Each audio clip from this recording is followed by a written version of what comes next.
lag. Spatial shrink.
is in our DNA.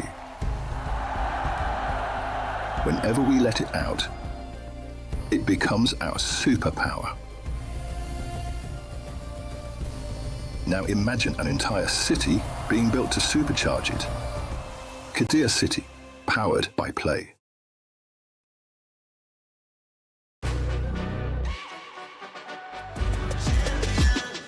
This ain't no regular thing. I came for the ring, you know what I mean. You see my name in the lights, better get right, I'm champion.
We booked Esports World Cup.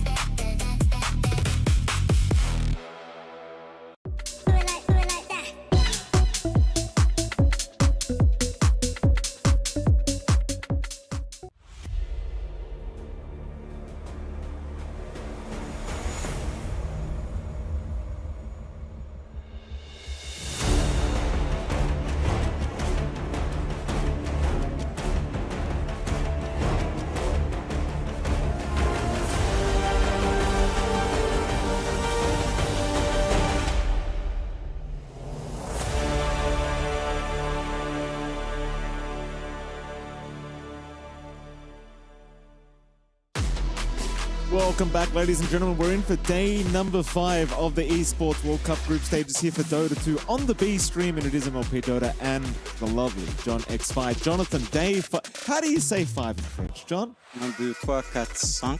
I'm not sure. Okay. It should be something. How embarrassing, Jonathan. Day number 5 is where we're at. How are you feeling? Doing great. You know, today is where things really get exciting in our groups, of course. We're starting to line up for some groups to close out. And with the way it's structured, again, the best of 2 is very unforgiving. So bottom 2 will be eliminated. And today, some of those eliminations start to shape up here, Mikey. They sure do. Some of the eliminations start to shape up. There's teams trying to fight to get into the playoffs. We have some very hype matchups here on the B stream. I can't wait to talk about it. We're not going to talk about it yet, Jonathan, but I'm extremely excited. And you haven't got many games left. I mean, you're on day 5 now. We're getting serious, right? Esports World Cup is progressing with or without you. Yeah, exactly it. And it's not just Dota 2, of course. There's so many other games here in the Esports World Cup. We're here for like 7 weeks in total with different game titles, of course, and every org trying to compete for those club championship points. A lot in the line with Dota 2 kind of starting to reach the midpoint. You know, other games start to come online as well, and that's also going to be interesting to see across different titles here. And there you have it, John. You're looking at the championship week number 2. I don't, that first title, I don't like to talk about it, John. I'm not, we'll go on, say Voldemort. Yeah, you know, it's going to be exciting to see at least, our other MOBA on hand here, Free Fire here. Call it that. I think the Mobile Legends is the one I'm excited for the most because a few of our Filipino casters are coming on, and you know me, it gets a little bit lonely without my countrymen, so they'll be here. Okay. We're going to see each other in the hotel, and they're going to be posting a lot on social media, so I'm sure everyone's going to be liking that as well. Right. Well, there you have it then. We've got a good week ahead of us for week number 2, and Dota 2 action is what we really care about, Jonathan. We do have, of course, the championship, club championship rather, that we can look at the video to explain how it all works. $75 million, 25 tournaments, over 200 clubs, only one club champion. The Club Championship is the beating heart of the Esports World Cup. Over 7 weeks, esports clubs send their players to compete. Every placement, every win, every podium earns points for their club. At the end of 7 weeks, every point counts. The club at the top walks away with $7 million and the title of Best Esports Club in the world. It's not about being the best at one game. It's about being the best across all of them. Depth, versatility, consistency under pressure. One championship trophy, one title. Who will take it? Watch history unfold in Paris at the Esports World Cup 2026.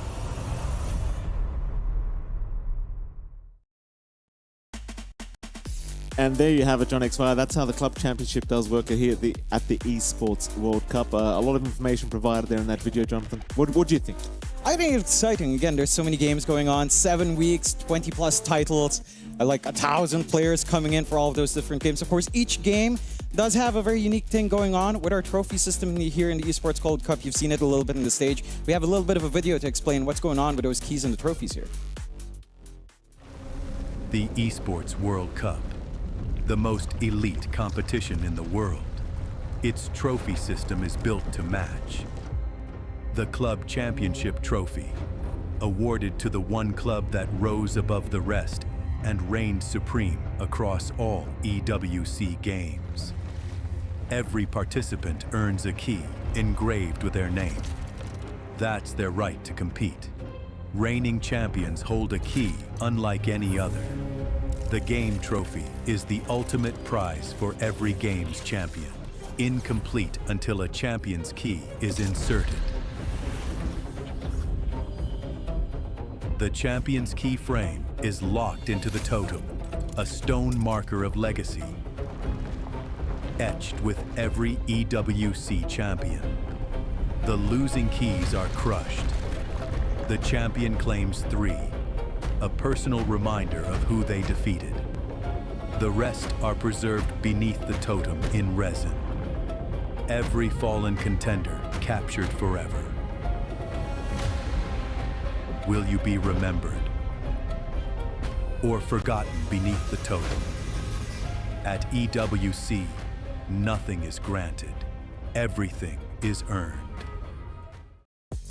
There you have it, Jonathan. Your favorite video. You love to talk about getting crushed and being put in the resin, Jonathan. Great. You could be remembered.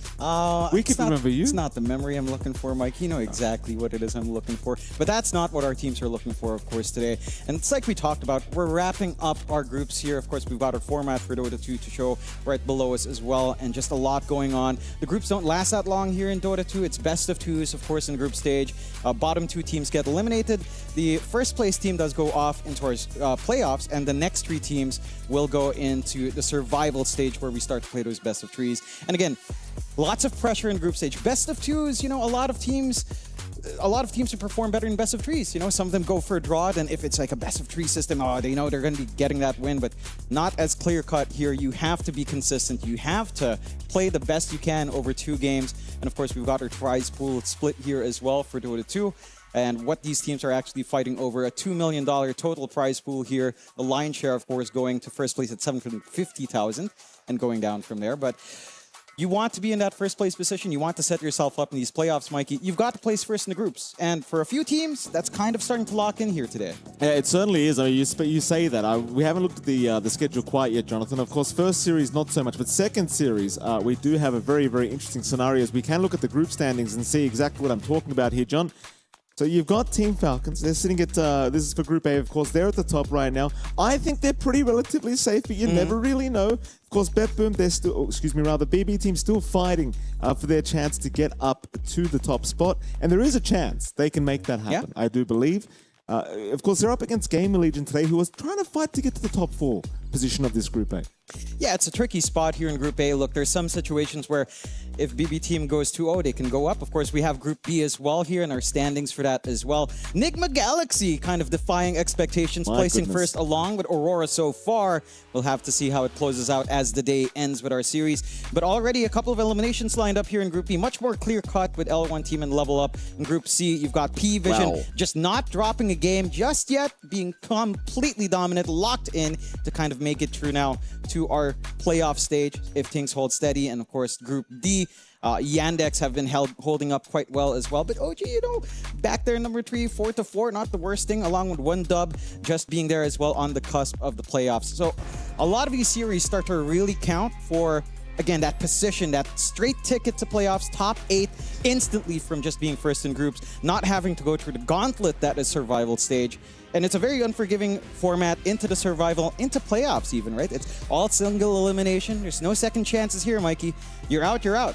You absolutely are, and we'll see how it's all going to go. I mean, at the very least for this matchup, we're starting with Gamer Legion up against BB Team, and I just couldn't help but notice BB. They were in the little huddle with themselves. You kind of missed it there, Jonathan, because you were busy talking, but they were huddling up. They were having a brief conversation. Of course, Gamer Legion, they're already at their seat. They're ready to go. No conversations necessary. They know what they're doing. Yeah. They're locked in. Of course, we're also locked into our highlights from yesterday.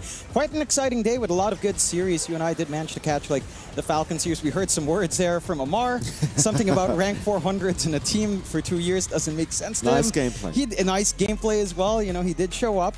And props to Poor Rangers for trying their best there, but it is Team Falcons, of course. It's just a very difficult opponent to go up against, and you can see Omar just business as usual. Of course, we also had our match here with Liquid up against L1 team, and that was also pretty clear-cut. We heard from Liquid. You know, we've seen their results in the groups. It's been a little bit touch and go. We heard from Mikke that, you know, boot camp went well, but when it came down to practice here, certain things they tried in boot camp weren't working anymore. So let's see if they manage to really readjust. But at least yesterday they did get a very clean series up against L1, at least securing that 2-0 victory. And again, maybe the shot at first place kind of out of their control now, but certainly a ride through the survival stage still very open for them. In fact, one would argue maybe pretty secure here for Liquid.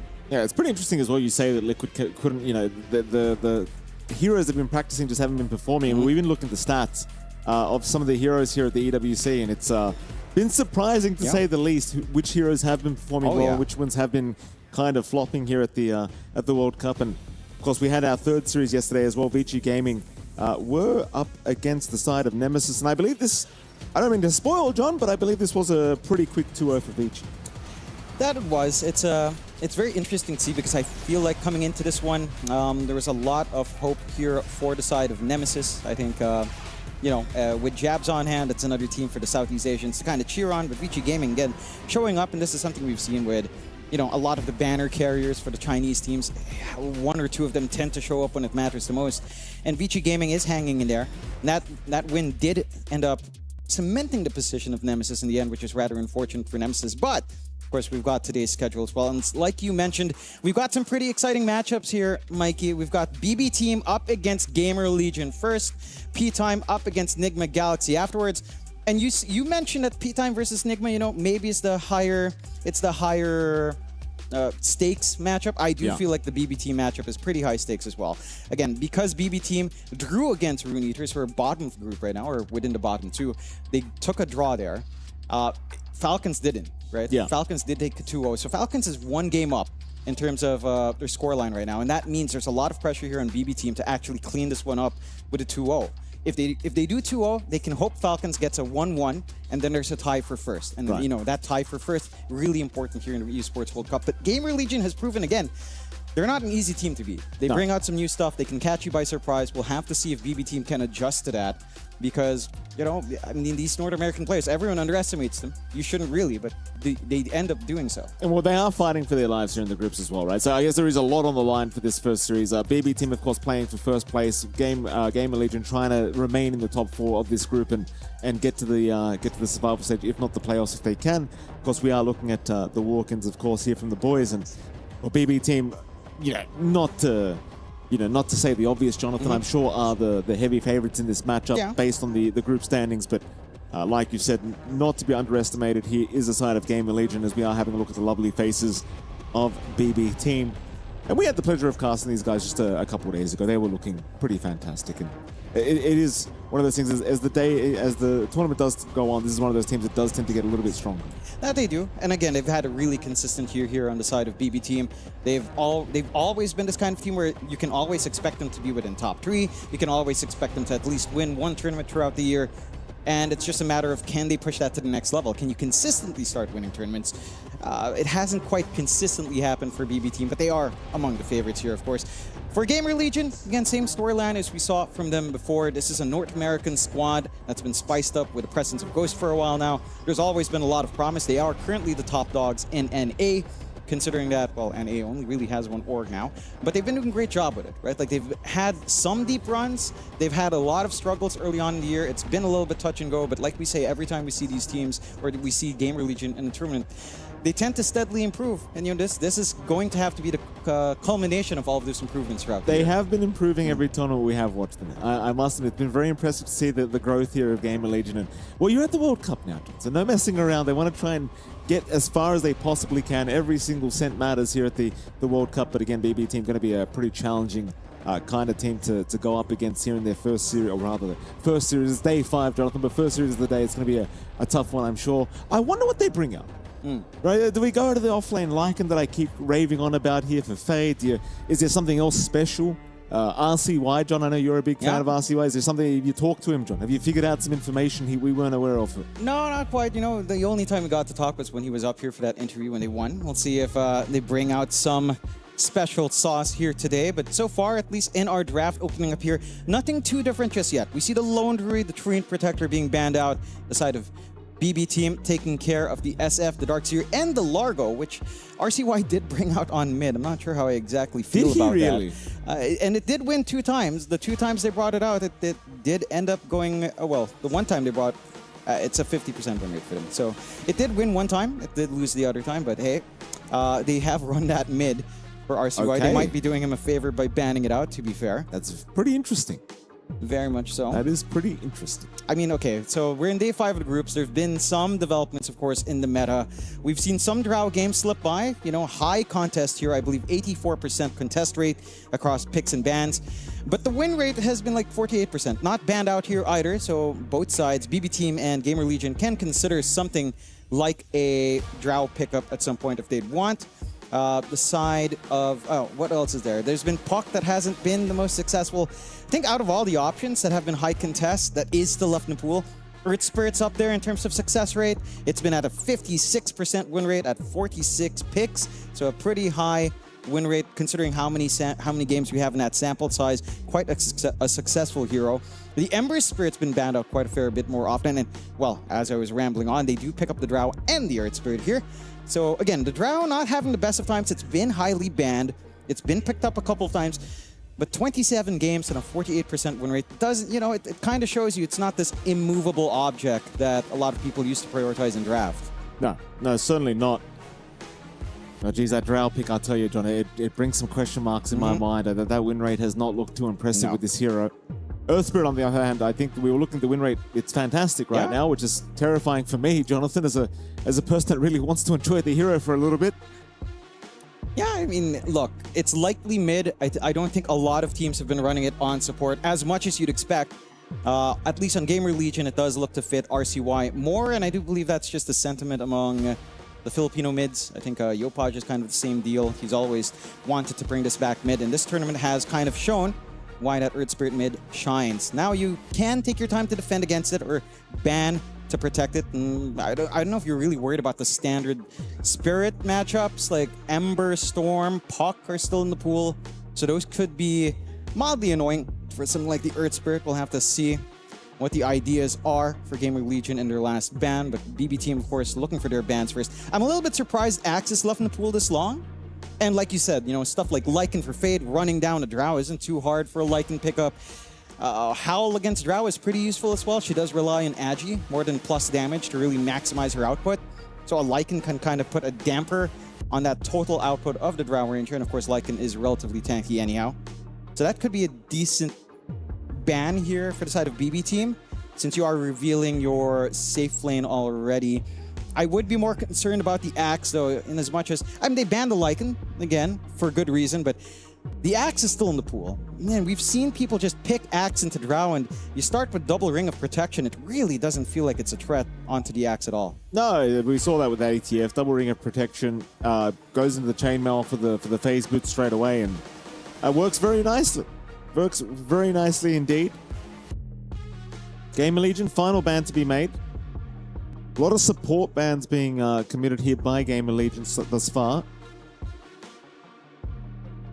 We don't have the Lycan anymore either, No. by the way. We're completely banned out here by... Yep. Just, again, protect the Drow. Hero that can run down. Howl is pretty good against her. And we do get the Dark Willow coming out here for Gamer Legion, so a very solid support to play around with. We've seen a little bit more of this Dark Willow coming out, and it is a lot of damage. Maybe in terms of lane control, you know, you can find it a little bit lacking. A lot of players can just kind of manage around a Bramble, but in terms of trading, in terms of actually setting up for team fights, this hero does feel pretty oppressive. So I do like seeing it out here for Gamer Legion. It's a support that can also kind of dodge out damage quite nicely overall. So there's a lot you can kind of contribute here. BB team go into the Undying that we've seen a little bit more on. And I'm curious to see if that's going to be like our Miero hero on the off lane, or if it's just going to be a hard support coming out here for like Kataomi. There's a lot of utility either way. I think it has been leaning more towards a off-lane pick overall. Pretty decent win rate as well for the Undying overall here in the Esports World Cup. 20 picks, 55% win rate. And again, from the times you and I have seen it, it's been kind of split 50-50 with a hard 5 and an off lane. So lots of flexibility for BB team here with that Undying pickup. I honestly wouldn't fault them if they did decide to just run it on Miero off lane. It just feels like it's so oppressive. Like, because you have this Undying that if it rides into level 3 at a decent time, it frees up this 4-minute, 6-minute rotation for your pause 4 to help out mid. It frees up a rotation to help secure the enemy's Shrine of Wisdom, get some EXP for your team. And there's really not many heroes that give a direct threat to Undying so long as you're playing the lane pretty smart here, which you'd expect Miero to do. So do like what you end up getting with the Undying on hand. It's just a matter of cementing its position down the line with some more support picks. BB team. See what else they want to prioritize. Yeah, I do love the classic Drow Undying combination. Very, very strong here for BB. They'll go into the slider pickup. Should be the mid slider we are looking at. Usually it is at the very least the mid slider that we do assume here for BB team. Should be GPK. Gaming Legion, and not to be outdone, of course, they can still flex the Earth Spirit if they don't really wish to run it into the mid slider. Personally, I don't think it's the worst situation. It's just an uncomfortable situation, but you do still have play. You can still roll into the kick into the tier 1 towers. You can still be very annoying. So I don't think it's necessarily worth really switching up the lanes here if you were intending on running RCY ES. Yeah. Enigma also picked up here by Fade. We saw an Enigma yesterday doing fantastic work. I think it was Ace from Liquid that was running that, and it did look pretty incredible. That it did. It does feel like there's a lot of good Enigma games that line up. You know, Silencer's kind of fallen by the wayside. It used to be pretty top-tier ban as well because you'd see a lot of early Banes, but it has kind of been forgotten. And even then, beforehand, in some of the regional qualifiers, when we would see like a Silencer, it has felt lackluster. So I'm curious to see if there's something that BB team will want to do up against the Enigma. At the very least, you do have a couple of options here. You've got the Shard and Undying that can already at least save one from the Black Hole. So there's some utility there. There's like a Ringmaster option down the line for BB team if they'd want that. For Gamer Legion, like you said, kind of time to lock in that flex with the Earth Spirit. Would you want RCY to lay in that against a Slardar? It does feel like the answer should be yes. But if they do flex, like this Enigma Earth Spirit lane is pretty devastating. It's very greedy in terms of EXP, but once you hit like level 2 even, with just the Malefice on or roll combination on top, it does get relatively easy to just lock someone down with a couple of Eidolons. So I wouldn't mind if Gamer Legion shifted away the RCY hero. You're looking at Slardar matchups. Maybe something like Snapfire helps you against Tombstone as well. Hasn't been banned out. So it would be a pretty neat mid-Snapfire game, even though that also has sort of fallen by the wayside here at the Esports World Cup. I wouldn't mind seeing it. Gamer Legion. What was it? The win rate was like 20-something, 30-something% right now for Snap, isn't it? Yeah, If it's I not remember the correctly. highest. It's been a top contest here, but really not the highest. You do have much more value though, like against the Undying Tombstone. It's Yeah. kind of nice as well. Like there is a bit of extra value for Snap this game, if they did want to run it mid. But for now, they're going to go down the Alright. Lich route, and it is still going to be the ES mid. Yeah. I just think that's perfectly fine. I don't feel like there's a necessity to switch out the ES for the Slaughter. I do like this coming out from Gamer Legion. It's such a well-rounded draft. Maybe not in terms of catching a slippery hero, but if you're worried about Slardar mid now, it's not the most slippery hero. So it's not like you're trying to catch a Puck, a Storm, an Ember, a Void Spirit. Like this is much more manageable. You have enough to kind of try to keep it down. And the great thing about Lich here, if you think about it, Lich into Slardar, you just counteract that Corrosive Haze with your Frost Armor. Or with your Frost Shield, you put it on, it balances out the minus armor. You really negate the Slaughter's physical burst entirely. So it's a pretty neat way of just stopping that early momentum here from the side of BB Team.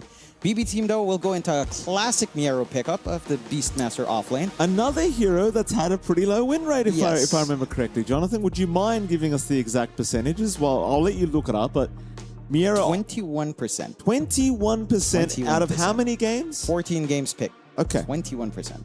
I mean, Miero is a Beastmaster specialist. I personally love seeing Miero play this hero, but 21% over 14 picks. That is concerning. It's pretty horrific. And in this game, it doesn't look too bad, but that does mean you're definitely shifting your Undying to support at that point. And Drow Undying lane can be nice, at very least. Lots of slows. You can play with Tombstone well. I don't know if you're really going to mind it on like an Enigma Dark Willow lane, to be fair. It does feel like you're just going to be farming up anyhow. It's not the most offensive lane in the world. So whether or not you can really maximize, like, say, this Tombstone drop with a multi-shot and Frost Arrows, we'll have to see. The Beastmaster... now you can just kind of pick a safe lane from Gamer Legion that doesn't care for Beastmaster at all. Like, they do ban out the NP and the Kez, so at least those are the two big ones that tend to not really care. PA used to be a traditional hero that doesn't care for Beastmaster as well, but it definitely has fallen by the wayside. You don't have the SF option. Would you want to go for... I'm very scared to say this, but would you want Ghost to go Wind Ranger or Necrophos? Like, I hope not. they could think about it. It's not ideal. I mean, it does make some sense. It is pretty good in lane against Beastmaster. And there's the Ringmaster we were talking about. I don't mind Necrophos. If he goes Necrophos, I'm okay. The Wind Ranger. Yeah. Don't do that. No, but Please don't do that. we've also seen Necrophos games get ruined by Escape Act, and now even the Tombstone No, grab. no, no. Right? 100%. I don't think it's a great pick. I'm just saying if we had to choose between the two, Spectre's still on hand. That hero felt pretty good. I'd say Spectre's probably a much better option. Yeah. It can be a little bit rough into Beastmaster Slider, though. You know, these two heroes make it a little bit awkward, but I think against the Drow, you don't mind whatsoever, but they do go back for the Necrophos. So they don't seem to care about the Escape Act ruining Ghost Stay, which we actually saw the other day. That was very annoying for Ghost. Yes. So I guess they've had the experience. They don't care. They knew it was coming.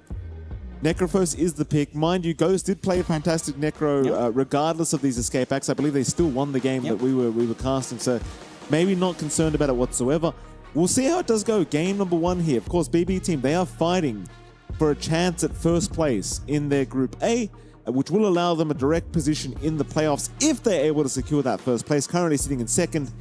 Gamer Legion, they are fighting for that top 4 position in the group to allow them into the survival stages. Yeah, just a lot on the line for both sides. A little bit less forgiving for the side of Gamer Legion. You know, I mean, BB Team, if they do lose, they're still going to go survival. There's nothing to worry Yeah, about. they're still likely to be second place. They're going to be, you know, in the second round of survival. They get to rest for at least a day. Whereas Gamer Legion, if they drop this 1-0-2, there's a pretty big possibility that they don't make it to the top 4. So to keep that NA hope alive, they've got to bring their A game out. I will say, based on the drafts, I do like BB Team's draft just a little bit more. I think that scaling is really neat. However, the tempo here from Gamer Legion is pretty damn high. Like, if they do manage to win out their lanes, they hit pretty good level 6 timings. They manage to get a rolling start in RCY, have this Earth Spirit be super active early on, and, you know, get some early activity out from Ghost. You can really suppress the side of BB Team. Like, it can feel like you're constrained by farm. You're going to be sitting back, trying to get that build-up you'd want on your Slaughter, on your Drow. And it can feel like there's not much to do. Your support duo doesn't really set up fights for you. You need one of your cores to kind of step up.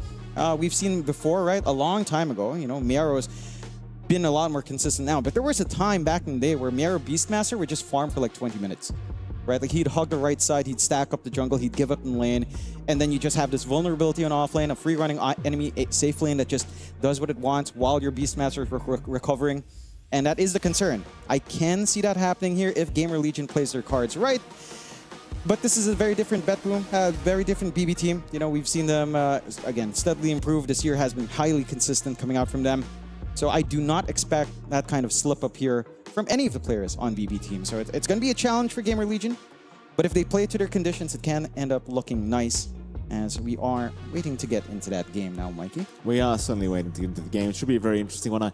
I have my question marks about what build-up we see from Miero on this Beastmaster. Like if he is forced into that position of trying to catch up, and you know, just the win rate is so abysmal for this hero.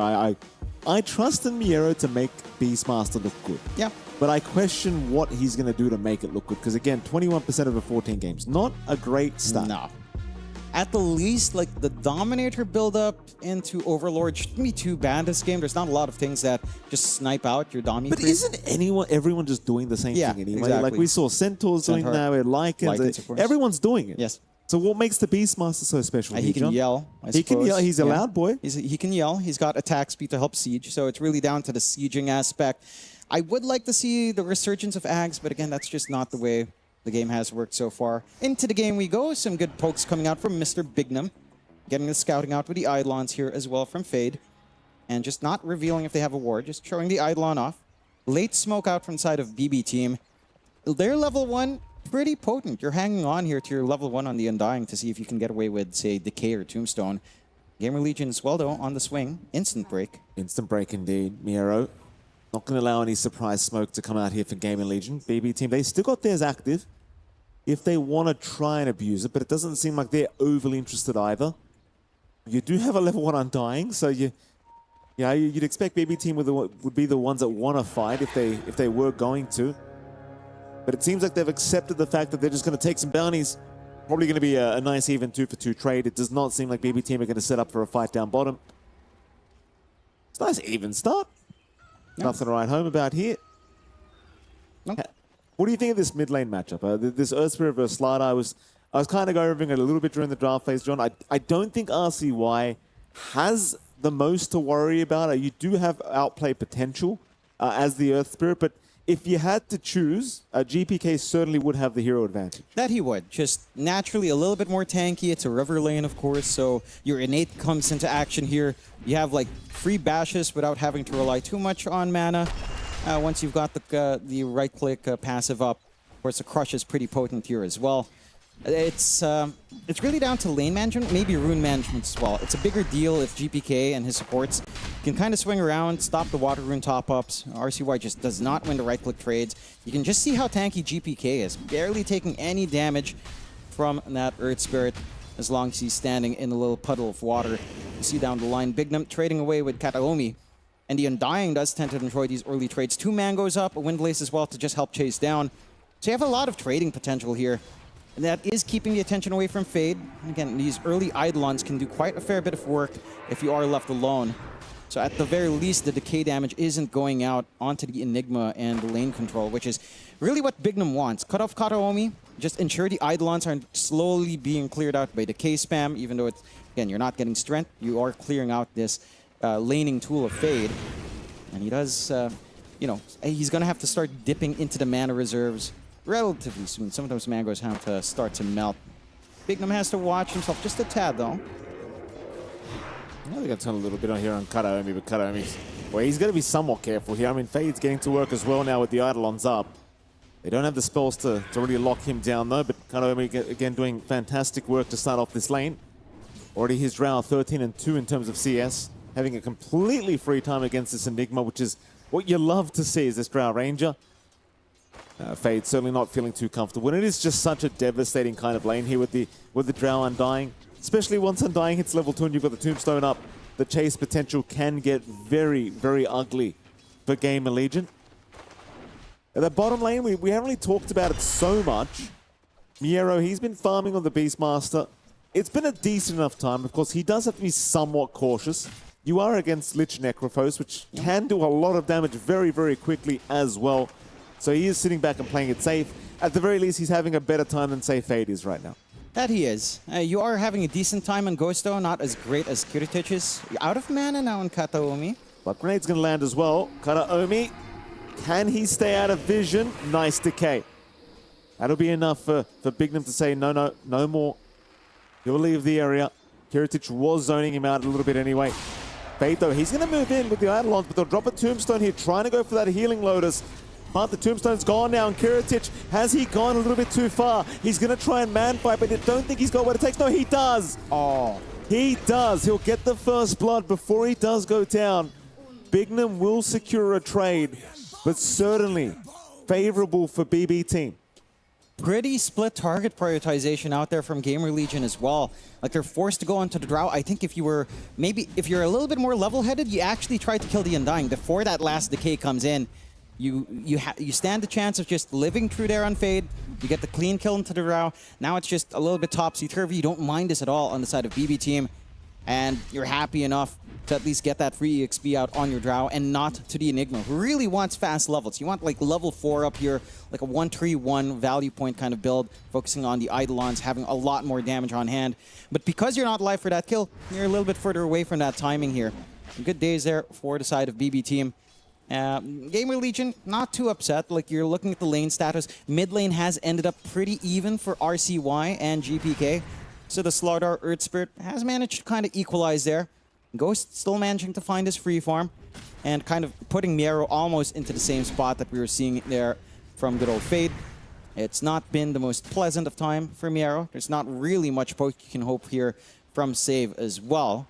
Just trying to toss out those daggers if you'd want, but Ghost is just so self-sustaining on that Necro. And there's really not much you can do. Like, Speed is just chilling on the side. If someone comes up, you Frost Blast, they can't really do much. And you're forced to play super passive. Again, this is reminiscent of some rougher times that we've seen from Miero. We'll have to see if he can kind of recover. There should be stacks being built up by Save. And that is going to be the path back into this game, if they can find it. A bit of a swing through the gate here, though, for good old Speed. Spade trying to set up again. They are going to bring an extra over for BB team as well, though. Save's going to be around, though he does get shown underneath this vision to Speed. Getting enough information now to get back towards the bottom lane, realizing he can't set up a fight here. You love that from BB team as well. They're really ensuring Fade's not having the lane he would have wanted. But this Drow, 39-8 in CS. Certainly not the kind of lane you would anticipate it against an Enigma, but that is exactly how it's gone down. Kataomi is just doing brilliant work and zoning out Fade and Bignum constantly. And now it looks like they want to try and set up for a nice easy kill onto Fade. Bit of a chase in the mid lane as well onto the Slider. GPK is dropping low, but Fade now being chased down. There goes GPK. Fade should not have a way out. He will go down. However, GPK dying, a little bit of a bigger deal. That it is. It's much better as well for Gamer Legion to have that timing on the kill. Because now it's a free ride into the 6-minute rune. You have control onto both. The Illusion rune, not the biggest to really snag here for RCY, but at least you have a little bit of a bonus. Maybe a little bit of a bailout if you find yourself in an awkward position with a silence there from the Drow. So there's some utility here for RCY. And GPK does have 6, so he does have that Corrosive Haze up. Can at least try to threaten, but it's still a ways off until that Slaughter is fully confident in joining in for these fights. The one thing as well that I'm curious about what BB team will do is, what is your solution for Ghost? Because you don't have the highest amount of magical damage. You do have at least strength reduction, which is amazing against Necrophos, sure. But once he pops that Ghost Shroud up, your magical is very limited. Like, maybe you get 3 decays off and you tame the beast, sure. It's going to feel great, but beyond that, not so amazing. Bottom lane, they're going to try and force the push here with the backup of Ghost. A lot of heroes from Gamer Legion. Shrine of Wisdom also being contested, but BB team, they will do the same across the map. A lot of Eidolons here from Fade, but it won't matter. They will still be able to secure nice and easy. But this bottom T1 tower looks like it's going to be left. But BB team, they're doing the exact same thing across the map. They'll get the top T1 tower. By the looks of it, it will go down to Kiritich. So a nice even trade pretty much across the map. nothing of value lost for either side. No. Just very even across the board. Maybe an opportunity here from the side of BB team to try to collapse onto mid.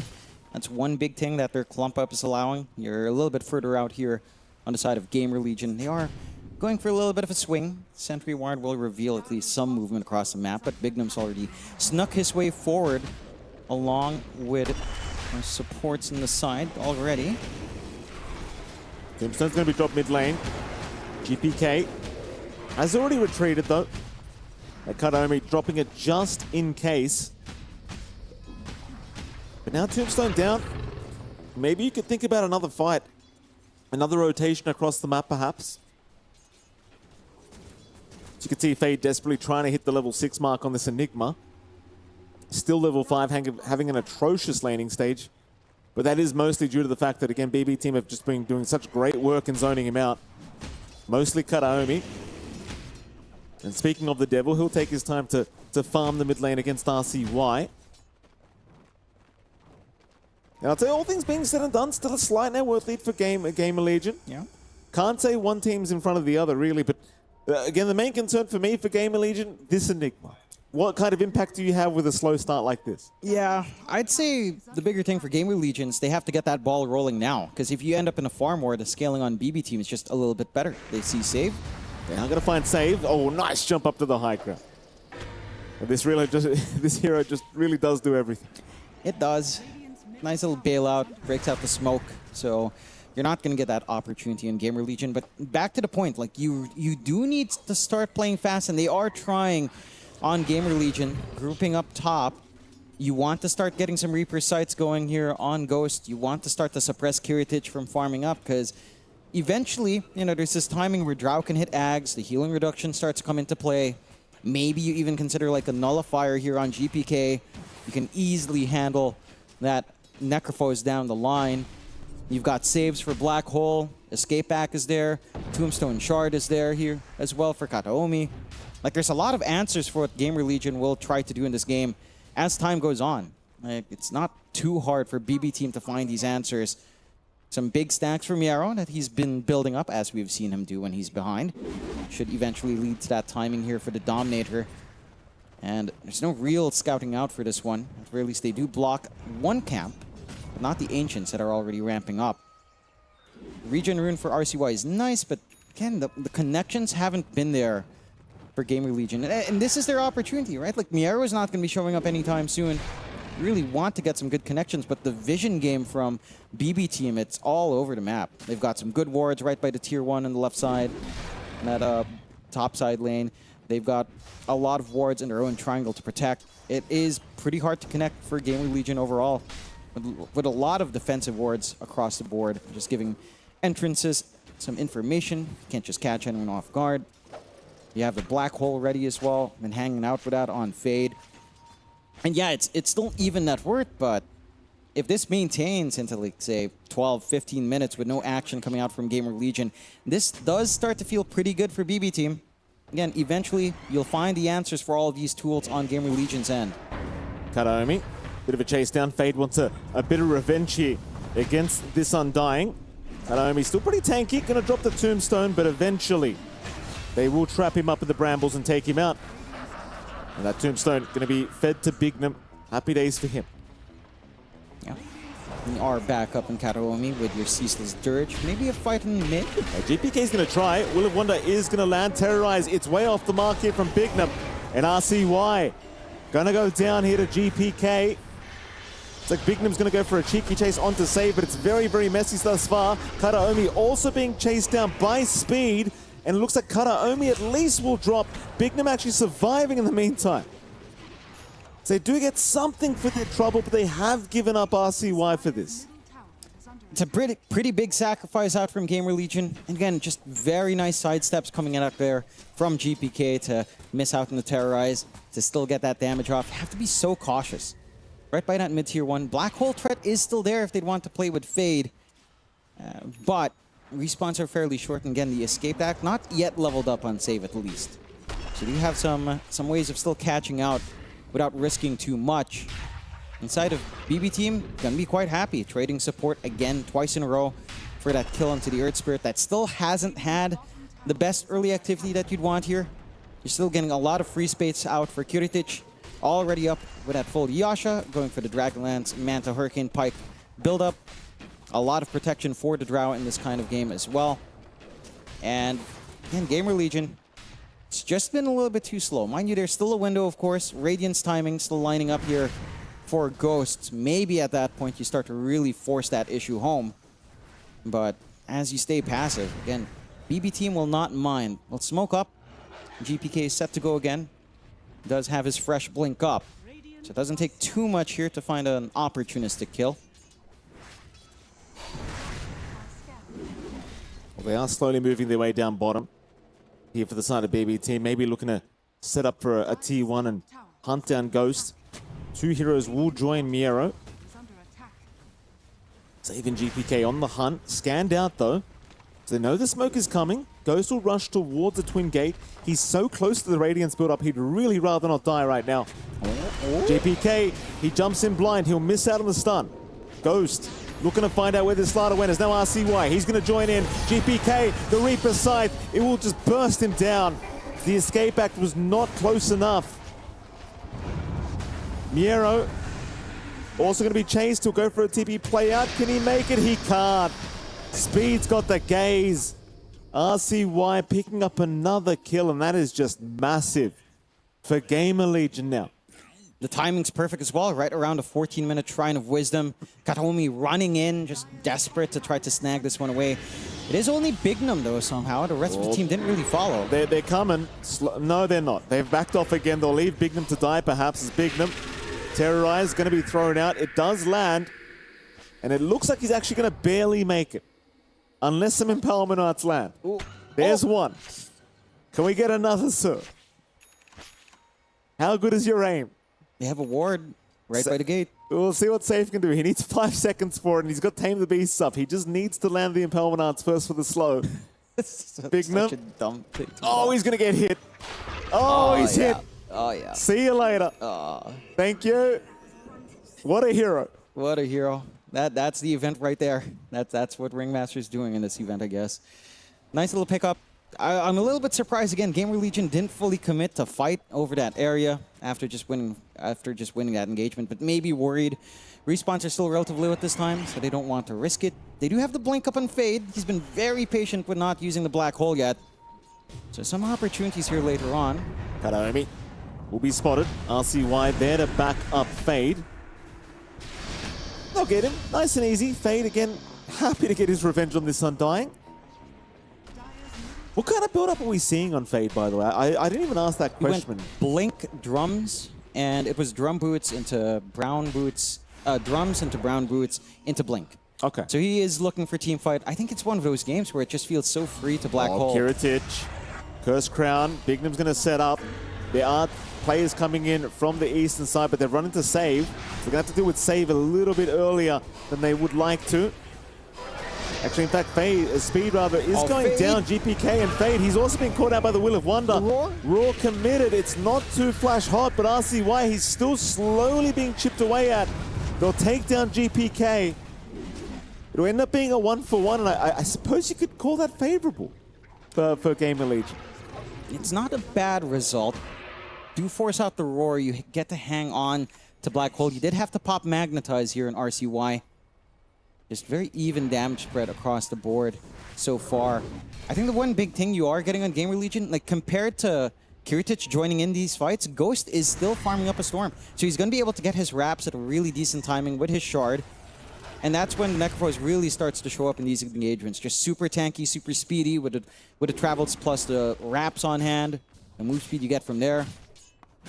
You can start to look for these burst plays for sure. You've got the Overlord coming in for Miao relatively soon as well, so at least some utility on the creeps kind of lined up here. But for BB team, this is where you kind of have to show some respect, right? Like there's a lot of fight potential on Gamer Legion. You don't really have all your saves on hand. You still need more time to farm. Your lineup is just that tad bit slower, like we were talking about. If your Slardar and Beastmaster aren't set to go, you basically don't have anyone that connects with your supports, and since the blink timing on GPK, after a 1 or 2 failed rotation, they have been playing a lot more patient on the side of BB team. They've been allowing Gamer Legion to cross the river. Some good forward wards now coming out here from Gamer Legion's end. It's just a matter of can they keep finding some stuff to feed off of. They see save. Nice TP away. Nice and quick, realizing there was no way out apart from that. And the rotation down to the mid lane now. Gamer Legion still on the hunt, still feeling like they are the stronger team at the moment. And it certainly does feel that way, considering this Necrophos can just join in whenever. They're going to find themselves an Undying. Kataomi does go down another time. Yep. Nice free pickup for RCY. Help accelerate into this BKB timing. Same thing for GPK. It's just been a lot slower. Again, our Slaughdar bottom network core overall in the game. Had a decent enough time in lane, drawing 50-50 for the most part. But it's just this early activity. Like, who are you expecting GPK to connect with? They've tried with save. And connecting with Kataomi is not the most comfy time, considering just a lack of follow-through unless you're going for the really squishy supports, like, say, Bignum. And you're not ready to connect with a Drow because it's going to take some farm to start to play with even minus armor. So you really are just playing a bit of a waiting game here on the side of BB team. And Gamer Legion, like, yeah, they're also kind of sitting back, waiting, farming. But that point where they start to fight is drawing closer and closer. I'd say the 20-minute mark, you're going to have to see some aggression coming out here, especially on Ghost. Like, you should be fully set with your wraps plus short at that point. Mid lane, they're going to lose Miero. That's a big one. Scarcy Y perhaps setting up along with Speed and Ghost. And Ghost, he's having a great old time. 2 Reaper Scythe charges, which is a lot more than he had the other day against this Ringmaster. And, well, still top of the net worth board of this Necrophos. So far, this Necrophos pick working just brilliantly. And it is. It's just shining. And so long as they are declumped like this, there's no problems here. The wraps, again, for Ghost almost done.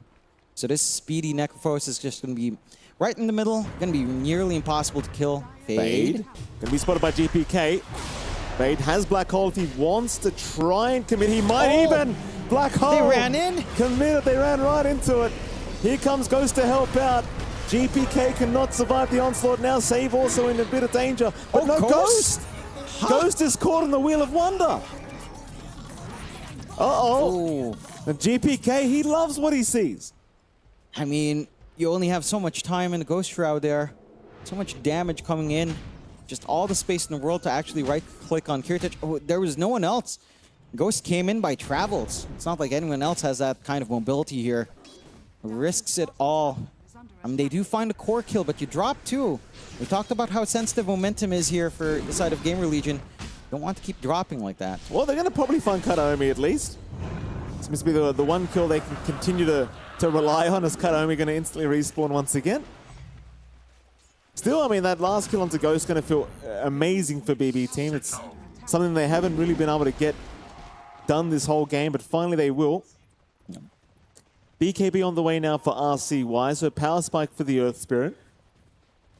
And I imagine if you're Gamer Legion, you want to keep playing off the back of that. I don't think they're in any necessity to try and slow down, and in fact they are going to go for a 4-man smoke. Yeah, see what they can find. No Black Hole to turn around this team fight though. So it's got to be pretty clean. Just find the angle. We're going to see Kataomi again. Kataomi getting the Shrine of Wisdom in time, gets into his own tombstone. They'll even find save on the Ringmaster. Save to go down. Kataomi actually going to be allowed to TP out. They'd rather take his tombstone. It's fair enough. A lot easier to take care of. Doesn't really hit you back, so you go for the safer pickup. You see the side of Gamer Legion again starting to get that ramp up. Some armor coming in for Ghost, as the minus armor has been incredibly brutal on him when he does lose the Ghost form. And into the Tormentor they go. Shouldn't take too long here on Gamer Legion. BB team can't quite contest, but now they have their utility. They've got that blink up on Miero, so they have the blink roar to rely on to kind of set up or follow through from a blink crush here from GPK on the Slaughdar. Shard does go out Bignum's way. A little bit more of the roots to come in off the Chris Crown at the very least. 3K lead coming out for Gamer Legion, but otherwise a relatively even game. 3K at 22, not the biggest gap. This is still playable for the side of BB team. It's a good start for the side of Gamer Legion. Again, plays into like this earlier timing they're looking for here for the North American squad. BKB lining up for Fade next. And that's going to force a choice out later on. Like, there you go. Looking for an easy one. That shield going to make it a little bit more hard though. Fade, no, he's out of there. Frost shield. Oh, there you go. Just such a strong skill to have. Oh, the unicycle got cut off by the creeps as well. How unfortunate. Save. Definitely wanted to try to come in with a Tame the Beast. Might have even found it. But that's exactly what I was going to say. Like, because of the BKB coming out here on Fade, that will force me out to actually target the Enigma if he's not caught in the black hole. And, you know, depending on how these fights break out, depending on who initiates first, that could be a pretty hard decision to make. Like, if you're jumping in first as they catch Fade eventually. They do eventually catch him. Ghost is going to show up to try and trade as Kataomi now going to hand the tips over to Save, who's been doing fantastic work on this Ringmaster. Ghost still trying to get there, but I believe he's lost vision. It won't even bother trying as Save able to get out of there nicely. Yep. He really wanted that, but again, because of the BKB on Fade, Miera has to make that choice with Roar.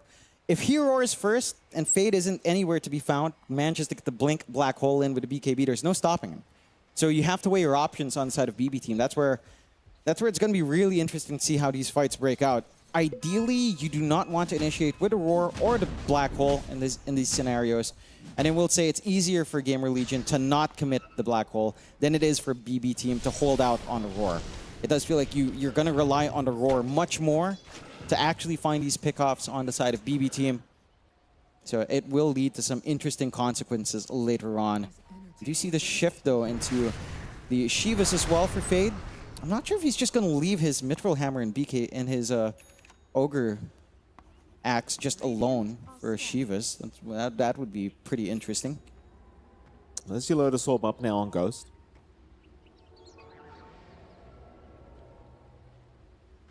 Gamer Legion.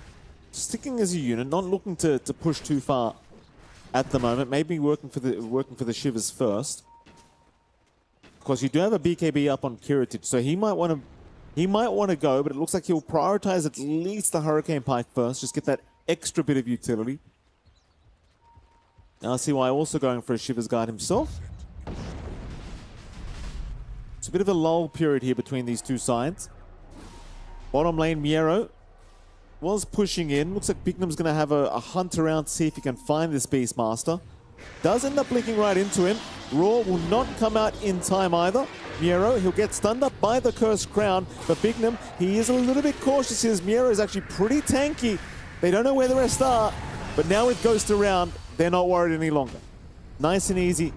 And there's your BKB completed now on Fate. Now that means you've got less than a minute where you could threaten with Black Hole if you'd want to here. You're playing it nice and calm on the side of Gamer Legion. BB team, maybe not expecting just that far reach coming out from Gamer Legion, but again, just finding the big ones on Gamer Legion, maintaining that tempo. They are losing out in net worth lead slowly, and you are very efficient across the map here on the side of BB team. And Kiritich has managed to catch up quite well. Heck, even GPK has managed to start to close that gap onto RCY after being the bottom network core. Has gotten some room out. RCY not too far off from full Shivas as well, 2 parts away. So, RCY caught up first. BKB though is going to ensure he is safe enough to back away. In fact, he's thinking about turning back around now that his team has shown up. But in fact, decides better of it. They'll head back towards the bottom side of the map, not wanting to fight without that BKB right now. Ghost will get back into frontlining though.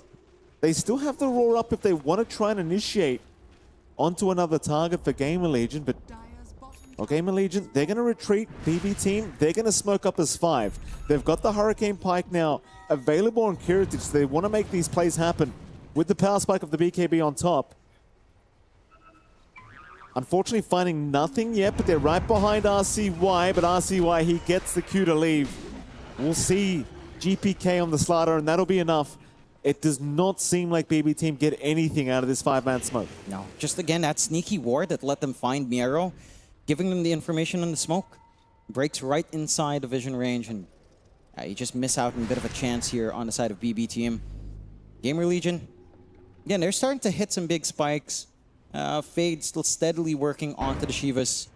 You've got more armor as well, and Ghost with his own Shivas up. Second plate meal up at the very least.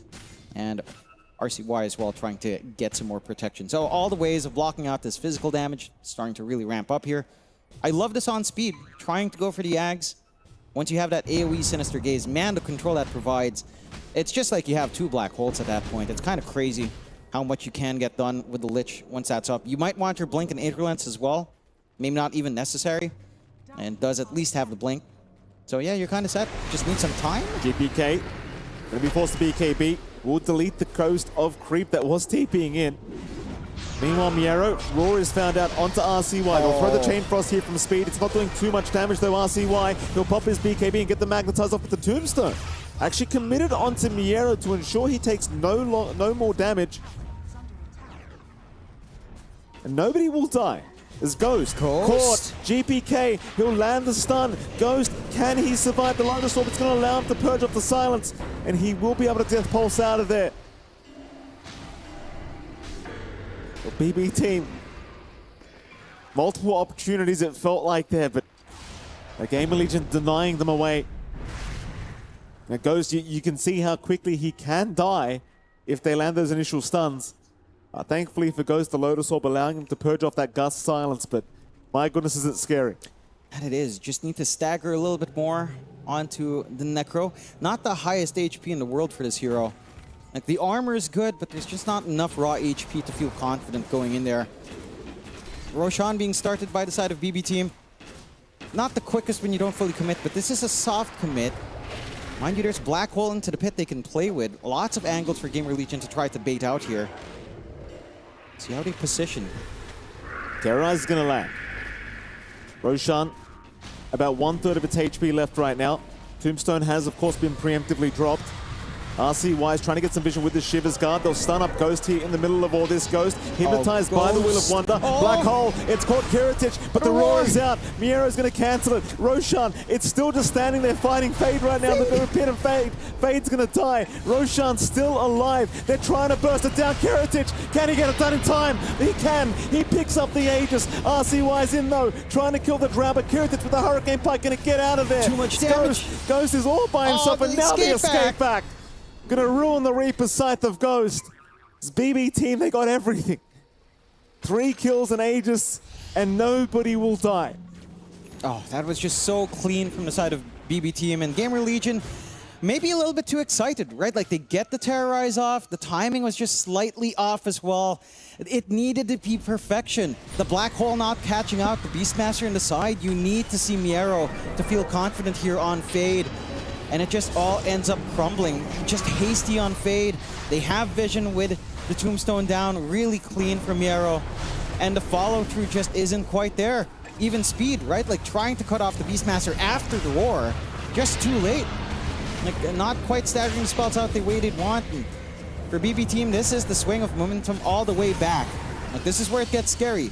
Because your damage tapers off on Gamer Legion. We've seen it already. Escape Act is becoming an issue. Tombstone's becoming an issue. Your Black Holes, they're still a big threat. But again, you have to find that Beastmaster in the back, or at the least, you've got to farm up a Lincoln's here on Fade to have any hope of a good Black Hole here. It looks like he's going to find a quick freebie onto Speed. Speed not going to be able to survive this one. Nice quick kill for Miero. Almost has the Aghanim Scepter now available on the Beastmasters, the Drums of Slom. Coming up soon. I believe we do have the full Daedalus on Kiritich in just a moment as well, so that the Drow damage is starting to really escalate. The thing is, it still doesn't feel like anything like a free game for BB team. Even with that Roshan fight going very well, that was just them landing all their spells perfectly, and their positioning was just fantastic from BB team that time around. But certainly they still have quite a bit to be intimidated by here from Gamer Legion. There's a tier 2 bottom tower. Is going to go down. There's your Nullifier now up by GPK. So finally, they have a way to deal with this Ghost Shroud. That they do. It's going to be so much more complicated here for Ghost to try to hold his ground, try to get that regen for the team.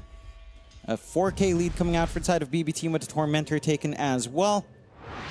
Again, at this time, 32 minutes in, it's not insurmountable, but with a draft of Gamer Legion, it is difficult. Again, this lineup is not the hardest scaling lineup in the world in terms of, like, damage output, much more consistent out here from the side of BB team. You get your shard up on save as well. So you're getting a lot of value from the spotlight. See if this smoke starts to amount to much. Some extensions from the supports here. Yeah, Speed again caught out here by GPK. As GPK takes him out with one hit from half HP. Love to see it. Classic Slider gameplay. Yeah. Just no armor. You're No, sir. relying on that frost shield, and well, nullifier is there. It is. Very sad lessons for Speed. Not absolutely broken, unfortunately. No. So far, though, BB team looking pretty much like they're breaking Gamer Legion after that strong start from Gamer Legion. They just hit their timings. Again, we were talking about the tempo, the pacing that we want to see. This time GPK is not going to land the stun. Bignam's going to move in. GPK, he'll get locked down. Has his BKB, though, so doesn't really need to be afraid of too much. He'll just hold out. You haven't got Fade around the area anyway. Fade, he's working towards his own Shiver's Guard right now. The Aghanim Scepter after that here for the Enigma. BB team, though, they're not done. They're still hanging around with a 5-man smoke in the mid lane, and they're going to find Bignam. Oh my! Bignam. GPK's hitting like a truck at the moment. Yeah, it's a bit of a magic trick. That's all you need. Oh. Have your shard, get the corrosive haze. So much damage. Nice and easy. No concerns. This is, again, concerning for Gamer Legion. Look, high ground hold, it's down to Black Hole. It's going to have to be all in on Fade, even to an extent Speed and RCY as well. All your AoE has to be on point. You've got to be able to get that control. Aegis, still got at least half a minute here, not the longest left in Kiritich. But you've done the work. 2 tier 2 tower, all outer towers gone. Net worth lead increased to 7K. You're at the point where the Drow is that massive issue in the game. And for Gamer Legion, all you can do is split push. Faye does a great job down bot, at least pressuring just a tad bit into the high ground. What can you kind of hope for here in Gamer Legion? Like Fade, again, like you mentioned, Shivas is going to be nice. I will say, it might actually be worthwhile to ignore the full Shivas, go for the Ags. Like getting that pull in can kind of provide some opportunities here. Makes it easier to get some max value from the Black Hole. Gets a little bit more DPS as well with the percent-based damage coming in. So the gravitational pull, it's already a big part. I'm wondering if that's what Fade is considering. If he's not buying out. Smoke out from Gamer Legion's, well, pretty deep run. Now jump in. Kiritich has been caught. There's no Aegis available right now for him. Oh, they got it. They got him. Oh, that's not a good sign for BB team. That's not what you like to see. But if you're Gamer Legion, you're very happy with that. Yeah. It really is that easy. Like, if you can catch the Drow like that, it's pretty damn simple to burst her down. It is, but it's just surprising. None of her supports were next to her at all. No. Right after Aegis expires, and you know Gamer Legion's not showing in the push. Not showing in defense. Just a little bit surprising from BB team. Good punishment from Gamer Legion, though. A shot in the arm. Lead drops from 7 to 6K. Again, just pivotal for Gamer Legion to try to get some momentum back their way. Katomi? That was close. Trying to find him. Speed, not able to get there. That's all right. Part of Taras now completed as well on Ghost, so he's a tanky boy. That was just slightly unhinged from Kataomi. Decay off, blink away. It's like, that's all. Why, brother? It's about sending a message, John. Just taking the risk, you know, pays off. Like you mentioned, a heart being up in Ghost is pretty fantastic. Like, mind you, Kiritich does not have something like his full Ags here. So the HP region you're getting out on Ghost, massive. You know, there's some cheeky stuff that happens in late game here, Mikey. Maybe Lich level 25 plus 50 HP regen. Yes. That could be funny. That could be very funny. No, I mean, these nullifiers might ruin it. Yeah, I would definitely take the bounces here, to be fair. Yeah. There's just way too much utility when you go for Ags, but 50 HP regen, I mean, you know, you could defend your towers, you can't nullify a tower. Bring back Repair Kit. Can you imagine if Repair Kit was actually affected by health restoration? So Holy Locket will improve it. That was the one of two items that really dragged down the hourly rate of every caster. That was great. That was not great at all. Oh, it was fantastic. More than great. Trident was among the best things ever as well for like the one patch that was there. Well, Trident was actually, I don't know why they removed Trident. I was like, oh. It's just because it's a neutral. Sometimes you're playing a hero that doesn't build any of that. It's just funny. Oh, no. Playing, poking. Just relax. It's clearing all right. out. Or just Gus being thrown out just in case. Gusting, yeah. In case an Ember shows up. Just a bit windy. It has been windy here in Paris, to be fair. Sitting outside. That's fair. It has been very windy. I was surprised because apparently it's like storming in the Philippines. So I was like, am I home or am I in Europe? I'm not sure. What does the Philippines have to do with this, John? No, I'm just saying it's windy there as well. I was confused. I have no sense of time, place. You know? No, some basic functions just never move on for me, Mikey. That's very clear, Jonathan. Yeah, that's why I'm here with you. That's very clear, Jonathan. Let's see. Good old Speed is about 1.4K away from his full ag, so the AoE Sinister Gaze is going to be quite fun to watch. Did Fade end up committing for Shivas? The power in the hunting. Oh, GPK! Oh. He's jumped in. There was a redrawn picked up here by Ghost, but GPK confident he will be able to walk out, and he does. They'll even drop the tombstone save in case. Yeah, I mean... So careful. I mean, this game one, it's too close. It's too close for comfort right now, I want to say. Like, it's, that 7K net worth lead, it doesn't mean anything. No. Not right now. No. And it kind of comes back to the stakes of this game, right? Like, for BB Team, this is potentially a playoff slot. For Gamer Legion, this is potentially their survival stage ticket. Like, it's so much on the line for both sides. Both sides need a 2-0 as well, right? Like, if you want to be in the clear for Gamer Legion, has to be a 2-0. Yeah. If you want even a shot at playoffs, it absolutely must be a 2-0 for BB Team. Smoked up. Mid lane. They're going to see RCY, but he gets the cue to leave.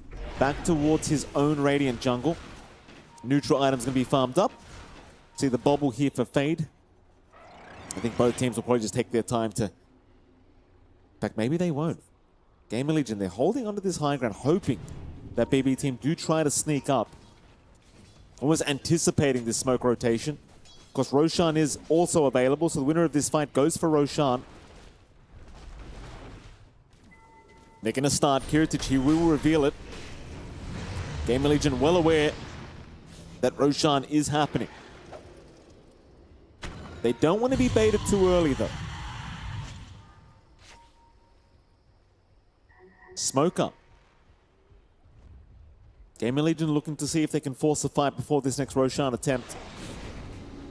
BB Team, they'll rush towards the top side of the map. Roshan might be going for a walk very soon. Meanwhile, Gamer Legion maybe not anticipating this positioning. Swing. The Radiant Triangle is where they occupy. RCY gets stunned up immediately. He's still okay, though, to back his way out. Ghost will frontline for him. Will of Wonder is going to get dropped. It's only caught the Necrophos, and he's fine to escape. Mind you, Fade has used his BKB, but so is GPK. No BKB Black Hole available, though. No. Gets so dicey. Can Fade find the right heroes? Can they isolate away some of these silences? Not now. It's not just Mary you're worried about. It's got to be the Drow Sounds as well. It's got to be the Tame the Beast. So many heroes you have to catch in a black hole to be safe, but they re-smoke. Gamer Legion going one more time. Last shot here to try to find a clean fight into Roshan. Right, back around through the dire jungle here. Gamer Legion trying to use the Eidolons to scout out where BB Team have gone. Wrap around. They're looking to go back into that Radiant Triangle, but GPK and Karomi, they're holding position to break the smoke very nicely. GPK, he's going to break the smoke of Ghost. They'll rush in anyway. Bignum, he found the Drow. Speed's held down Kiritich, but nobody's helping out Speed. Speed's going to die. Kiritich perfectly fine as Ghost. He's chasing down GPK, but GPK, he'll be in the tombstone. He'll be saved. They'll roll in, trying to at least burst down the Undying. They'll find Kataomi. Miero now looking towards Fade. Fade rolled up at Fade. No, he can't get the black hole off in time. Meanwhile, Kiritich in trouble as well. Kiritich, no, he's going to be able to back his way out, but they'll continue the chase now back towards Miero, trying for the Beastmaster. They should at least have him. And they will. Roshan available. Kataomi? Whoops. Whoopsie daisies. Kataomi gonna die a second time. At least has buyback available. And I did hear you, John. Black Hole was expended for 0.1 of a second. That is a scary little blunder from Fade. Think about it. If that fight got any worse for Gamer Legion, he could easily buy back. They still had their outpost there. But because of that, for Gamer Legion, for Fade, he's quite happy, right? Like, he's not missing out on anything. He will respawn. It's all fine. They make it work. Save had such a good start. He found Kiritich, but nobody was helping. No. Nobody helped Speed just take down Kiritich immediately. I mean, mind you, you had Ghost just rushing after GPK. They couldn't quite find him. They eventually lose Fade here, and Fade, there's your black hole for that split second. Oh, Not man. great. I mean, again, they're very thankful that they managed to clean out this way, that they lack the damage to deal with Ghost, the chain control, with Aurora being expended early. Because if that fight goes sideways, you have to buy back, you have to use that black hole, and that was just a little bit of a rough time for Fade. Works out in the end for Gamer Legions. They are finding Roshan live right now. They do manage to clean up. Net worth lead drops to again around 6K, not a massive swing. Now, a very costly set of circumstances for the side of BB team, but they are still in a very decent position. They've got the EXP advantage, they've got the gold advantage. You are seeing the damage coming in, like Ghost standing up front. He's doing way too much sustained output. And that's him without the Ags. Like, once he has his Ags farmed up with his heart, with the 5 Reaper sights he's gotten for himself, jeez, that is going to be monstrous. That is a ton of DPS up front here with the Radiance on top. Like that, it's going to be a little bit wild if Ghost is not kept in check. And again, we're seeing it here. Miero has to look for Fade every single time. So there's one less piece of control to keep Ghost pinned down. It just allows him all of the space to do all of this damage for his team.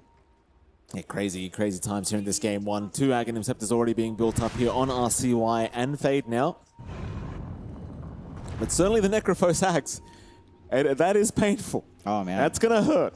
Did we not have pro games where you would have a Pudge Dismember and you'd have a Lifestealer as well infest onto a Necrophos? You'd have like this triple layer. Yeah. That was a fun time. Yeah, that was great. Kiritich showing himself. Ghost taking 0 damage is right now, crazy. apparently. Oh, there's That's the not damage. 0. Ghost Oh going to be my saved. God, Ghost. What? He's got Aegis anyway, but be careful, Ghost. That's not how you use it. Ghost, he knows better. He's okay. Oh, Yeah. He hasn't died yet, John. He hasn't sure died is yet. tempting it for his team. Don't tempt fate here, Ghost. I wonder sometimes, what does Chucky feel about this, his twin brother? Does he ever watch his brother's games and like, I could do that better? I thought Chucky was playing. He's going to love that if he's watching, if he has this unmuted. I'm sure he doesn't. GPK jumping in again. Bignum will be around to save. They'll drop the Will of Wonder as well onto Ghost, but it's not really going to lock him down. Ghost wants to move back in. He's feeling confident here, Ghost. He's got that secondary life available. Nullify, but no, he'll Death Pulse out again. This Necro proving to be extremely hard to take down now. That it is. He's got the Ags flying out now. The full Ags blessing as well. Here we go. So this is where the fun truly begins for this hero. I have to see that damage. You have the full... they're making a move. Catches out Kiritich. Kiritich not flinching quite yet. The escape act will save. The Ghost is trying to move in. RCY a bit off the mark with the roll. Still Ghost moving right next to the Drow Ranger, but can't quite do enough damage yet. GPK back onto the Necro. Will retreat. Not feeling. How much damage is he dealing with the Ags? It's Do some math, John. Come on, now you've got time. 50% of his, increased by 50% of his current HP regen, so plus 30 DPS, plus the percent-based burn on his aura anyhow, plus Radiance. You're easily doing about 150, maybe. And that's without your regen going up. Yeah, that's without the Ghost. Ghost Shroud. Yeah. And yeah, all of those bonuses. And without the heart bonuses from being low HP either. So it's like a very fine line. It is quite a lot, and it's going to be very funny. If you kill a couple of creeps as well, you see right now 180, so so plus 90, plus 100, plus the percent-based portion, that's plus Radiance. Yeah, and again, that's why for one lone moment, our pubs used to be filled with like Pudge, Lifestealer, Necrophos when you'd run into a 5-stack. Yeah. You'd have like double heart, Ags. Oh, GPK. Is he going to show for the creep wave? He hasn't yet, and he decides better of it. Thankfully for GPK. Going to retreat. We've got the Ags as well in Fade, I was going to say. So he's got the gravitational pull and percent-based damage as well. These team fights start to get pretty complicated for both sides. I would say it's a higher bar to execute on Gamer Legion, but BB team have also got to be on point with a counter initiation. Like your decision to roar, how you decide to split up the fight, how disciplined you are in staying kind of semi-split apart to prevent those massive black holes, to prevent the sinister gazes. They saw him. Viero gonna get caught. Fade will jump in. BKB and Raw committed on to the Enigma, but it won't matter. Oh, maybe it does. Fade kicked away. Oh my will barely God. survive. The creep. No, he's all right. He black hole again. He black hole again. A micro black hole once more. Okay. That's all right. That's all right. Oh, the bounces. No, Kiritich. What? Oh, Kiritich, he's okay. But the roll is in now. RCY, he's going to catch save. So 2 down suddenly for BB team. That is spooky. It's spooky, That right, was a Jonathan? very spooky pullback, and I think you have to be super thankful. I don't think speed is 25 yet. And No. there is no way he is, because if he was with the unlimited bounces, they would have been dead. That would have been very, very unfortunate for the side of BB team. Aegis does expire, so they hold out up against it, but you found some big kills to lead to high ground anyhow. I mean, they're trying to slow down Ghost. It's just such a tough task if you can't actually commit all the way for the kill. Because he heals up so quick. Just constant resets by Ghost. Tier 3 tower going to be under siege. I mean, Kiritich trying to slow this down with the multi-shot, but it is not happening. That Roshan banner can keep at least one range keep protected here. That's all you need. Yeah, you're feeding off on so much regen on Ghost. Take the tier 3. They do play it safe. Lots of respect for the respawns coming in. So not the biggest objective loss here for the side of BB team at all. But look at that swing back. It was almost like an 80% win chance probability at some point, 78, 79. Swung all the way back, still in BB team's favor somehow. As again, I do feel like when it comes down to how clean you have to be, you can afford to be a little bit more loosey-goosey on BB team. But man, Gamer Legion are playing to their strengths quite well. Outside of maybe a couple of black holes here from Fade, it's all been pretty smooth going. Smoke out though, BB team. They are going to try for something here, BB. Wrap around the dire jungle. They'll hang around that mid lane, hoping somebody's going to farm the creep wave, but they don't show yet. Oh, Gamer smoke on Legion smoke. hanging around that dire triangle. They're going to smoke up as well. RCY Doesn't sees break under the nobody board. yet. The board does break the smoke, or at least the board smoke does break. Amp damage is going to be found by GPK. That's massive. Ghost. Sneaking up here through the mid lane. Doesn't see anyone quite yet. It seems that BB team, I mean, they pick up the amp damage, but it seems like they don't really want the fight any longer. They do look to retreat. However, we might have one. Oh, GPK. Oh, does he run into them? No, he doesn't. GPK will run directly west instead. However, they seem to know he's around They saw somewhere. the creeps Bignum, get aggroed. they saw him. GPK, blink away, will avoid the brambles, and it seems as though he's barely going to make. That is some space created here, but they have the outpost TP point. They can easily relocate. They're making their way down. BB team, again, not fully leaving their high ground off of this. Next Roshan, 6 seconds away until we see that respawn timer here. That's right. It starts to get a little bit scary with a guaranteed spawn. Gamer Legion have a clear cut. Mind you, Gamer Legion will want a pick off first. They want some security here before they risk it all. So we'll have to see if they can find that opportunity for Roche. BB team aren't able to go out and check for Roshan, of course. Jeez, we might have our first 60-minute game. Yeah, here, it's been a John. while. I didn't think about that at all. Yeah, it's been quick going here in the groups. This one, pretty high stakes. It's going to be interesting. Oh, dude. Oh, no one got pendulums, did they? No. Like, if Ghost had a pendulum. Yeah. Yeah, that'd Yeah, be, there's actually no pendulums. That's crazy. that is a bit silly, isn't it? How? Unlucky, I guess. At least we have one bauble. They're bobbling. But will you keep the bauble if you got the Dezun blood right? You wouldn't, right? I don't think so. You shouldn't. With the Shivas up, with how big your black hole would be, yeah, probably not something you'd want to lose out on here. Unless Good you old just- Fade. You just enjoy bobbling, John. I mean, Spell Amp is pretty nice, but not the most important on Nigma. Late smoke, close by wards. Low ground position for BB team, a little bit tricky. GPK, RCY, caught out, Roar is there, that's a great start, but the black hole does RCY's come gone. in. He's caught a couple of them. They've still lost caught them RCY, but all. they have the Terrorize as well. They are dropping like flies. Well, no, BB team, they haven't taken enough damage. Fade will go down. Miero, he will lose his life, and so will Save, though. It's a 2-for-2 trade. RCY, he has brought back, but doesn't quite make it in time for the fight back. chasing. Never mind, he's chasing.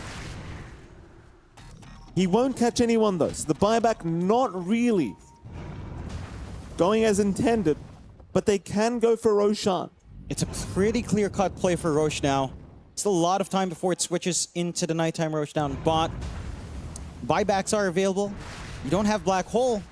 And the one risk for the side of Gamer Legion, this is not the quickest Roshan in the world. But the lanes are favored for them. It is all shoved out. Should still be able to find us eventually. Again, not the quickest, but BB team don't want to risk it into that position as well. Some big spikes still left for BB team as we are taking a look at a replay from the last fight. They had to commit everything onto RCY. That's the Black Hole just hole. a second late. If you stall out that last tick of damage, you wouldn't have to buy back, and that fight ends up a little bit different. So, right on the edge, managing to at least get something here for the side of BB team and forcing out the buyback. Roshan still set to fall. They even throw out the Chain Frost as well. It's the Tormentor is taken by BB team, trying to equalize and farm, trading these big objectives. Refresh for RCY. So the Magnetize does have some backup. Again, you've got that Aegis on RCY with a buyback as well. So pretty happy spots for Gamer Legion. It's just a matter of, can you start to look for the high ground? Because it's been a challenge. It's been very challenging with the way BB team are playing. With their own split push capabilities here with Miero, can be a little bit uncomfy. Oh, GPK? Ghost, not going to quite see him. Such a close game between these two sides. 54.5 minutes in now, 3K advantage. Anyone's game at the moment. Those black holes as well, the AoE is just terrifying. It's insane. It is absolutely terrifying how easy it is to get caught in that black hole if you're not too cautious. And that Chain Frost, it's just so much damage. Way too much. With the combination, it is just, you cannot afford to get caught as BB team. No. And it's so tough because you catch one, you just want to jump in and burst them down, but you've got to be wary of Fade, what he's up to. As Gamer Legion, they're going to wrap around through to the bottom side of the map, through the Twin Gates. 5 minutes till we do hit those tier 5 items. Of course, these players hate getting to that stage. Oh, yeah. I'm sure they'll try their absolute best to stop the game before that happens. That's the goal. No, you don't want to have to rely on those tier 5s. Deaths and Blood Rights would be quite nice across the board, though, for both speed and fade. Good scan. Does spot in the triangle here from the side of Gamer Legion, but you really want to run out from the low ground. It looks like they will, actually. Ghost. Ghost is pretty That's confident. kind of GPK, crazy, Ghost. It is a little bit crazy. They'll pull him away. He has faith in his team. Yeah, RCY. The thing is, if you get baited into killing off Ghost, like again, if you group up, It is risky. it's risky. Even if Ghost dies, a big black hole into a Chain Frost, you might just You're burst gone. it. You might just take out all 5. Yeah, and it's not even just Black Hole. Black Hole layered with a Sinister Gaze afterwards, you're probably going to get cleaned up there. And the high ground starts to open up. Net worth lead completely gone here from the side of BB team. As Gamer Legion now going for their own smoke play. Again, still the triangle position from the side of BB team. Still have Aegis up for at least 2.5 minutes here. So quite some time to protect on RCY. Maybe just go for a little bit of a siege up top, a little bit of a push out. Will they look for the full commit though? And Ghost is hanging around. BB team again. This is where maybe some of the weaknesses will lie, right? Like, because yes, they do scale well. They've got damage. You've almost got the full Ags on Kiritich. But when it comes to team fight, it's certainly a little bit harder to get that same area control, area denial, as you are getting here on the side of Gamer Legion. Save going for a full Abyssal just to have another black hole cancel. It's pretty cool. They've got a pendulum. Oh, there you are. Our Ringmaster's got a pendulum. Took a while to find. 3 minutes till those tier 5 items. Which means the game is just about to end. Ghost chipping away at the T3 top tower. GPK, they will break the Necrophos, but RCY is always behind. He's got the Ags up as well, so it's going to be incredibly difficult to actually kill Ghost as long as RCY is behind him. The siege creep that could. It's doing it. Roshan Bland has got plenty of time as well, so Ghost can continue just slowly chipping away here. BB team trying to find an angle into this fight, but again, it's just so challenging when you've got the pullback every time. Terrorize Kiritich. No, he's okay. They won't commit the Terrorize yet. Kiritich is perfectly fine. Everyone just patiently waiting in the back for the big black hole of Fade. But BB team, they are not allowing that opportunity. And there you have it. The win probability now going into Gamer Legion's favor officially. This BB team, they will hold on to their high ground. They won't lose anything that time around. And Gamer Legion looks like they've accepted nothing's going to be happening for a little bit. So GPK on the hunt for something, might run into Fade. Do they see him? Fade blinks away. TP, no, they're going to find him. Fade's going to die. BB team happy to secure at least one life. It's always Fade, and you know, that's actually a pretty decent kill every single time for the side of BB team. No threat of black hole. Have a little bit of breathing room now to start to play the map a little bit more without that big team fight spell. And Aegis is expiring now for RCY, so your buyback coverage is gone. Maybe you have to stall out for a little bit longer. Wait for that next Roshan as well. Should have buyback up and running again in a minute and a half at the least. So just a little bit more stall here on the side of Gamer Legion. But what a cautious game between both sides. BB team starting to clump up a little bit more aggressively overall, but surely you give us a minute here into the 60-minute mark. Never. Start to get some Desmond Blood rights, some higher level baubles. It'd be very scary if they did get that. If they did get it, I'll tell you, would not be fun. At least for BB team, I'm sure.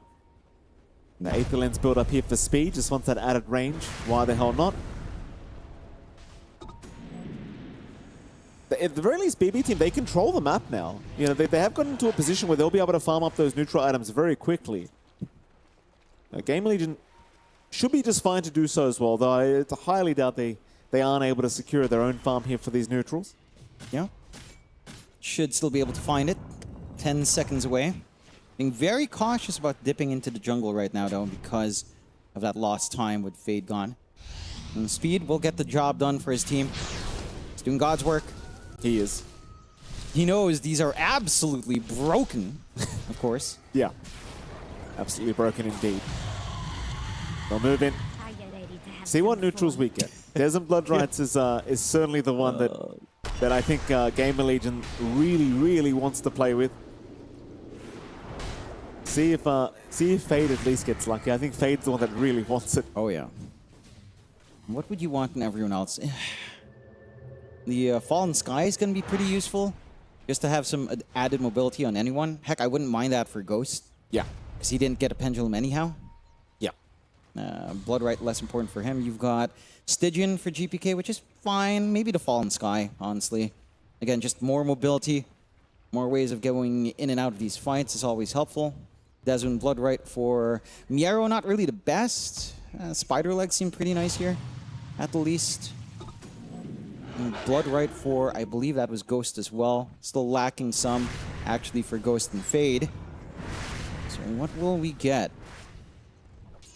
Harmonizer for Ghost is pretty nice. Maybe the Witchbane as well with a Dispel.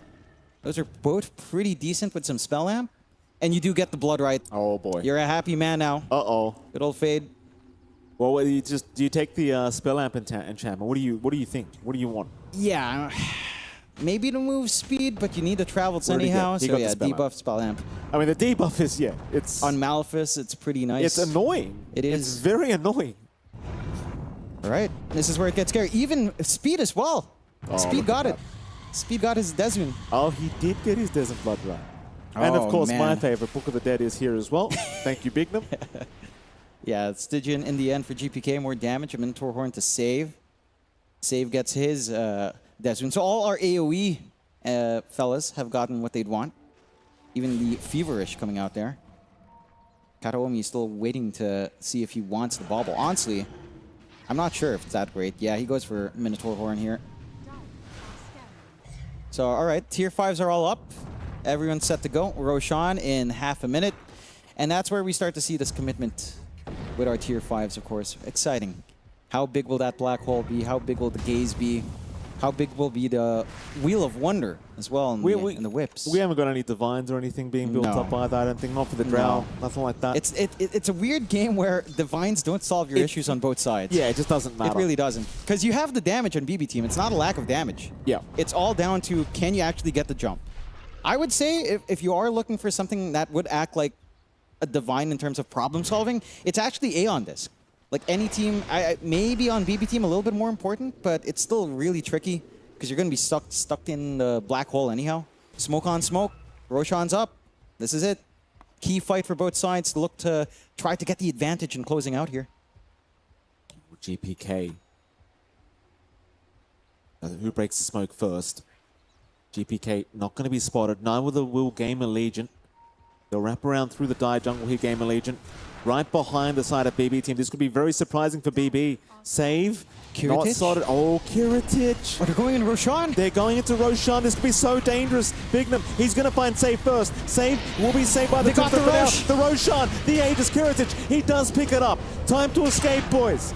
Is Save somehow still alive in the tombstone? Not dead yet. Meanwhile, Ghost. He picks up the cheese. He'll eat the cheese. But can he survive Ghost? No. Ghost is gone. RCY is gone and Bignum's gone. 3 down for the price of nothing. Make it a 4th one. Speed's down a boot. Where was Fade? He has the black hole. He Fade's never went in trouble. in. Fade's in trouble. GPK's chasing him down. Oh. He'll drop to boot a full team wipe. Oh, that was such a messy engagement from the side of Gamer Legion. Very clean from BB team to sneak the Roshan. But they instantly jumped the Undying. They had the flank from the Dire side high ground. Oh. They had an opportunity to just go into the pit with the biggest black hole you could have seen. But they end up chasing this Undying, getting split apart. Buybacks have to fly in. They have 2 lives to deal with. BB team in full control for the high ground sweep. It's 1 fight away now for Gamer Legion. They've got to make this one work somehow. I mean, they've got to buy back on everyone, I think, here if they really want to protect. They've already committed 3 of them.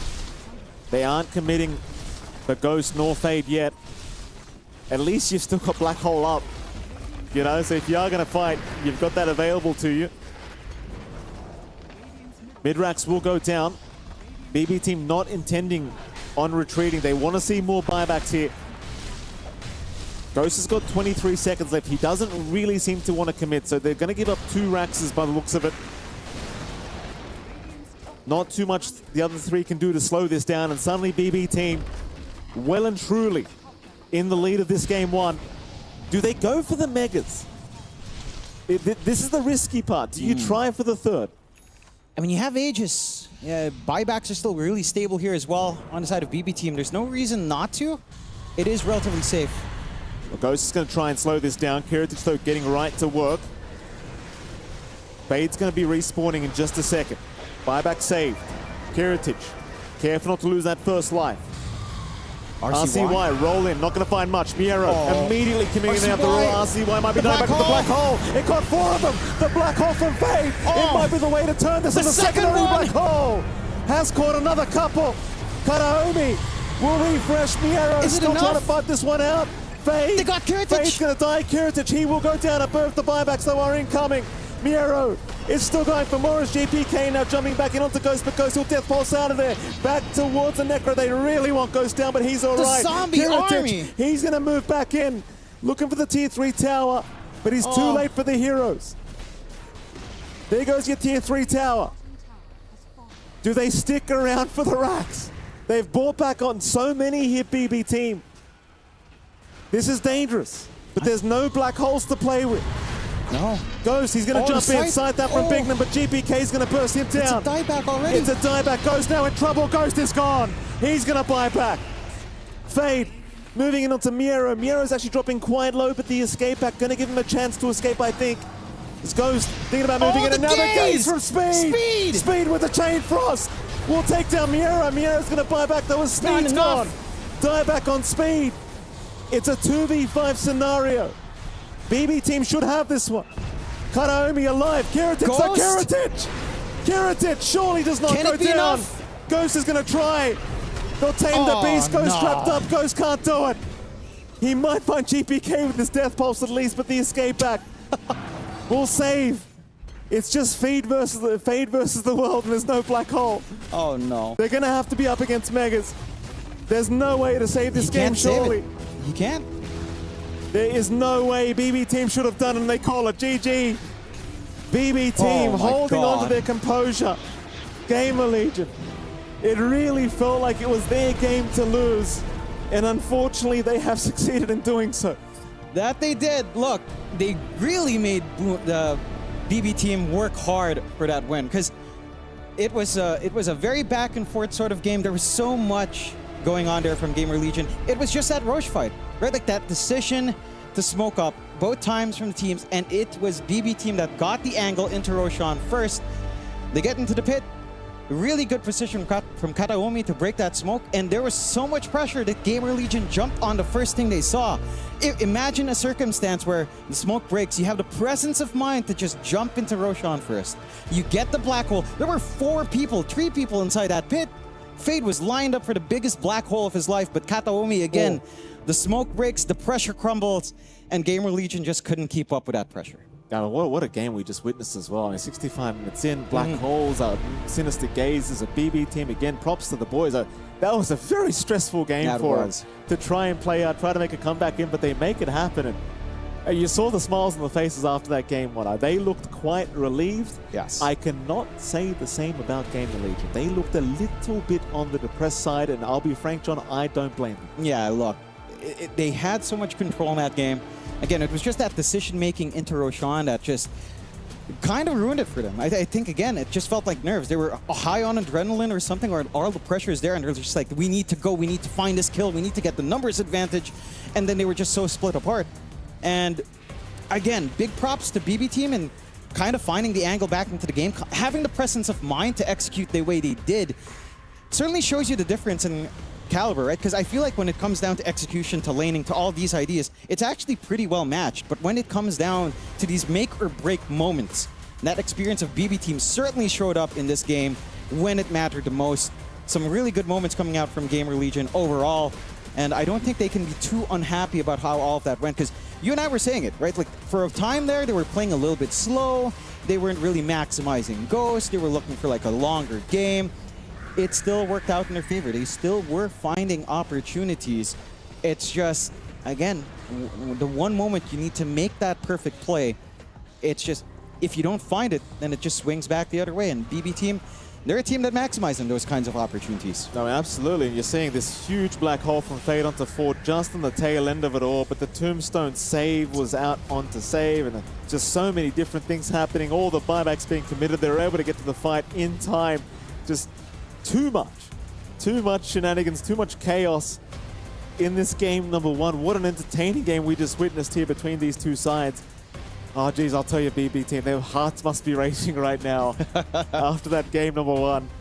I can only imagine what the conversation's going to be like with the coach right now in this down period between the two games. And what do you say if you're Gamer Legion? Like, you're coaching Gamer Legion. What are you telling the boys now? I think Mangusu is just going to be like, all right, boys, we had it close. You know, you guys need to relax. I think that's the big part. Just relax. Because it felt very rushed. You saw RCY commit. You saw all of that commitment onto the Undying. Then you got cut off on the left side. You hesitated to come in. Just relax, play your game. And I think just mentally reset. Because now everything's on the line. Because, again, we were talking about what's at stake here. That brings Gamer Legion down to a 3-6 scoreline. Potentially, if they get 2-0'd, there's a chance that Rune Eaters can still overtake them, right? And that is also the ticket to BB team having a chance at being first. So just so much on the line. They need that draw now in Gamer Legion to be somewhat secure in their ride to the survival stage. As we are taking a look at our stats, and again, just phenomenal play from everyone here. Yes, 70.8k damage from Isn't that great? Ghost Necrophos. So Isn't that amazing? 51.4 from Kiritic. Props to him. It was a tough game for a Drow range. There's so many ways to be caught out as well, but Kiritic doing fantastic work here on the Drow, making it happen. And it was certainly a game where you can't say there was individual standout players whatsoever. It was just a complete team effort from both sides. And really, these kind of games are kind of sad, right? Because both teams deserved the win. Yes. You know, you can't really say one team deserved it over the other. It really felt like it could have been anyone's game. BB team, obviously, slightly better here in game one. For sure, and I think it's also just really cool to see because everyone had like individual moments. I think I want to give a shout out really to Save. He made that Ringmaster look ridiculous, just like the menace he is in the event. He is, absolutely. And of course, we're going to look ridiculous, John, because we're going to head to a break. And right after that break, we'll be back with game 2 between Gamer Legion and BB team.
play is in our DNA. Whenever we let it out, it becomes our superpower. Now imagine an entire city being built to supercharge it. Kadir City, powered by play.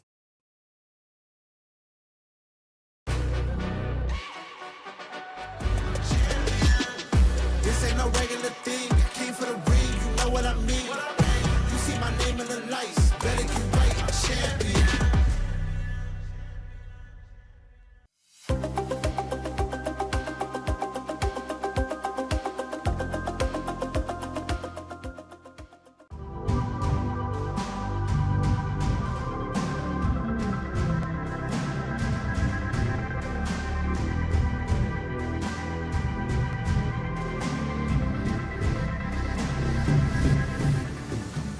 He thinks he can come in here and play my game.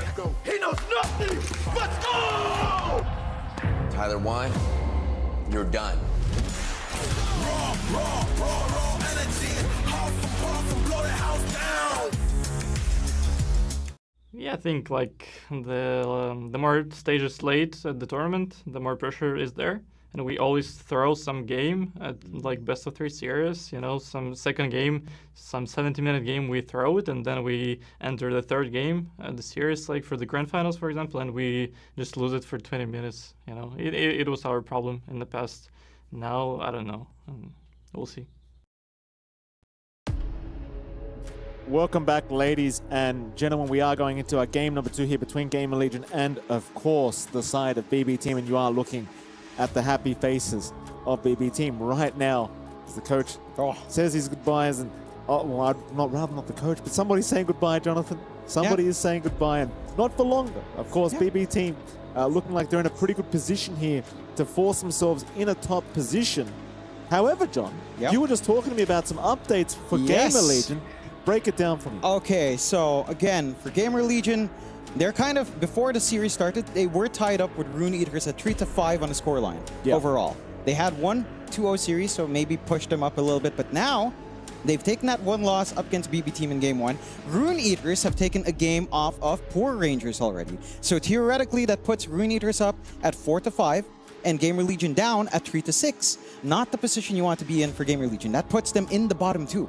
So they have to find a draw here, and they have to hope that Rune Eaters loses out to the Poor Rangers as well and gets a draw. It's all stakes on for Gamer Legion, and the only thing they can influence is whether or not they can actually tie with Rune Eaters now, which, because Rune Eaters is playing Poor Rangers, the bottom team, you know, you kind of expect that to actually be a 2-0 in favor of Rune Eaters. So it's a scary position to be in for Gamer Legion, and we'll have to see if they can at least pull out a draw here. As we saw in Game 1, pretty close affair with the side of BB Team, but just not close enough and just kind of faltering a little bit in that moment where it mattered the most. Could be very, very scary times here for Gamer Legion. I mean, you saw the faces of the boys. You're looking at them right now. I mean, obviously, they were not happy after that Game 1, and it's for this exact reason, because now your destiny is out of your hands. All you can do is do the best you can do, win out this game 2, and if you can do that, then you've got to hope for some luck, basically. You got to hope for Poor Rangers to still be motivated enough to try and win. Yeah, exactly it. Which they probably aren't, to be fair. I mean, they could go out with a bang, you know, give a favor to the North American crowd, and we'll have to see if that's something that they can try to do. Of course, even then, I believe that is still like a tiebreak for that last slot. So there's could potentially be a very long day ahead. Better than getting kicked out. Absolutely, for Gamer Legion, on the ideal scenario. A better long day than flying home early and getting to stay in Paris for a little bit longer. You know, get to see the sights if you have a break day. You know, I'm sure these guys were way too busy being gamers to actually take a look at beautiful sights here, but we can take a look at a beautiful sight that is the draft, as it is kicking in here for Game 2 of BB Team up against Gamer Legion. Already have the initial bans flying out, nothing too strange. Kothel Bane being taken care of by Gamer Legion, and the side of BB Team taking care of that Lone Druid and the Treant, which has had pretty high contest rates throughout this tournament. Winter Wyvern being taken care of now as well by Gamer Legion, and the SF and Drow being taken care of by BB Team. So, Necrophobe is still left in the pool, Fade's Heroes all in the pool as well, including the Lycan, the Enigma. You've got Hoodwink still in the pool as well if you'd want that. We'll see what Gamer Legion will pick up first, as they do have first pick overall, so they can prioritize their win condition here if they'd want curious to see what it will be. Like stuff like Puck Storm are still available for RCY if they want to start with that. Earth Spirit's still there, and honestly, you know, the lane matchup wasn't ideal, and they will start off with it. Just back to Earth Spirit, should be our RCY here on the mid. I'm wondering if BB Team also has the same idea to just go back to Slaughter, because it didn't look that bad there from GPK. Looked pretty decent laning-wise, did a lot in the game. You don't have like the minus armor strat to lean into with Drow and SF being taken out, but Slaughter itself is just pretty solid up against that Earth Spirit. Let's see if he wants to run it back or maybe wants to run something else. We'll have to wait and see. RCY, again, fantastic performance for him on that Earth Spirit game 1. No real issues. Did his absolute best to try and carry that game out. And definitely a very sore loss here for Gamer Legion, as Undying is going to be the first priority here for BB Team. I don't fault them for that. I feel like Kataomi had a lot of impact. Those tombstone saves were pretty massive. Laning-wise as well, you were seeing a lot of aggression coming out there. Just get some decays off, you can chase down. There is still this weird flex, of course, where you could think about giving this to Miero. So, yeah, there is an opportunity to still kind of throw things around here for the side of BB Team if you would want. Just have to see how the draft develops, but it does leave it fairly open. You could argue Earth Spirit's an open pick as well here for Gamer Legion. You could still give it out to your supports, but it's just not the way Gamer Legion has been prioritizing this hero, so would not expect it anywhere else but on RCY. See the Largo being banned out now by the side of Gamer Legion, and what else would you want to see removed here? Because they're not going to be banning out these micro heroes, I don't think. Like, maybe you show respect for like Miero's Beastmasters, sure, that could be a possibility, but it didn't feel like really the biggest issue in that draft. We'll have to see what they'd want to change up here into Game 2. And BB Team, again, Slaughter is still in the pool. It doesn't feel like Gamer Legion will prioritize banning that. They're having a discussion, though. Digging quite a fair bit into that reserve time here. I mean, this game is still very important for them. Yes. Again, like they've got to try and force the hand of fate. Yep. That's what they've got to do. And hope, yeah, they really they need to do their part. You can't have those doubts in your mind. No, they need to do their part. Right? As far as you're concerned, if you win, something's going to happen. Yes. Well, we'll have to see that A game brought out. We'll have to see, again, a level state here for both sides, because for BB Team as well, there is the possibility of making it to the #1 slot if Falcons does manage to drop a game to Extreme Gaming here. We'll have to take a look-see. And we do get the Ember banned out in the end for the side of Gamer Legion, so maybe just trying to simplify the matchups for RCY again, leaving that Slaughter in the pool, rather playing against the Slaughter and the Ember here overall. BB Team for their part, what would you want to take care of? Snapfire surprisingly has been kind of ignored. Hasn't been the most amazing hero. Again, win rate wise hasn't felt great. Not the highest win rate in the world. So I'm keen on seeing, because it's still a pretty decent answer to Tombstone. If you are concerned about it, could be one way to go about. Dig in to that reserve very deep. They do. Hoodwink still there as well. If you're looking at pesky supports, This Clockwork. game, just as important for BB Team, of course, still fighting for their chance at qualifying directly through to the playoffs if they can beat out Team Falcons here in the Group A standings. Yeah, and again, that's also kind of out of their hands. Like, they have to hope Falcons will take at least one loss up against Extreme Gaming to force a draw. Yep. So it's a lot of things that need to happen. In fairness, is much more possible than what Gamer Legion are hoping for right now, that is actually true. It's a little bit more closer to reality here for the side of BB Team. So again, they need a 2-0. Gamer Legion need a tie.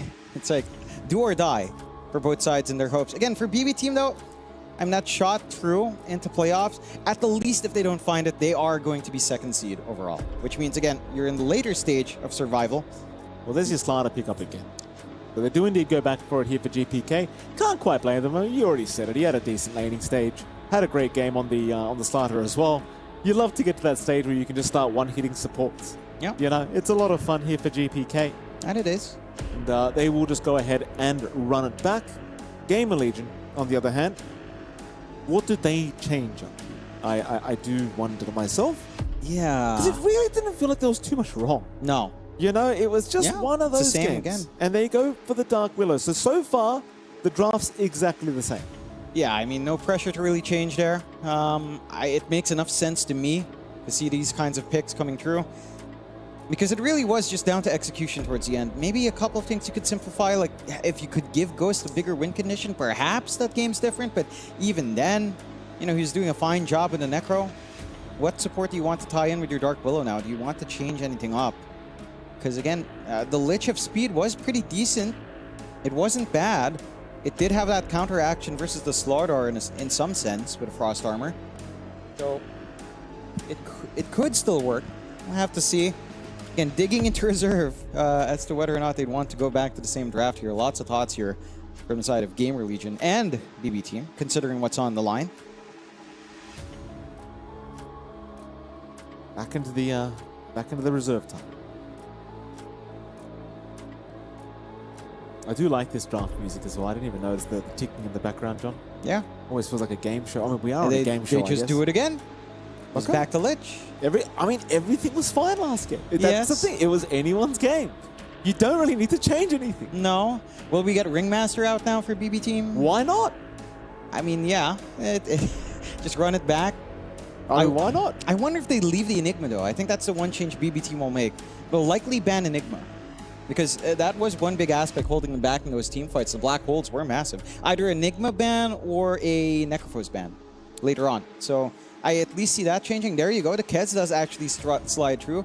A big win condition for Kiritich. Plays really nicely with the Slardar.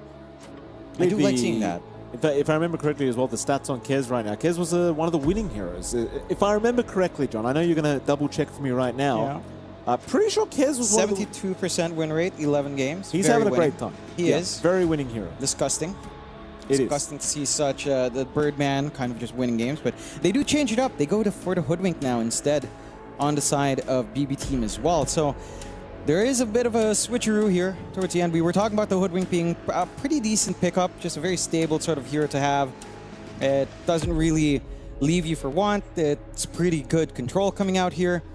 I will say that the side of Gamer Legion, I think overall you're still kind of happy with your support duo because you still get full value here from the Lich. Right? You're still having a decent enough time to block off some of this physical damage coming in. Your control is still really good. The question now is, what does Fade want on his offlane? Or what do you want on your pause 1? Necrophos still sounds good here for Ghost. They'll go with the Axe. That was left in the pool into Kez. Now that is a lane that Axe can kind of have fun. It's still a lot of damage, but for the game as well, Axe should be in a really good position to play out these fights. The Blade Mill is going to do quite a fair bit of work. You can zone out really nicely with your Battle Hunger. And we've just seen the effect of Axe. Like, this hero has just felt so darn good. It's been contested pretty frequently. Win rate not the highest, unfortunately, because it has been banned out so much. 21 games, 47% win rate. But in the games that matter, it has looked amazing. It certainly has. It certainly has. Should be an interesting one, the Axe versus Kez. Still could be a little bit challenging into the Undying as well. If you do, even the Hoodwink could be a little bit annoying, but we'll see. Final bans to come out. Do they feel the need to respect ban out the Necrophos here? I wonder. Because it was very annoying. It was. I would say it's worthwhile because that really held them back for a long time. Just the frontline presence of Ghost, all the sustain he was really giving to the team. It's a worthwhile ban. It's just, what do you leave on the table if you do ban that out? Like, there is, it's not been popular, but there's a Terrorblade still available as well. Right, like all this minus armor, Terrorblade doesn't care about it too much. You don't have the highest magic damage either. So a TB in like a mid to late game scenario can kind of just drop some faces down. Could be the way to shift here for Gamer Legion if the Necrophos is banned out. What other direct matchups are kind of funky into Kez? PA is kind of a dead hero, but it's one thing that we used to see a long time back. So they're thinking. 20 seconds on the reserve time. Neither team has much left. BB Team taking these final bans extremely seriously. Again, they still have an opportunity to secure top spot in their group if Extreme can take some games off Falcons, which they are playing as we speak. Yep. Can actually watch them from across the room right now if we wanted to. See, the Necrophos being banned out by BB Team now, so they do show that respect for what Ghost was doing in the last game. And then we also saw the Beastmaster banned out here by the side of Gamer Legion as well. So again, stopping Miero for some of his comfort. When you think of Miero, you also think of like Doom. Are you concerned about a Doom this game? It could be relatively annoying. That's 3 like melee front lines, 4 melee heroes into an axe can be kind of ugly. They ban out the Enigma themselves on the side of Gamer Legion. So again, not wanting to give Miara that ability to teamfight as well. What are you concerned about? Again, Terrorblade, are you worried about? Are you worried about like a Jug? Probably not. Jug definitely not a meta hero. Luna's the only other range that kind of feels good. Maybe Avenge carry as well, but it's not been the most popular overall. So, again, the only clear-cut, like, it's the Terrorblade ban. It's the only one that really makes sense here. So what do you want in Ghost? What's he left with? What has he been playing? Yeah, all right. I mean, that's one way. No one can hit her. It is the other answer when you don't have Necrophos. Pretty decent lineup. I will say the one concern is Muerta's timings just feel really whack, right? Like we see her in lane, she does fine, she hits 6, and then like at level 8, it kind of feels really bad, and then you hit Maelstrom and it's like okay, and then you hit like Mjolnir plus Silver Edge usually, or Mjolnir plus Crystalist, then you're kind of wrecking face again. Like her timings are very weird in terms of itemization. It's not a linear move up. There it is as well. The Lycan coming out from BB Team, which is a Miara special to boot. So you got 2 very, very signature Lycan players in this series. Miara will take it for himself this time around. And it is, I would argue, a pretty free Lycan game on top of things as well. Like maybe you worry a little bit about the Dark Willow, but I don't think so, John. No. You don't really care that much. Not too much. Lich is not going to have a good time, you know. Just being chased down by wolves the whole game is going to be pretty ugly. Dark Willow probably not going to have the greatest time. No. I like the Lycan pick a lot. I do as well. I think Howl's going to be pretty annoying for Ghost. And the damage output of the Muerta is like very strange, so you might not have the best of times in trying to kill off early on. I'm very curious to see how this changes the approach of the side of BB Team, because it does feel like you're kind of looking at the same timings for Miaro, but you're looking at slightly sharper timings here from Kirtich. So you should expect this Kez to start showing up a little bit earlier. I'm wanting to see what his itemization will be like as well. We've seen a variance of itemization. Mage Slayer is actually pretty viable here up against a Muerta. So that might be the direction to go here on your Kez, a weird mid-game item. And then you start to go attack speed, you start to go sustain, defense as well with BKB. And for the side of Gamer Legion, you kind of want to see a good lane for Fade. I feel like that's where this all hinges. Like a good lane for Fade and RCY. Because you don't want your axe to be just sitting in the jungle for all that long. He wants to have a good lane. He wants to have that good timing into Blink, Blade Mail. And you can kind of start playing from there. Because there is still a risk here for BB Team. That's 4 melee heroes into axe. They all hit pretty decently as well. One Blink call with Blade Mail might ruin your day. And so that is a consideration. Like if Fade gets away with a good game, this could work in favor of the side of Gamer Legion overall. Just need to make sure the off lane kind of gets off to that running start. It does feel like that's where the story hinges for both sides. Same thing goes for BB Team, right? Like with the Lycan, you want the Dominator timing to be on point, you want your Shard to be up, you want your Overlord, you want to be able to bully out those supports. So you kind of need that strong start on Miero as well. We'll have to see if they can kind of get that ball rolling for themselves here. Before we do get into game 1, by the way, John, I know we have Extreme and Team Falcons going at it right now. Do we have the other one going at it at the moment? Yes, it is happening, right? Rune Eaters and... Game 2, I mean, John. Are they in the game? They ought to be, because game 1 ended. So I think they would be at this point. Should be running. I'm not sure what the scoreline is like, but we can quickly check. We couldn't we, Jonathan? I'm pretty sure. That's why I was asking. Yes. Let's take a look here.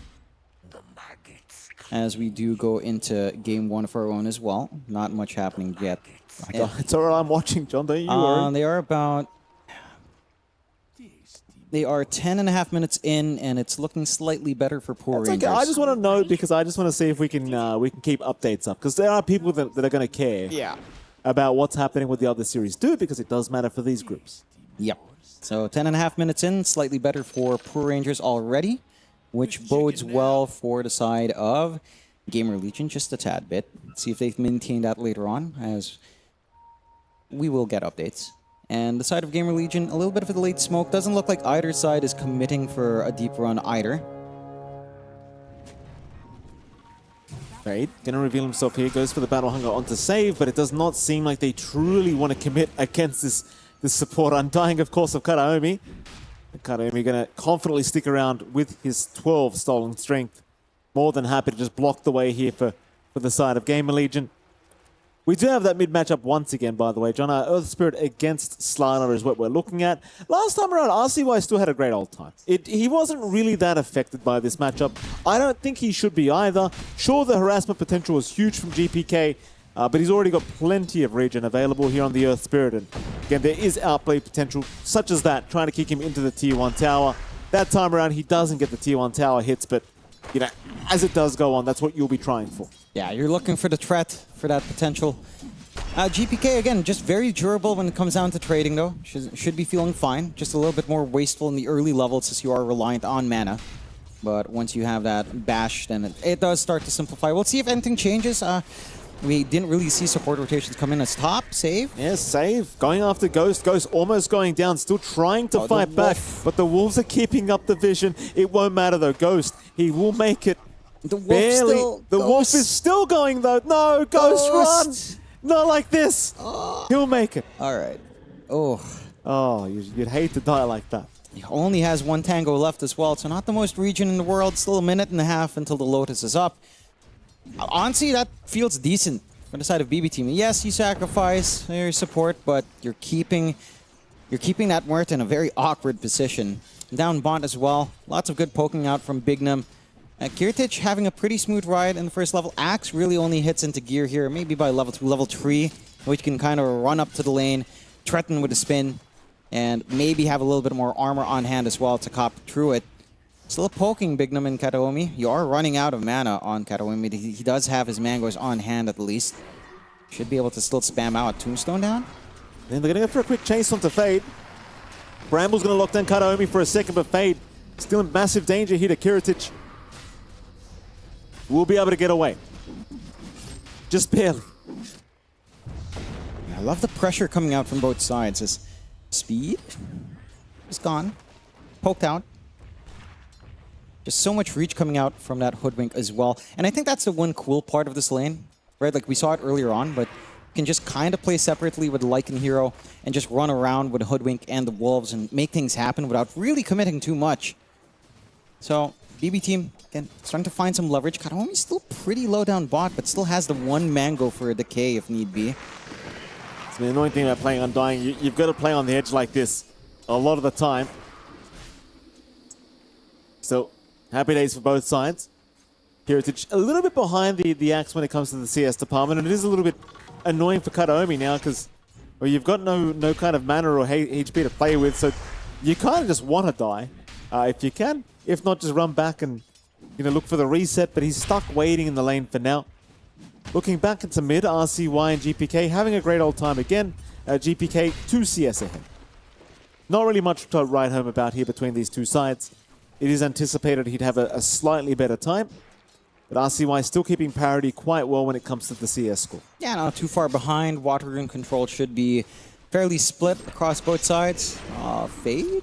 It's a lot of damage early on here from Kiritich, and that's without anything major really being up yet. No Falcon Blade, no Power Treads, just a little bit more agi coming in. And you are seeing the threat as you hit level 3, level 4 on that Kez. It does do a lot of random damage to you. Like his skills do output a lot in the laning phase. 4-minute Water Rune, no movement across, so it should be a 1-for-1. RCY should be fine in topping up. GPK should be fine as well and taking the other rune away. Still being a mess up top. Speed. Oh man, it's just so painful. It's a lot of damage here for poor old Speed to have to try and endure. He does at least walk out of there. It goes, he's okay. It's 15-2 in terms of his own CS. He's not having the smoothest ride at this top lane. There's just so much to be worried about, and of course the Lycan has a generally pretty good time at denying creeps. As Fade trying to go for a big pull in the creep wave, stacking them up. Kataomi can't really hope to contest too much of this, but he's going to try. Bignum will continue chasing him down. Fade continuing to farm very efficiently, but they're going to bring Save in now. Save chasing down Fade. They'll drop the Tombstone to slow him up with the zombies. Acorn shot as well. Fade still looking somewhat healthy, but they'll bring in Kiritich now, and Fade is going to be left to die alone. So finally get punished for this this efficiency play with the creep wave. Now, you'd like to see it. You leave Miaro alone, but doesn't feel like they have enough output here to even threaten onto the Lycan. So just lacking a little bit more. You don't even have the numbers as well. And BB team, again, a really great read to just punish the Axe lane. And once you fall behind that Axe, we were talking about it, but you do not want to be left farming for too long, so go for more. They do. Ghost. Gonna get caught. It doesn't really seem like he's got a great way out of this either. Oh, in fact, he does. The Brambles. Gonna lock him down long enough, so Ghost will salve up and turn back towards Miero. Save's gonna go down. Miero also set to fall. Bignum really just coming in clutch with the Bramble save. And Ghost, he wasn't even going to pop the salve. He did not believe he was making it out of that. No. But he got there in the end. And he does. And again, a good read from the side of Gamer Legion now as well. With that movement across, maybe in the power. No, Kataomi does manage to snag it at the very least. Nice kickback. Kataomi. Not going to make it. Oh, he's not going to make it. Nice and easy. I'll see why. He'll keep the Magnetize going as well. I mean, look, all that movement across does give Fade a little bit of a rough time down bot. It's been slow going for her Axe. Does at least have some of that armor up. It's been way easier for Kiritich. Pretty much a free lane here for the Kez down mid. It's a lot of damage on RCY. Gaze out from save. It's not enough. GPK able to secure the kill now, looking towards save, who's trying desperately to fight back. Speed. Oh, he can't do it. GPK. Hands the tip over to Speed as well while he's at it. I mean, he gave it a crack. And he did. And he just gave freebies out to our mid-slaughter. Some pretty big wins. At the least, you find both Shrines of Wisdom here for the side of Gamer Legion. So a consolation prize for feeding the Slaughter, at the least. But you got the way better trade here on the side of BB team. Level 8 now on that Slaughter. Fade just doing what he can to pull the creep wave back. Looks like he's probably going for the 0-3-2 build on our Axe, just trying to get some good damage going with early battle hunger levels. Kind of a smooth start in the lane here for the side of BB team. Overall, it feels like as you are getting that run that you'd want here on the Lycans. They catch more again. Through Ghost.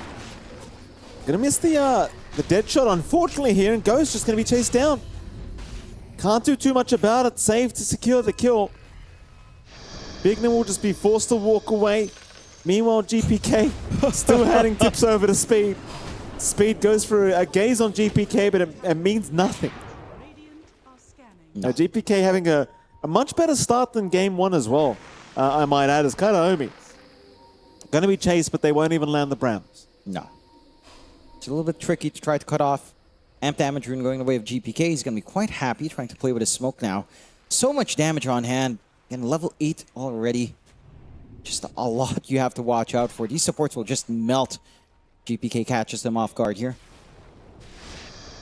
Pace is on. They're going to try for Miero, but GPK's right behind them. Miero, he's still alive. He will eventually fall, but now they can turn their attention on towards the Muerta of Ghost, who's going to be left completely alone in all this. Not exactly a trade you would like as Gamer Legion. No. And Muerta, this Ghost Muerta, he's already had a challenging start to this game one during this laning phase, and it just appears to be getting more and more challenging as time does go on. It's not getting any easier. That pressure is coming in from the side of BB team. You aren't really set to respond just yet in RCY, and you really don't expect anything much here from Fade for quite a fair bit longer. So it's just down to the sports, and even they bailed out instantly as, oh, Fade. Yeah, Fade's having a real tough time as well.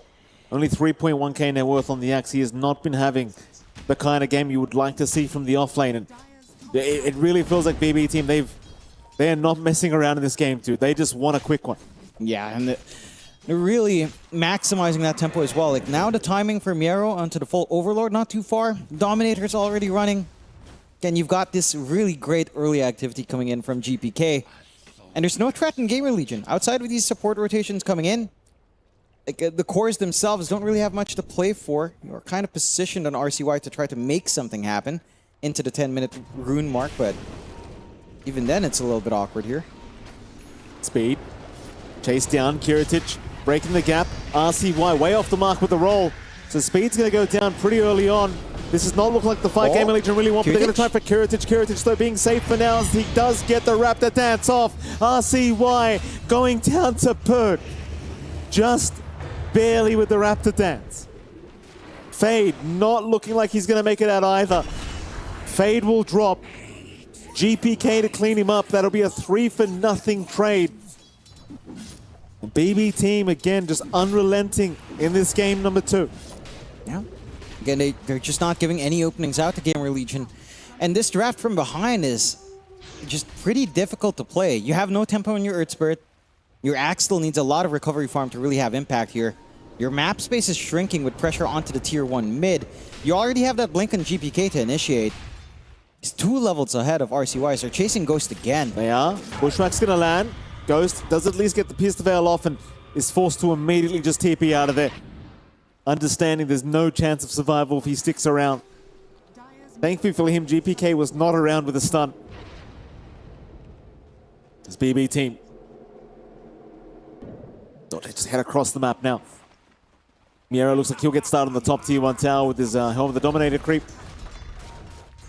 And I'll tell you, BB, they really just look like there's nothing to worry about. No. It's just smooth sailing. Just a clean early game coming out. No pressure coming out from Gamer Legion. All the tempo in the world here for the side of BB team. And they're just set to hit some key timings. Mage Slayer on Arquez is going to be amazing. Kiritich is already set to a pretty clear path towards that. He pretty much has it now. Like, how are you supposed to kill off Kiritich? Heck, if he gets one random slash onto your Muerta, that's a lot of your damage is gone. If RCY gets hit, that's a lot of your damage is deleted as well. There's not much to play with this debuff up and running. And 40% spell damage reduction is huge for all of these heroes. Mid starts, Frost Shield does stall for a little bit. At the least, but not long enough. Well, there goes your mid tier 1 tower. Nothing Gamer Legion can do about that.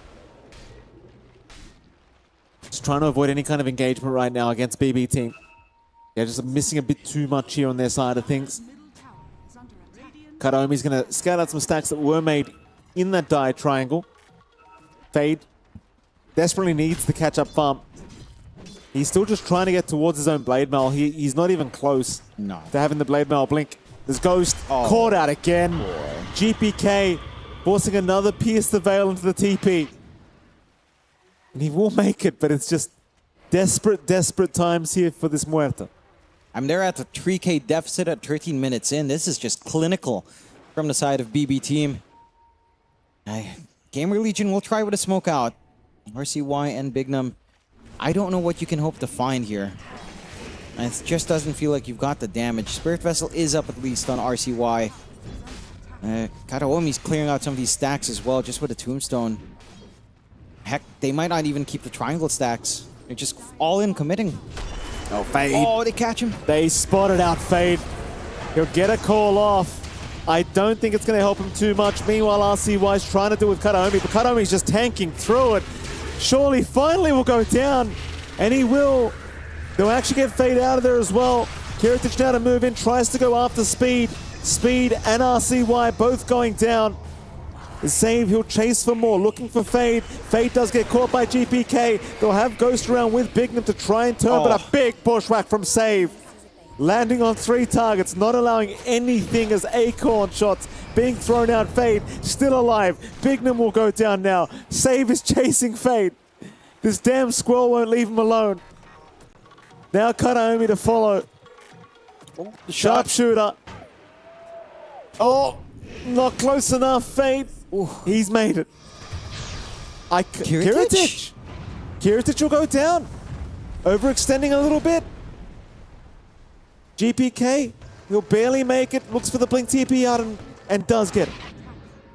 But they do lose Kiritich at least. Yeah, not ideal for the side of BB team. Still not the best for Gamer Legion as well. A 3-for-1 trade. It's pretty costly to just find that 1 kill, but it's a kill you do need. You're happy enough to take it.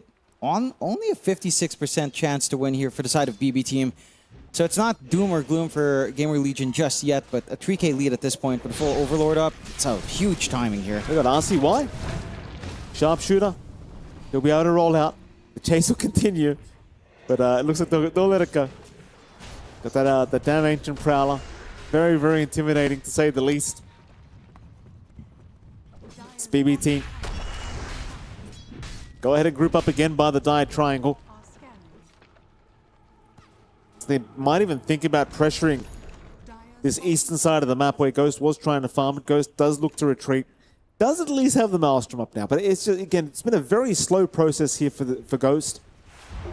The problem is, in the meantime, you're just taking Roshan now as BB team. It doesn't take too long to melt it with Corrosive Haze and some physical carries here. No counterplay from the side of Gamer Legion. Just gonna have to surrender that as we do get a very interesting pause here from good old Ghost. A bit of a chat with the admins to see what's going on. Yeah, but something about... Yes? Are you lip reading? Look like maybe, I don't know, air, light or something. Or it didn't look like sound. He would point to his ears. We got the go-ahead. Looks like whatever it was, Ghost figured it out. Fair enough. Again, 13-7. Free Roshan for the side of BB team. The side of Gamer Legion, they still need a lot of time. Like Blade Mail's being formed up. You're looking at the blink timing next for Fade, of course. The Maelstroms to start for Muerta, but you really want more as they get a good D ward off. But you really need like Mjolnir into like a crit or an Invis to weave in and out of these fights. And you're just so far away from that on Ghost. Trying to go for the Hurricane Pipe for some defense here. He is doing a fine job of keeping up in that farm. Only about 600 gold behind Miero's top net worth Lycan. So overall, the Muerta is doing a fine job of actually maintaining parity to an extent. But you've made a lot of sacrifices to get that done. Your two supports are pretty far behind. BB team get a little bit more utility out from the supports as well, considering that all the activity coming out from Karaomi and Save. So, it's a Speed. Not enjoying himself right now on this lich. Oh, they've caught themselves a Ghost Muerta with a bushwhack. Wolfform's going to be popped. Here's the Vel TP away. Has been committed. They will get Ghost out of there, but that's again another Pierce the Veil that's not going to amount to a defense. BB team don't mind this whatsoever. They'll just start on the mid-tier 2 tower. It's just so nice and easy for them at the moment. Smooth sailing for BB team. And I can only imagine what Gamer Legion are trying to figure out here in this game too. How do you, like, how much time do you need to try and find these fights? I guess you at least want this blink up on this axe. Like, it's not there yet. RCY does get a roll away from GPK. yeah, but they're just losing so much across the map. They lose their bot tower now as well. Already down to just one outer tower at 18 minutes in. It's not an easy time for Gamer Legion. Like you said, just trying to get this blink up on Fade. And maybe when you have that, the game gets a little bit more manageable here. See how long it takes. I mean, even the damage here on Ghost, because he's always forced to kind of go into the Ghost form. It's just rough. You never have the turnaround potential for damage with the Muerta, because you have to use it defensively here. BB team just are able to run around every single part of the map they want to. RCY does escape, although Fade, he's been caught in the back again. And this is just your support. It's just Karaomi and Save getting the job done. Fade gonna go down another time, and I don't believe he had his blink up yet either, to make matters worse. Unless I'm incorrect, no, in fact I'm not. That's a bit sad. And it is. But it is what it is right now for the side of Gamer Legion. BB team, again, smooth going so far. Full Deso now up on Kiritich. You've got really everything you could ask for. The minus armor strategy. Just going into overdrive now with Corrosive Haze plus a Deso. Everyone will just die. Speed has to be so careful. Showing up anywhere, you're just really dead here. Trying to go for some ward plays. Save is kind of ready for it with a sentry. And that will be spotted. Save. It does get caught. Chain Frost is, it's on one. They'll still find him. Although, GPK is going to jump in. Bignum will die. RCY, he'll force the magnetize, but it's looking pretty rough for him, although it's a lot of damage now on a GPK who's actually going to lose the Aegis. So they do get a bit more. Not the worst situation in the world here for Gamer Legion. No, not quite. They just need more of that. You're kind of running in one by one on BB team. You're kind of getting a little bit overconfident, so there is punishment for that overall. But the side of Gamer Legion, they're 7K behind at 20 minutes in. That is very significant here at this point in the game. Still need that recovery process to kick in. It does look like it's going to take a little bit of time for all of that to kind of connect together. You are at the point where the Blink's pretty close now for Fade, so at least the Blink call initiation starts to become a reality. That's a way of actually starting out these fights. Tormentor being taken now by the side of BB team as well. And doesn't look like you're having any issues just clearing it with a one-man army of Miero. Kiritich gets a shard. Oh, over any of the supports. Fascinating. Indeed. I guess they bought them out on at least good old Karaomi. They did. Alright, fair enough. Gamer Legion, I mean, even with his Blink up and Fade, it just feels risky. They'll go for a little bit of a smoke. See if they catch anything as they get caught. Oh, they are. Speed. Getting the Lycan experience. Can't do too much about that. 9k advantage now for BB team. Of course, they do move on to that bottom T2 tower. Shrine of Wisdom to be taken as well. Gamer Legion, they do take the time to get the other Shrine of Wisdom across the map. But there will be no T2 tower defense to come. It's Kiritich running into Bignum. Cannot quite cancel the TP. But BB team, again, I really feel like there's just zero for them to be concerned about right now. You've almost got the BKB up as well on Kiritich, so he's just going to feel unkillable. No. In this next team fight. Although, call is going to land. He did chain away just barely for a second. Do they even have the damage for him? No. They've got 0 damage here, Gamer Legion. RCY. RCY caught. Ghost will try to go for a TP play out. Does make it. But just 0 damage. Yeah. And unfortunately, the call came in, but the grappling hook had been expended already. So he kind of grappled away anyway. Isn't that great? Like, that's not interruptible like that. Nope. Pretty cool. Unfortunate for the side of Gamer Legion, but again, BB team just playing clean, playing smooth here. The side of Gamer Legion, again, they have to really get that work in. Worst news for the side of Gamer Legion. Miero has that full Orchid. Everyone's just going to be dying now if that Lycan sets eyes on you. So you just don't have a lot to do so far here. Maybe high ground, you know, big call on the high ground with Chain Frost could be good. But your map space has severely shrunk. Like, this is... It's not like game one where it's really even. This is just a one-way road right now for BB team and riding up here. And just not a lot of options left for the side of Gamer Legion outside of hoping for the best and getting that farm up. Absolutely. Also keeping tabs on the other game going on right now. In case people do want spoilers, Extreme Gaming and Falcons right now. Falcons 1 game up, and it looks like they're winning game 2. Speed.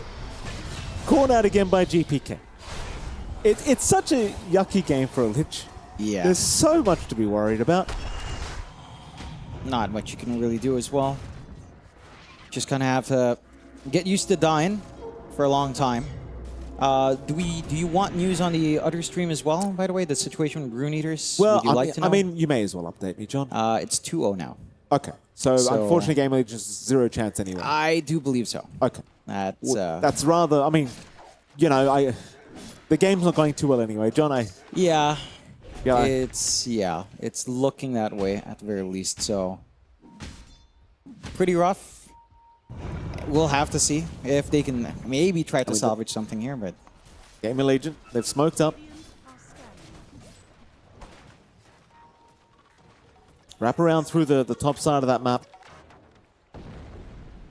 Trying to wrap around back into their own jungle. They get a scan onto Kiritich, but Kiritich has a BKB up now.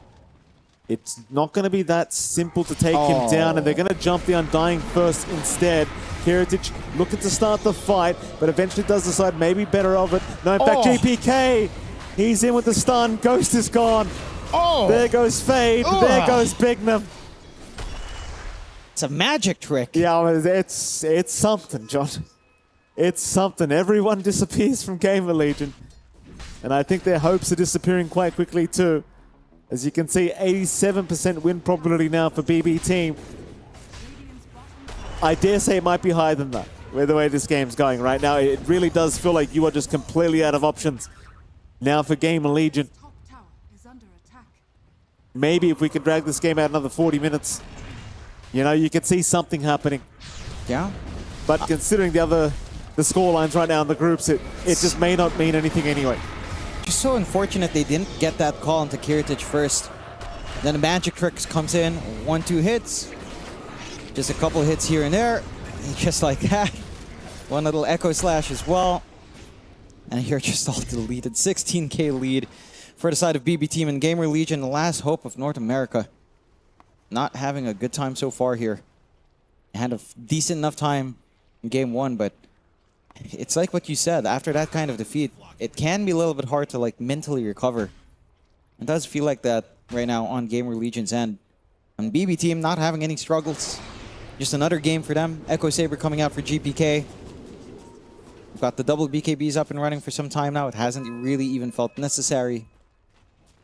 And Gamer Legion, what can you do? Like, if you get the farm up in this Morta, and if you get some good calls on Fade, maybe. It does feel like Fade needs way more armor. He has not had any dunks. He does not have any way of copying through like Corrosive Haze plus a Deso. Just have to try to find something. They're not going to find Bignum. Roshan's going to be available now for BB Team. They'd much rather that anyway. So BB Team, the Roshan rule will come out, but I don't believe Gamer Legion will have any opportunities here to try and fight this one out. Lines have been drawn, but it's all too late anyway. They weren't even grouped up and ready to go.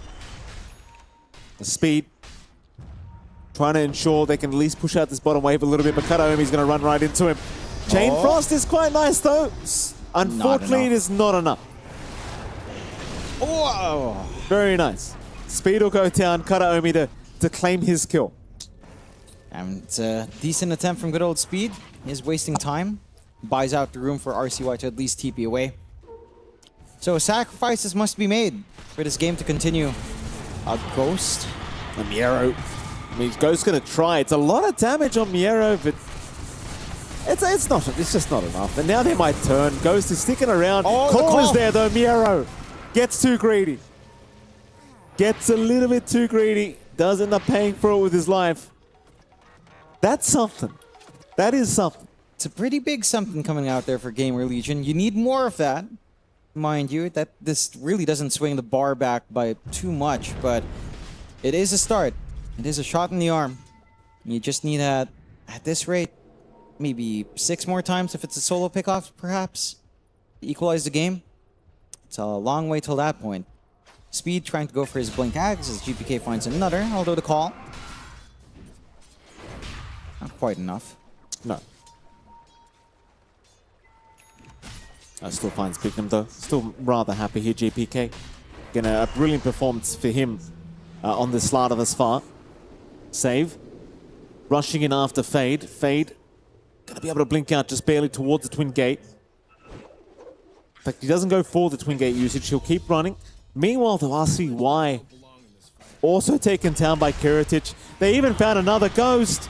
He's going to go for the Hurricane Pike out with the Pierce the Veil, but he's been used up, bushwhacked up, and the sharpshooter of Save right to the face of Ghost. The game continues to get worse and worse for Gamer Legion. It's getting better and better for the side of BB Team, though. Just, again, smooth sailing so far outside of that one death from Yarrow. Outside of him getting a little bit greedy here on our Lycan. Just not too many concerns. Onto the high ground they go, actually. 29 minutes in. Age is still up for quite a fair bit of time. 2.5 minutes left on Kiritich. There's no reason to back off whatsoever. What kind of defense can you even hope for right now on the side of Gamer Legion? A Blink Call, maybe a Magnetize on top. Chain Frost still a ways off. Could try, but 2 lives in Kiritich is a lot to deal with. It sure is. Bottom rack's going to be taken down. They could hope for a blink call onto Kiritich, but that won't be happening. Now onto the mid tier 3 they'll go. BB team unrelenting. Kiritich, he's got the Aegis, they'll call him up. Tombstone's going to save though. It's just so hard to drag anyone back when you've got the saves available from Karaomi. The kick? The kick is there. Don't forget, he's still got a secondary life.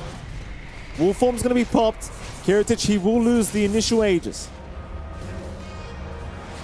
Call is out. Fade going to try and drag him back into the loving arms of Ghost. They'll try to burst him down. Kiritich, so he's not dying yet. He'll turn around. No, he will go down. They do get him.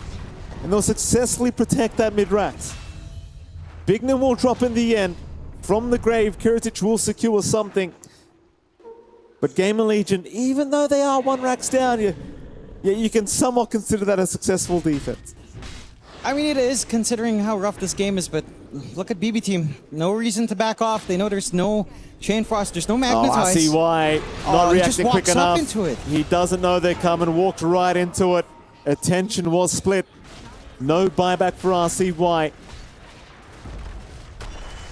GPK, he's been on absolute fire on this Slaughter.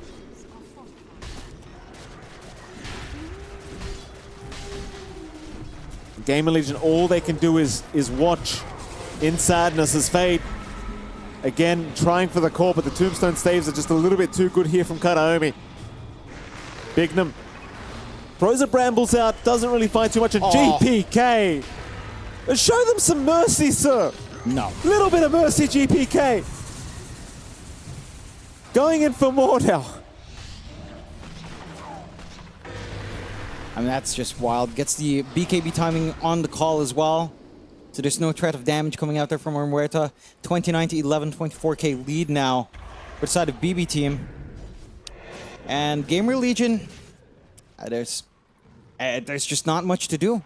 You know, they're underfarmed. They don't have the map space. The only condition where they can start to look good is in solo pickoffs, which are super hard to find with how BB Team are playing right now. The only time we've seen it is that mistake from Miero, kind of trying to play tag and not respecting some of that output here on Gamer Legion while it's solo. You've got the blink up now on speed. It's something, but again, it's a long way from being something big. Tormentor gets taken. Shard for save, and Miero is going for his Ags. We're going to get the Wolf Form Lycan, or the Wolf Form Kez, either one. Pretty good. A bird wolf. Yeah. A bird wolf or a... Wolf bird man. A wolf bird man or a snake, water snake wolf. Oh, you're trying too hard now. He's a water snake, isn't he not? Who's a water snake, John? Slaughter or Nagas. Oh, They're snakes. Okay. No? All right, I apologize, John. I thought you were trying to do something with the Kez. I'm like, snake? No. What are you talking about? There's the Slaughter. He too can morb out. We're morbing Oh, now. we're morbing, are we? Yes, we are. Okay. No morphling, but morbin. Amp damage available on Kiritich. GPK onto Fade. Fade trying, can't get away. RCY now the next victim. It's just too much damage from Kiritich. Goes with the Pierce the Veil, just has not done enough. Meanwhile, Save, he's jumped in on his own. He does kill off Save, but Ghost, well, he was chased down by Kiritich. Kiritich will look to retreat just a little bit, but they are onto the top racks. The voice lines will begin until morale does improve. And I do not believe it will be improving anytime soon, as Gamer Legion looking like they're out of options here for this game too. And unfortunately, out of options for the Esports World Cup. This BB team will be knocking them out by the looks of it. Just need to take the Ancient down. Here we go, Kiritich. Maybe he's gone too far. Oh, the Tombstone save again from Karaomi though.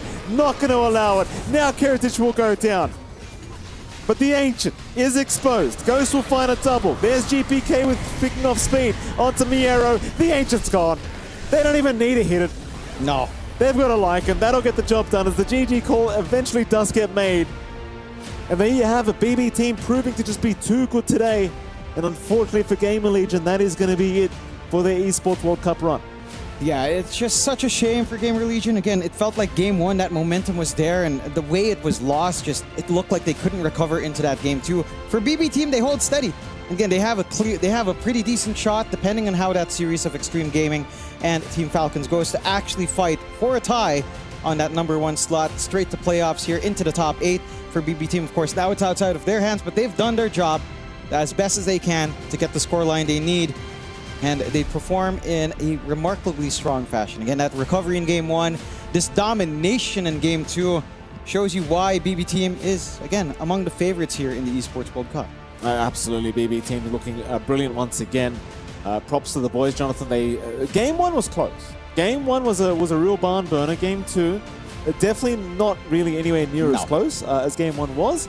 BB Team showing us they are definitely the better team here today, especially after that game two. But game one, I like to say this all the time. I have so much faith in these boys. Yep. It's going to take some time, Jonathan. It's going to take a little bit of time for Gamer Legion, but they're getting there. They're getting there. Unfortunate end for their cycle here in the EPT into the Esports World Cup.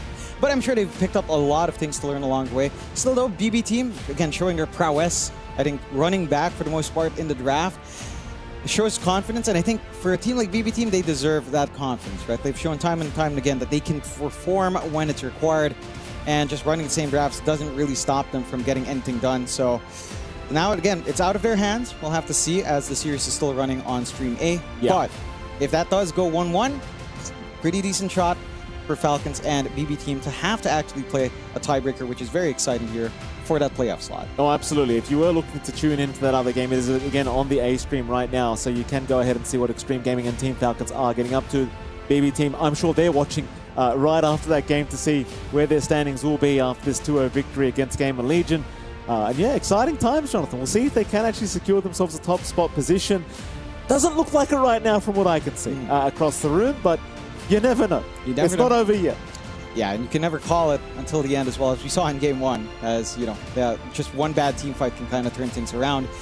And again, pretty exciting day here for our groups, because this is not the only exciting one. Our series later on is pretty tight as well. Just a lot of positions on the line here in the Esports World Cup.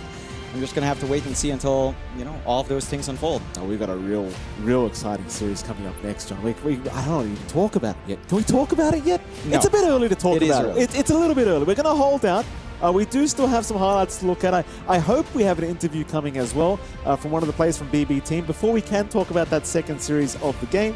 Of course, I'm sure whoever does show up to talk to us probably wants to get the hell out of here ASAP, because again, there's a game to watch during Expo. That they do. And of course, we should have at least our post-game stats coming up here, and should be able to take a look at what happened, or at least a numerical summary of what happened in that game 2 relatively soon. And here we are.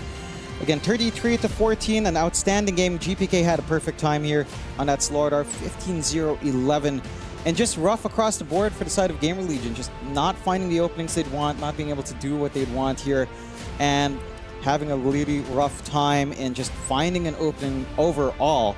So big props to BB Team. Very dominant day today.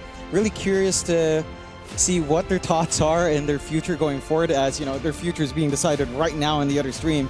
But they've done the job, Mikey. All they have to do is just wait to see what fate kind of brings back for them. Yeah, absolutely. And fate is currently in play. So again, we'll have to wait and see what the situation is going to be. But as you can see by the scoreboard here, Jonathan, not too much action happening, unfortunately, for Gamer Legion. BB Team proving to be way too damn good. GPK 15-0-11. Yeah. On the scoreboard. My goodness, what a dominant performance from him.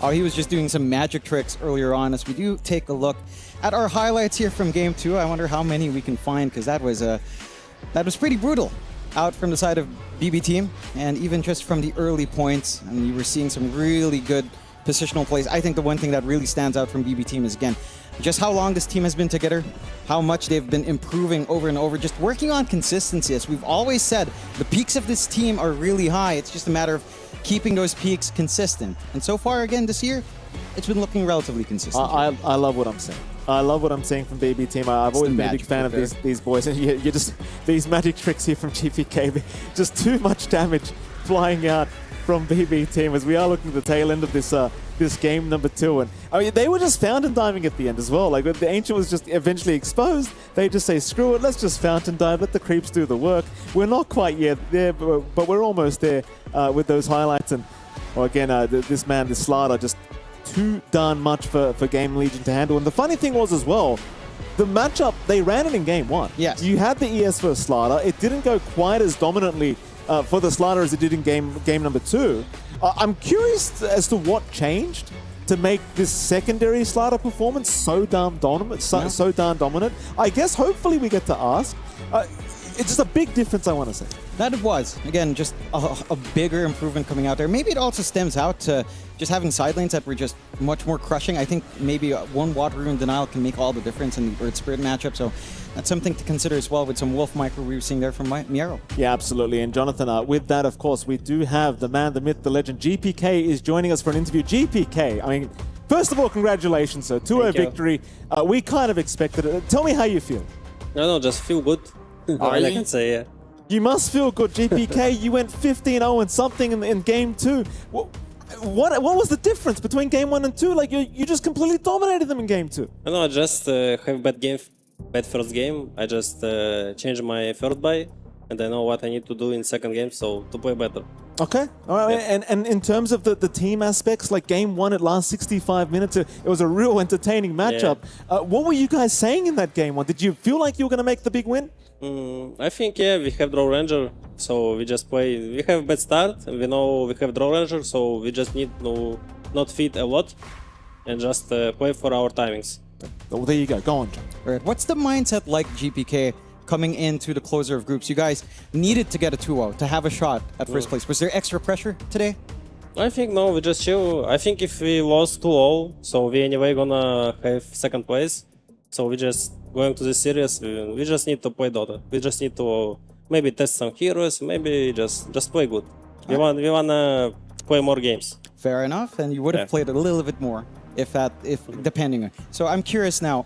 How do you feel about how BB Team has done in the groups? I think there was a little bit of a surprise with the draw against Rune Eaters. I mean, overall, are you happy with how BB Team performed here?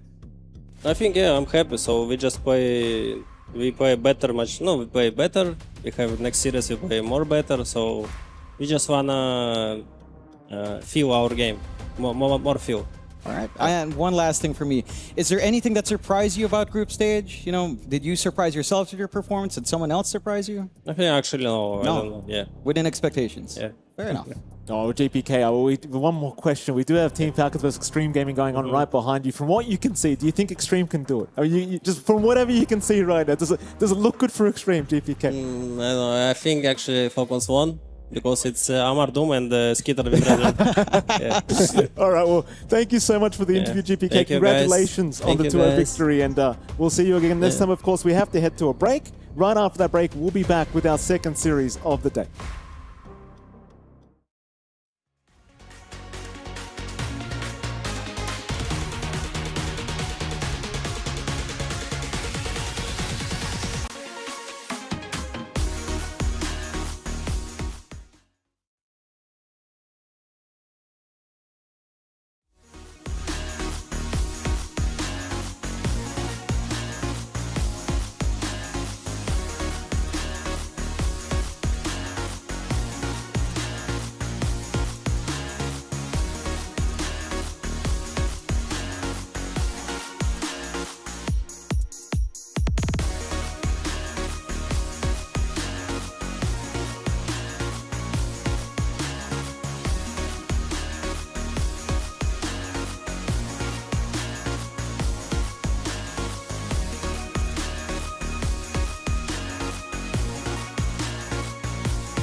Play is in our DNA.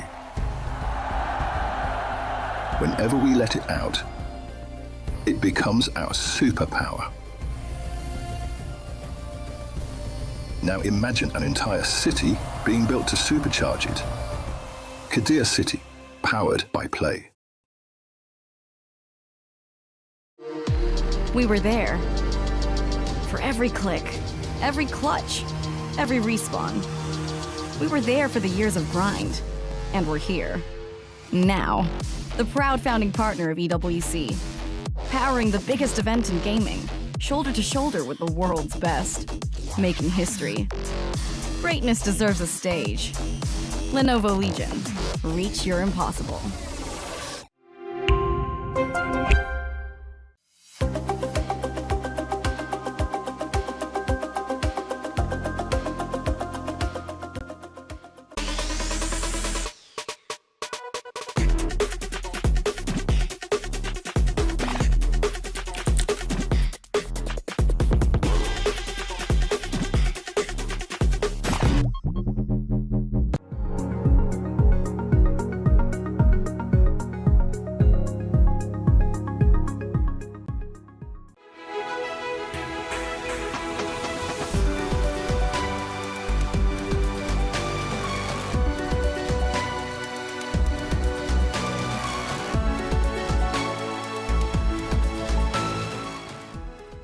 Thinks he can come in here and play my game. He knows nothing. Let's go! Tyler Wine, you're done. Raw energy. Half a puff and blow the house down.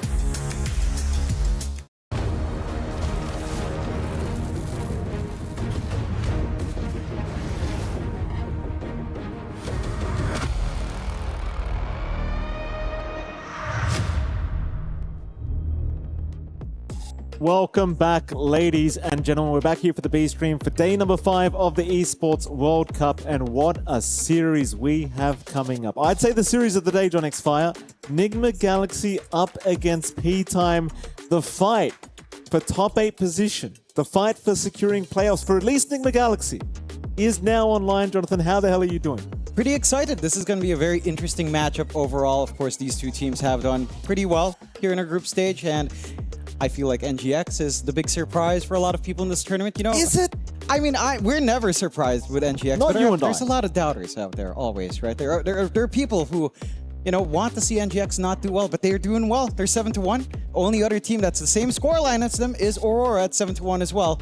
So if they get a 2-0 here for NGX, potentially a tie if Aurora also gets a 2-0, or if Aurora drops a game, you know, they get straight into playoffs, top 8. We're basically in the same situation we were in just that last game. You're having the other series going on as this series is going to go on. So we can see Liquid and Aurora going at it across the stage. We've got Nigma and P-Time going at it right behind us. And I can only imagine what's going to happen. Again, this is all for that position in the playoffs. One team can secure. It's either Aurora or Nigma here from Group B.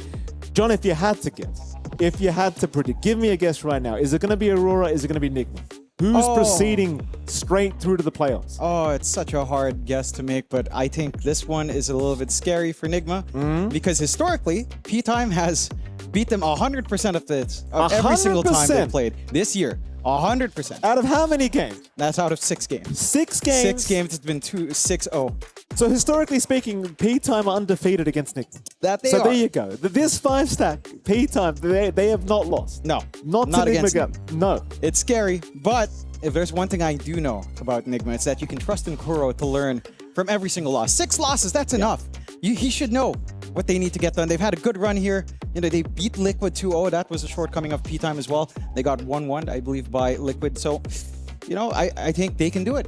It's statistically not favorable, but they can do it. I mean, Johnny, if there was a time to do it, yeah, it's right now. This is for top 8 position. This is, you get to avoid the survival mode. Let's have a look at the schedule there for a second and see what is exactly happening. And well, here we go. Of course, BB Team and Gamer Legion, we just saw that happen. BB Team, props to them. They find a 2-0. P-Time and Nigma Galaxy is where we are currently at. P-Time, again, currently undefeated when it comes historically to the matchups against Nigma Galaxy. And Nigma Galaxy fighting for a chance at a guaranteed top 8 position. They get to avoid survival rounds. They go straight to the playoffs.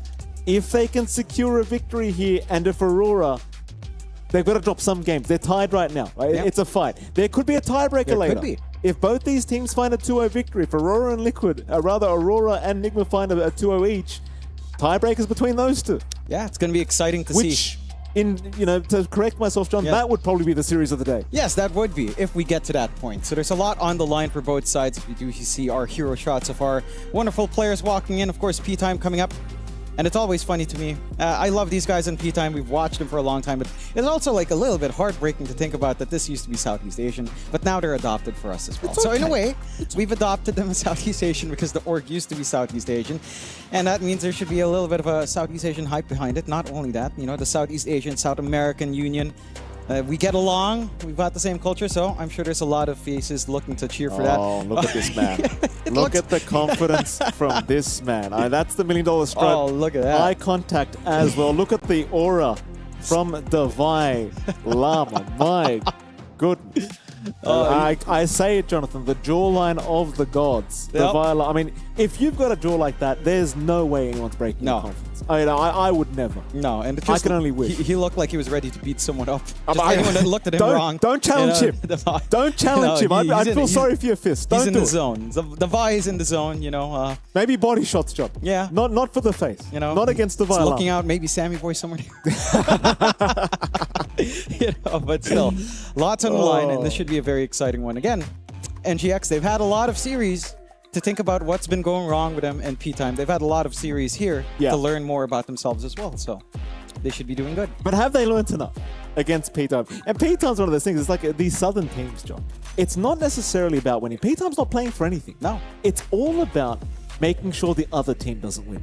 That's what gets me excited. I know that's what gets you excited. Yeah. And I think if I was to predict, I'd say that's what's getting P-Time excited right now. Just the thought of ruining all those Nigma Galaxy fans' day. Right? That's what would make me excited. Shout out to those fans, by the way. I've got no horse in the race. Please don't get upset. I think it's also fascinating to think about because you and I were having this conversation. Yeah. If you were in the position of P-Time and you saw these two teams kind of, with their lives for playoffs on the line, right? Which would you rather face in the survival? Because that's where P-Time's going no matter what. They are locked in for the survival stage. Who do you want to eventually, possibly face up against? And the answer is likely you don't want to play against Aurora in that position. So chances are you want to beat Nigma to keep them, away from getting straight into a Keep them in spot. the danger zone. Yeah. Keep them surviving for their lives, I think is what you're trying to say, Jonathan. And yeah, I'd agree with you. If I had to choose between Aurora and Nigma in a survival round, I dare say I'd probably prefer Nigma. Right, if I had to choose. But we don't get to choose, John. No. Neither do they. I mean, they do if they want to win. If they win, they do get to choose. Yeah. We'll see what P-Time can get done. For sure. And it's also fascinating if you think about the strategy there, like you can further complicate that strategy, can't you? Because I don't think you're ever facing the first place of your group. So if you think about it, like who do we want the other enemies to face? Maybe then you start to think, all right, if we let NGX through, Aurora will play against one of these other strong teams and eliminate them early. And we have the confidence to go all the way to playoffs. Could be one way. Could be a strat. So curious to see if they can pull off their first victory against P-Time as well. Mm-hmm. In Nigma. I mean, again, they're currently undefeated P-Time. Historically speaking, 6 matches, 100% win rate against NGX. I believe these were during the Dream Leagues of the past. So, we're in the present now, Jonathan. Yes. No need to think about the past anymore, but stats do matter. That they do.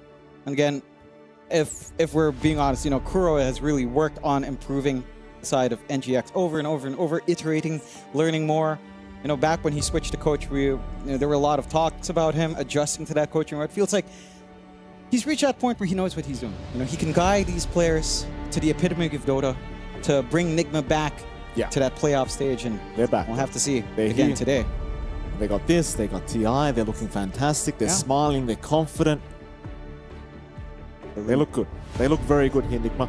Yeah, strong form. Again, so long as Sammy Boy's not hiding somewhere in the edges. Oh, you never know with Sammy. At some point, I just want to bring Sammy Boy along to an event just to spook the Vi. Yeah. Just to spook him, just for a little content piece. We should. Not even a proper content piece. All I want to do is jump scare him. We've just got to hurt one of the players. And last second when they say we need a stand-in, Sammy's going to walk out of the shadow. With his smile. Yeah. That'll be it. Beautiful smile. That'll be something. Anyway. Here we're looking at P-Time as well. P-Time looking much more serious. focused right now, Jonathan. Yep. We talked about this. I even said to you, I wonder how much P-Time care about this match. You said, I think they care a lot. Yeah. And I agree with you. After you kind of explained the, which team would you prefer? Would you prefer Aurora or Nig? I was like, yeah, you know what? I get it. Yeah. I get it. Because Aurora, they are a little bit more intimidating. Yeah, they are. They've been up there. They've been pretty scared. We've had some great moments from Aurora. Of course, we've had great moments from Enigma Galaxy as well. And we should get into those great moments as we are getting into the draft here for Game 1. Enigma Galaxy banning out pretty standard heroes. Finally an Earth Spirit first phase ban, as this hero has just been first picked so many bloody times, and it's been pretty good overall. So I like seeing it finally getting the whack in the first phase, but that does leave stuff like SF, Drow. You've got your Banes that you kind of need to think about as well. Hoodwinks, which again, maybe not the highest in win rate, but certainly still a little bit of a pest. Just a lot of things to consider when you have to use one of these slots for that Earth Spirit. Surprisingly, Lone Druid not yet being banned. This is a hero that has been almost certainly just first phase banned every single time. So I'm wondering if something like the Lone Druid will actually show its face today, as the Clinks is the one to be banned out. SF taken care of by the side of P-Time. Will it be Drow? Will it be Lone Druid? Will you pick either one if they're left in the pool? Like, Axe is still in the pool as well. Honestly, a first phase Axe hasn't felt bad at all for most teams. It has not. See if they want to do it. P-Time, back into the reserve time for this ban. Wonder if they do prioritize banning out that LD. Well, have a heavy think about it here. But get rid of the Viper, interestingly enough. Could be thinking about just lane-dominant heroes coming out here. That is something Lorenoff does play on the mid, so they might be opening up their matchup here for Dark Mago to play, which is fair enough. We've seen the impact of mid be really high. I'm curious what mid that does signal here for Dark Mago. Okay, no Earth Spirit option. He's played like 3 mids this tournament. Earth Spirit, Slardar, and the Necrophos. Maybe signaling for something like the Necro, although I don't think that matchup is actually too rough for Necrophos anyhow into the Viper. We'll see what else he'll want to take care of, because now it's either Drow or Lone Druid you take care of. One of them will slide through, heck, even the Axe. There's a Keeper of the Light, so... Surprising. That Lone Druid's available. Yeah, it's like Lone Druid, Drow, Axe. All really strong first picks here overall for Enigma if they want it. There's so many options. Like, what are you...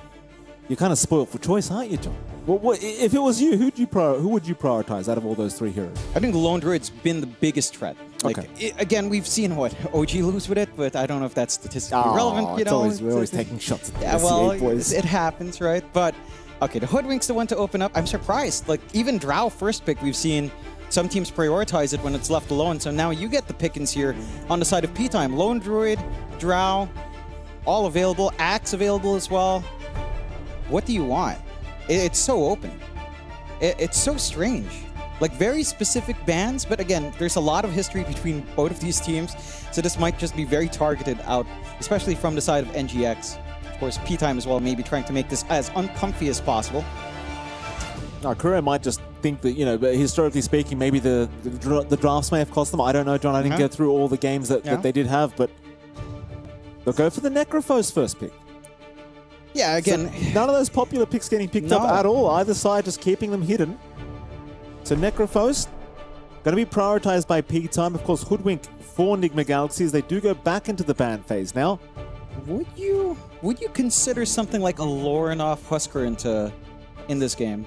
Like, chances are, this tends to be Dark Mago Necrophos. We haven't seen what's played.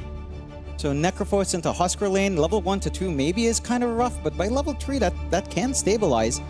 It would be one way, and we know Lorenoff, he does love to play it. It's pretty challenging for the Necrophos to kind of deal with Husker as you get more magic res. So maybe you get a Wraps Up, it starts to feel good, or even say Mage Slayer. Not ideal, but certainly can work for the Husker. He's also not that bad of a Nullifier carrier too. Well, they ban out the Oracle, so to me implying they want to pick a hero that really secures runes. Lorenov, Storm, Ember, those ring a bell quite easily with Lorenov. I don't mind the Husker, but against Necro, it's a bit, It's like, if it fails early, it's just going to keep failing. I think you're much better off just going for a Spirit Brother for Lorenov here for Enigma Galaxy. And based on the Oracle ban, I dare say they are trying to really ensure they get these power runes secured. Yeah. Would signal... out of Ember or Storm, it really depends on how they want to play. Oh, it doesn't have to be them. Like the Ember is probably better just because of Mage Slayer. Like literally just because of Mage Slayer. It's not great in Storm. So you do have a way of just mitigating that output on Necrophos. And you can just kind of slow down what he can do. A very late Lone Druid ban, as we do get the Doom up and running here for P-Time. So that should just be solidifying our Frank here on the offlane. At least he's happy, right? Like, last time we talked to Frank, he wasn't too happy about that Largo game he had to play. Doom, much more standard. Do not give Frank Largo. Frank does not like playing Largo. Do not give it to him. No. And he should be a happy boy. Now, he will call you out too if you give it to him. No, it was the pig's fault. He said it right on He did. He said it was the pig's fault. I didn't want that here. That's what he said. No. Still, shout out to Frank. This is something that Frank would like. And in conjunction with Necrophos, this does feel pretty good. Doom, one of the heroes you could argue is like a hard Necrophos counter. So they get that for themselves. The AA is one way of stopping all of that regen from coming in. Hello. This is pretty sick. That does mean on the side of P-Time now, if they wanted to do something cheeky, run Necrophos safe lane for Wits, give the Doom to good old Frank, and run something else for Dark Mago mid. Sure, the AA is going to counteract that regen play on the Necrophos especially, but there's not a lot of catch for something slippery. Same point you said. Spirit Brothers look pretty good here for Dark Mago because what's your hard hold? Here we go. Here we go. This hero scares me. That should be the Samal Windranger coming in, I do believe, for Enigma Galaxy. Now, mind you, the last player I saw that was impressive on this Windranger was Samal. Yeah. So, you know what? I'll reserve judgment. Yeah, and he did win that up against L1 team. That's the last time we saw him play. He looked good. He looked good on it. He did also take a loss in another series up against it. So we don't need to talk about that. Yeah, it doesn't exist statistically, I suppose. But yeah, up against a Warlord, not quite the best. Windranger overall, 37% win rate. It's gone up a bit. He's going to raise it. It's gone up. Samel's here to raise that. Yeah. He's gonna carry the Windranger pick himself. Yeah. And I'm keen on seeing if because laning wise into Doom, that's a pretty smooth lane. You're not going to be under too much pressure. You're far enough. Power Shot's going to simplify that lane. Heck, Power Shot into Necrophos later on is just free damage once he's in Ghost Shroud. So there is a lot that kind of works in your favor here. What will P-Time want to take? The Ringmaster to save. So they've got some ways to stall. We've seen just how menacing a Ringmaster can be. Like all of that utility coming out from his Carnival tricks, all of them feel pretty amazing. The Unicycle's hilarious. Our cameraman's having trouble with the aura of Devi. Yeah, it's too much. Too much aura from Devi. Yeah. It's like how the camera distorts when Sammy Boy goes close to it. It would literally like distort, like there was radiation or something. That's the effect the Vi has, just makes it heavier. That's an interesting term to use, Jonathan. Enigma Galaxy. 2 more picks to come. 2 core pickups. Generally speaking, they usually leave Lorinov till last. Yes. Is this a... I don't know, I mean... I was going to say, if you switch to Windranger somewhere else, give someone else something else, like Drow really doesn't look too bad here. The Tusk is a bit of a threat, so maybe not. Don't tell me offlane Windranger. Don't tell me... I was going to say, like, Lorinov Windranger. No, don't say that, John. You know? Don't do that. It could be. Could be one way. No. I mean, wipe it out of your mind, John. We go for the Storm. All right. Thank you very much. So the highly mobile mid. Not the best catch in the world here from P-Time as well. So you should be able to have a fun time here for Lorinov, like you called out earlier. The Spirit Brothers still left in the pool. Thank you for that, Jonathan. Yes. I did call it out. Yes, you did. And it should be fine in lane. Again, there's some flex here on the side of P-Time, whether or not they want to run this Necrophos on Wits in the safe lane, or if they want to shift it around for Dark Mago on mid. It has normally been mid matchup of Storm against Necrophos. Pretty stable. You stand back, you get your static remnant out. You can maybe get a right click or two, but Necrophos should sustain through. You do have the range advantages ever so slightly. So at the least you can poke back a little bit more here for good old Lorinov. They make sure that the Necrophos likely has to go mid because you're banning out the Ember now. Do you want to take care of any other slippery mids from Dark Mago? I mean, Slardar is not that great into the Storm. You could think about a Puck, but that has really fallen out of favor. So chances are no Puck for the side of P-Time. You're looking at the Vi heroes now, and when you think of the Vi, you just think of like up-in-your-face kind of heroes. Lycans in the pool. That's something that has... No, it's not. Is it? Oh yeah, it's been banned earlier on. So there's stuff like Darkseer.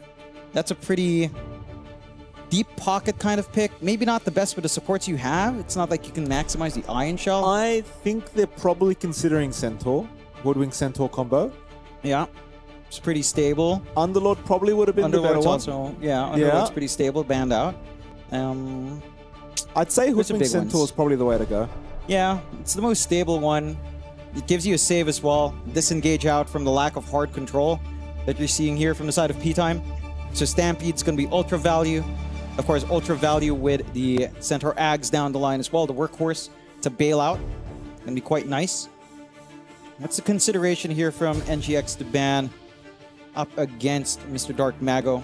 Again, like the only thing that stands out for the Storm matchups, like a Puck. Void Spirit could be annoying. I don't think the Void Spirit's been the best into the Spirit Brothers overall. We barely see it. It's normally like Void Spirit into Puck, which again, Puck is just dead. I don't know. I don't see the necessity for Dark Mago to go for it. We're also assuming it's a safe lane Necrophos. It doesn't have to be. Mid Necro still is okay against Storm. Yeah, I mean it is fine, and that is the way that they've been playing it. But the expectations of NGX are that it's forced elsewhere. They banned the Centaur themselves here. Never mind, not what I said. NGX. So what then for Devi? Like, what are you looking at? Like, what's left here? But Beastmaster, but that's had a pretty abysmal win rate. You've got Tide if you want to run Tide. There's stuff like Mars, which has been really ignored.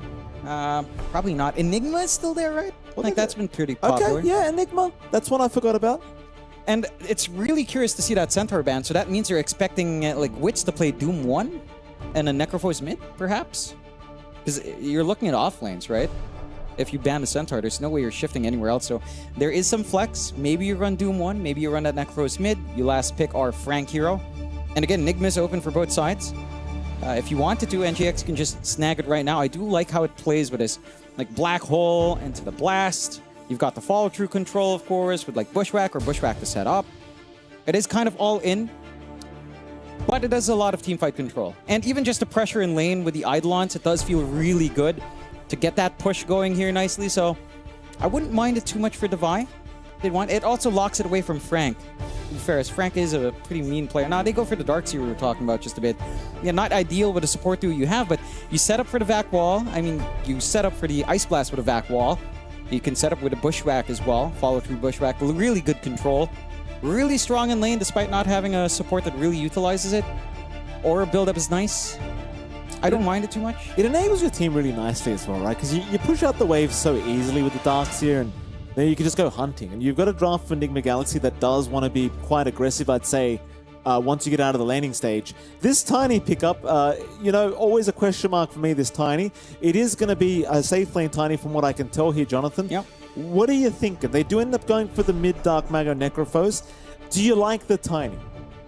The Tiny's interesting because I feel like in a core-to-core, theoretically you have a better time than a Wind Ranger until the Wind Ranger, in this case, hits like Hydra's Breath, where the percent-based damage is going to be quite significant onto that Tiny. Laning-wise into Darkseer can be fine. The Iron Shell's going to be annoying, but you can clear out creeps. You just need to manage your own creeps if the Iron Shell's on them. So it does make sense. I think it's just a really good tempo core that kind of ties in with, like, say, Radiance timing on Necrophos, Drums Blink timing on the Doom. You're normally online there with like an Echo Saber Shadowblade as a Tiny, and you're set to go. So that's sort of the window you're looking at here on the side of P-Time. Whereas for NGX, there's some early play. It really depends on how they execute in lane, right? Like, because you've got this Wind Ranger AA lane that's coming up. You've got the Hoodwink lane with the Darkseer, which, again, doesn't play with the Iron Shells as much. I think it does feel like P-Time has a lot more poke early on in the laning phase here, and that's going to be important to leverage, right? Like, if you can get your laning start quite nicely, you get this Tiny with a really good Echo Saber Shadowblade timing, and that's where things can really start to get rolling for the side of P-Time, and it can make it really hard to feel like you're recovering, especially in something like the Wind Ranger 1. Because it is a little bit of a slow farmer if you don't find a good time in lane. They're going to be relying on just power shotting down. We saw Vintage run off the stage as he was done with the draft. Kuro had a lot more to say to his team as he'll make his exit as well. And there we have it. We should have game one underway rather soon between these two sides. Again, in case you weren't listening earlier, statistically speaking, historically speaking, P-Time, they've gone against NGX 6 times historically. and they've won every single time. 100% win rate against Nigma Galaxy for P-Time with this 5-star. Yeah. Let's see if they break that streak here today, Nigma.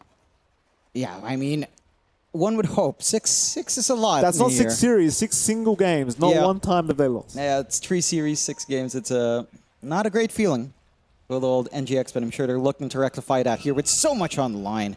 Like, they need this 2-0. Again, if they want to have a shot at the tiebreaker with Aurora, they need to set things up, get a 2-0 here, hope that, ideally Aurora doesn't get a 2-0 as well. NGX is just true, but you need to put that work in first on NGX.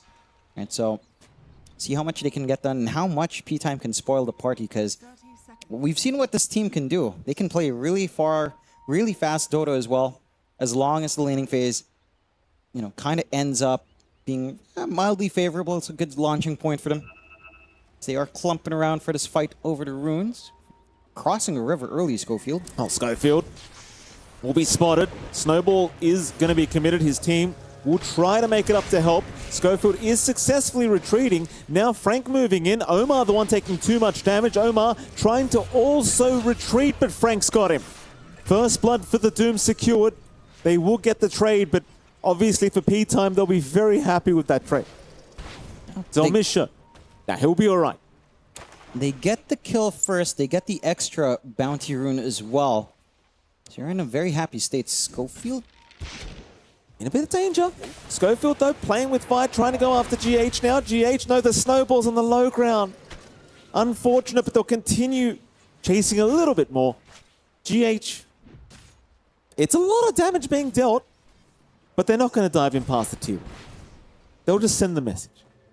And that'll be enough for this Ringmaster as well. So much regen you're going to have to rip through here on GH. Decent enough to melt all these resources. Schofield's not done. Schofield's just so aggressive on this task. But the tier 1 tower going to dissuade him from going too much further. Hoping GH was going to remain out of range, but GH just barely getting back within range of that tier 1. I mean, that's exactly what you want to do. It's dual range up against dual melee. You need to get some early aggression, force out some resources while you can before some of that damage is there. Again? They're just not done. They want to dive. This time Frank will try to tank the tier 1. They do take down Samal. So much aggression from Schofield, and I'll tell you what, it's paying off. Paying off massively. Again, really good reads as to what they have to achieve here, level 1. Just have to play before a lot of those spells start to hurt from further away. And they are slowing down that top lane again with the side of P-Time. So long as they get an early start, they've got the mechanisms to maintain that momentum. Mid lane has been a little bit rough for Lorinov into that Necrophos lane. Again, you can kind of poke back, but it's just so easy to sustain here as a Necrophos. Doesn't cost you as much as well to just keep spamming out, staying healthy, keep the wave shoved out. Schofield maybe this time going a bit too deep. Samal able to get a bit of vengeance on the Wind Ranger. He'll be extremely happy seeing that. These other lanes, though, of course, Lorinov, Dark Mago going at it right now on the Storm and Necrophos. Currently pretty even between the two. Obviously, Lorinov can't hope to do too much against Dark Mago.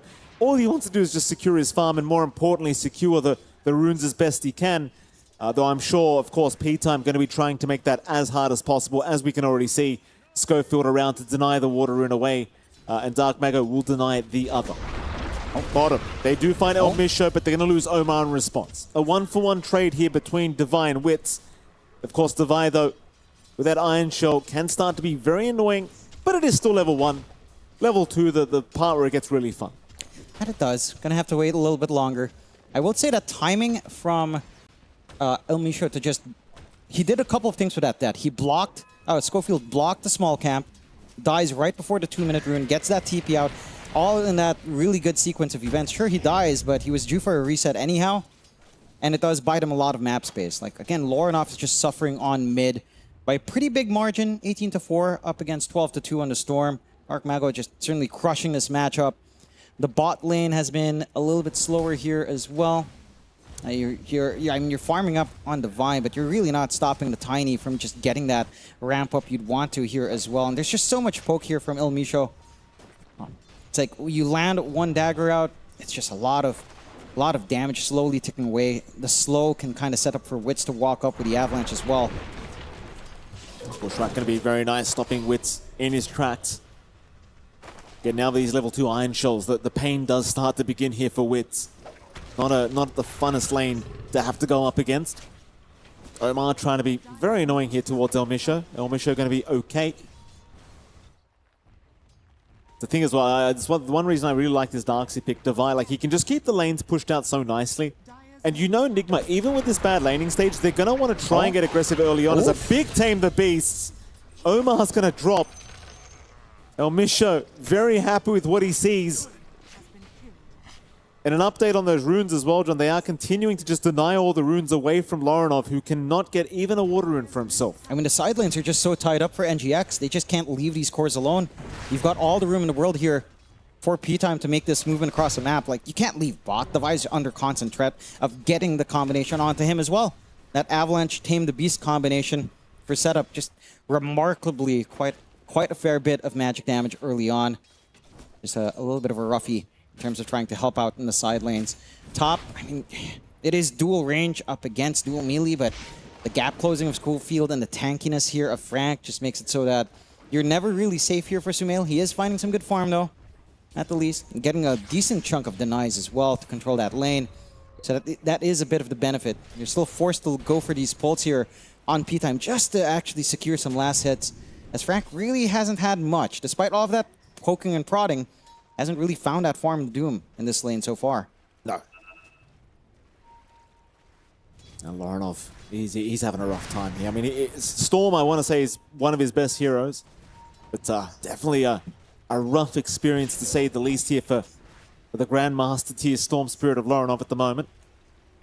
Power runes in 25 seconds. Omar has shown up to start being a bit of a nuisance here, but Dark Mago, of course, not really concerned as they're looking towards Lorinov now. TPs are incoming. GH, he'll be around to try and help out. And this is good timing too, because the power runes are 10 seconds away, but they've brought El Misho in as well. Lorinov barely going to survive and walk out of there, but they're looking for more. They're not done yet. Schofield snowballing back into Omar. Reaper side. Oh my god. Dark Mago catching Lorinov.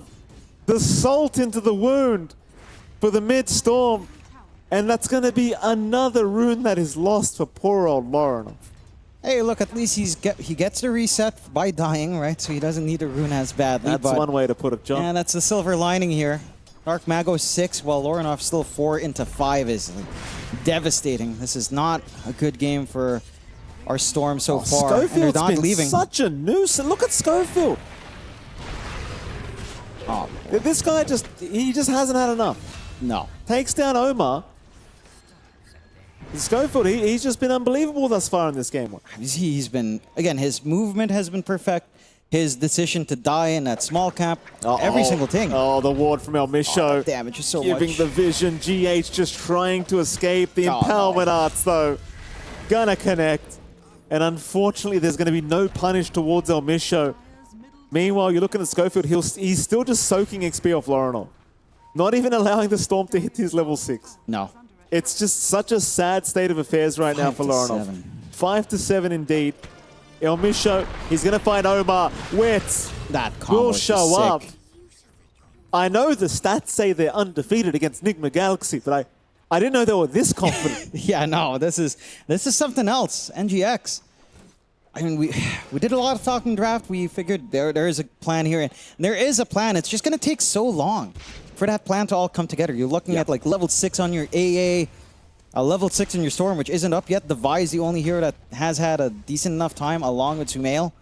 Sumail doing quite well, actually, all things considered. But this kind of start for Lauren, look at his net worth, barely above a Ringmaster. Not a good point for a Storm. And it's a rough time for Lorinov, but that's what happens sometimes when you get Necrophos. You know, it all kind of collapses very early on. Just have to find ways to recover. 8-3 start. 3K lead at 8 minutes in is ridiculous. That is insane. This early on in the game, that's one major item you could have if it's front-loaded to one core. It's a lot of early items, stat items to pad you out here to play with. NGX. I mean, at this point... Oh, I'm up. They've got Doom available here for Frank.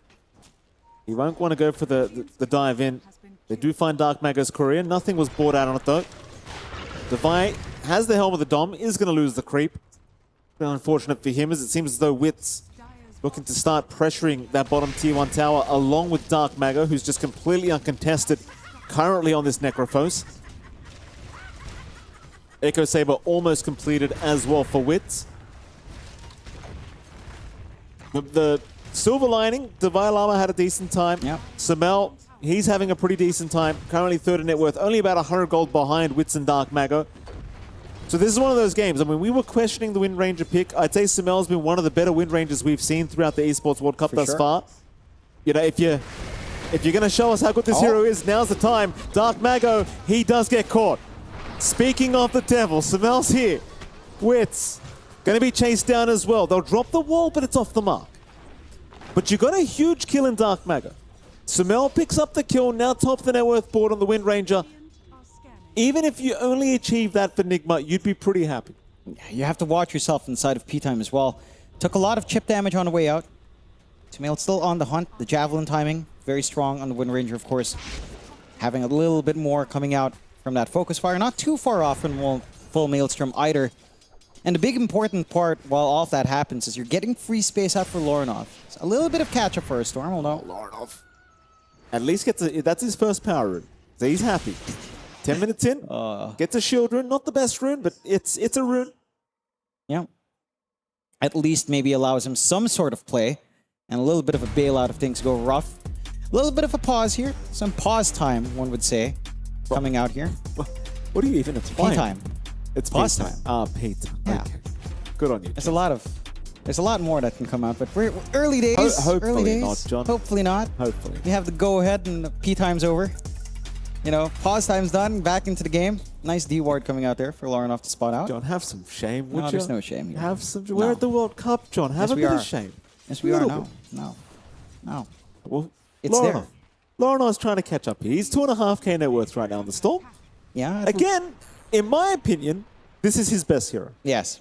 So if he's going to come back on a hero, it's probably Storm.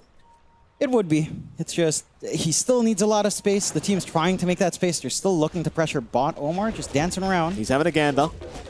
Wits is going to show up. Divide trying to abuse El Misho with the dominated creep. Not quite able to get the job done. And he might in fact lose the dominated creep as Wits will be able to take it for himself. Yeah. They have done the damage though. That zones them out from the tier 1. Slowly but surely set to fall. Of course, Siege Creep Wave is gone, but you have the output here. They even drag Sumail down again, although... Yeah, Schofield.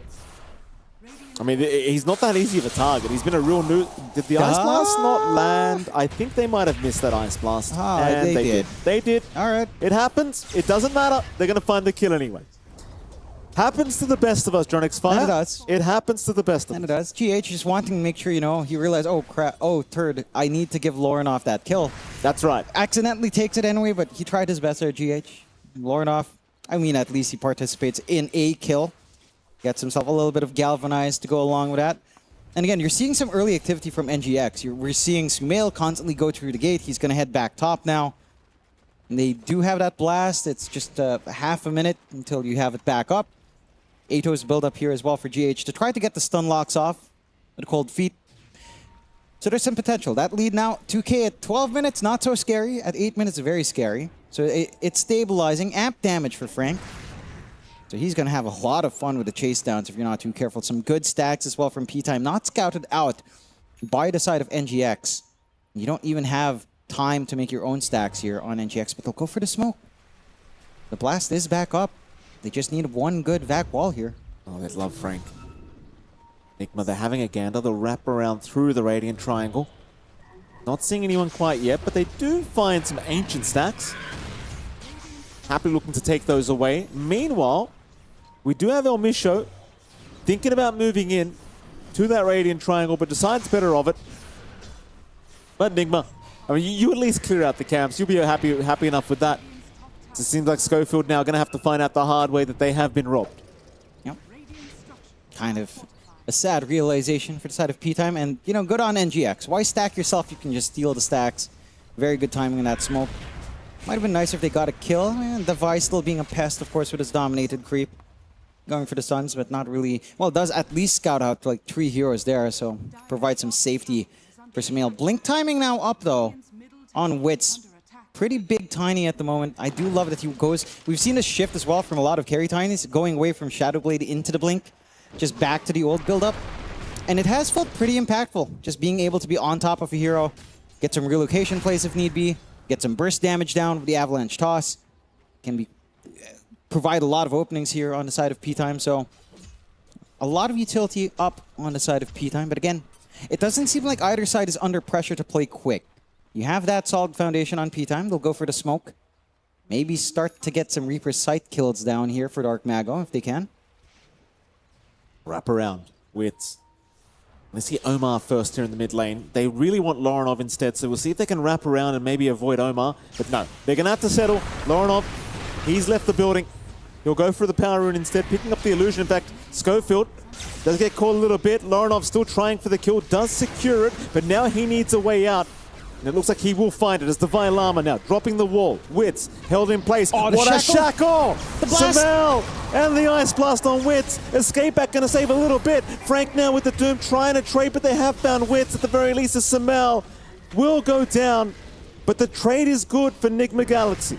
They're okay with this as long as they can get away with it. Divine trouble now, trying for the surge, but the Reaper Scythe gonna take him down. Now Omar trying to trade, can't quite finish the job. The Necrophos alive. Lorinov still trying, but is too low on mana to keep this up. Or is he? He'll turn back around. A bushwhack from Omar, right on the edge, but Frank looking to turn back towards the way of Nigma. Will force them to run. Not too bad overall, but I believe that was certainly in favor of P-Time. Does feel that way. NGX had a couple more openings there, just a little bit unfortunate. A heads-up plays from P-Time. El Misho threw out the Strongman Tonic to just bail out Dark Mago there towards the end on that chase into the triangle. And they were overall just way too healthy. A lack of mana on the side of NGX. You just don't have enough to sustain through for these prolonged fights, and you're a long ways off from having like some mana sustain help for Lorinov to feel relatively stable in these deeper dives. At least the Kaya is almost done here to provide some, not quite enough to really sustain. And 11-7, 3K lead still up for the side of P-Time. We're seeing some fight from the side of NGX. So you do have to show respect for that here on the side of P-Time, but Radiant's timing being up in Dark Mago, going for the Travels next. He's pretty hard to deal with up front. Power Rune again. Nigma, they want it. They're going to zip in. Arcane, Dark Mago, though, he picked it up. It's going to be a decent back wall, but a nice snowball out from Schofield. Not allowing the Ice Blast to connect in time. Schofield, though, he is still going to die. But he'll die for the greater good, knowing he will save the life of Dark Mago. Though I say that, the chase will continue. Divide, he lands a stun with the Iron Shell, the power shot. It won't be there in time. Now Divide in trouble. Onto Frank. Frank being chased down as well. Divide, he'll drop, but so will Frank. Very back and forth here between these two sides. This fight, it will favor Nigma.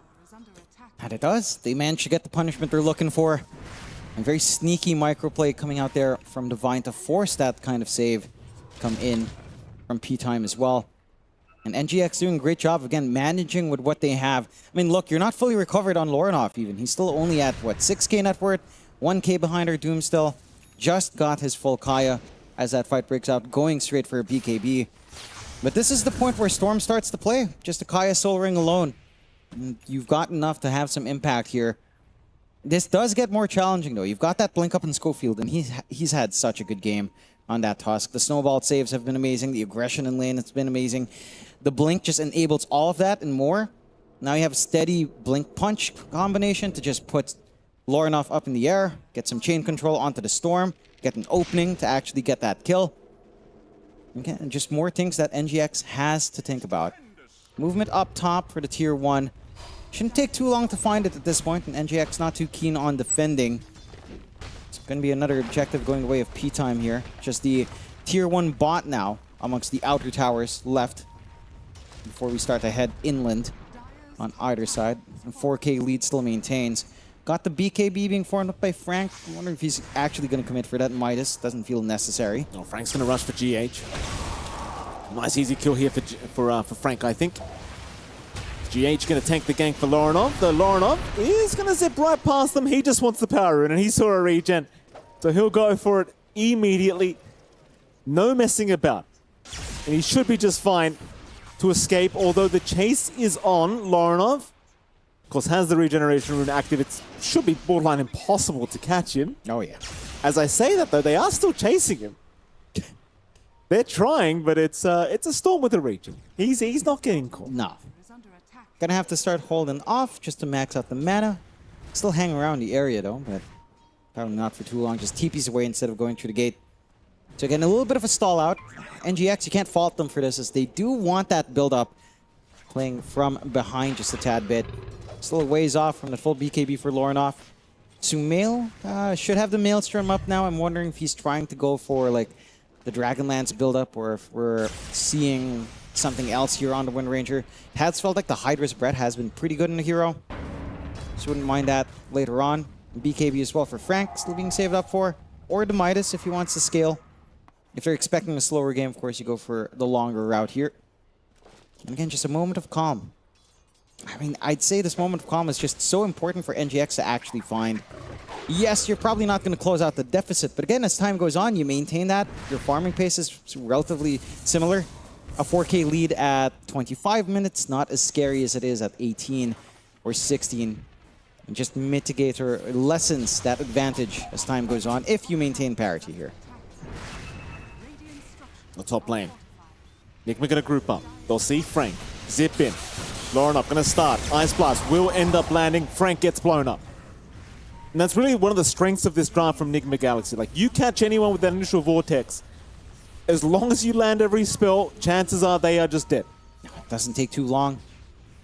Especially helpful if, of course, you can actually start with, say, Vac Wall down the line, or even just the Vacuum into some sick combinations. Have a little bit of a P time again from Dark Mago.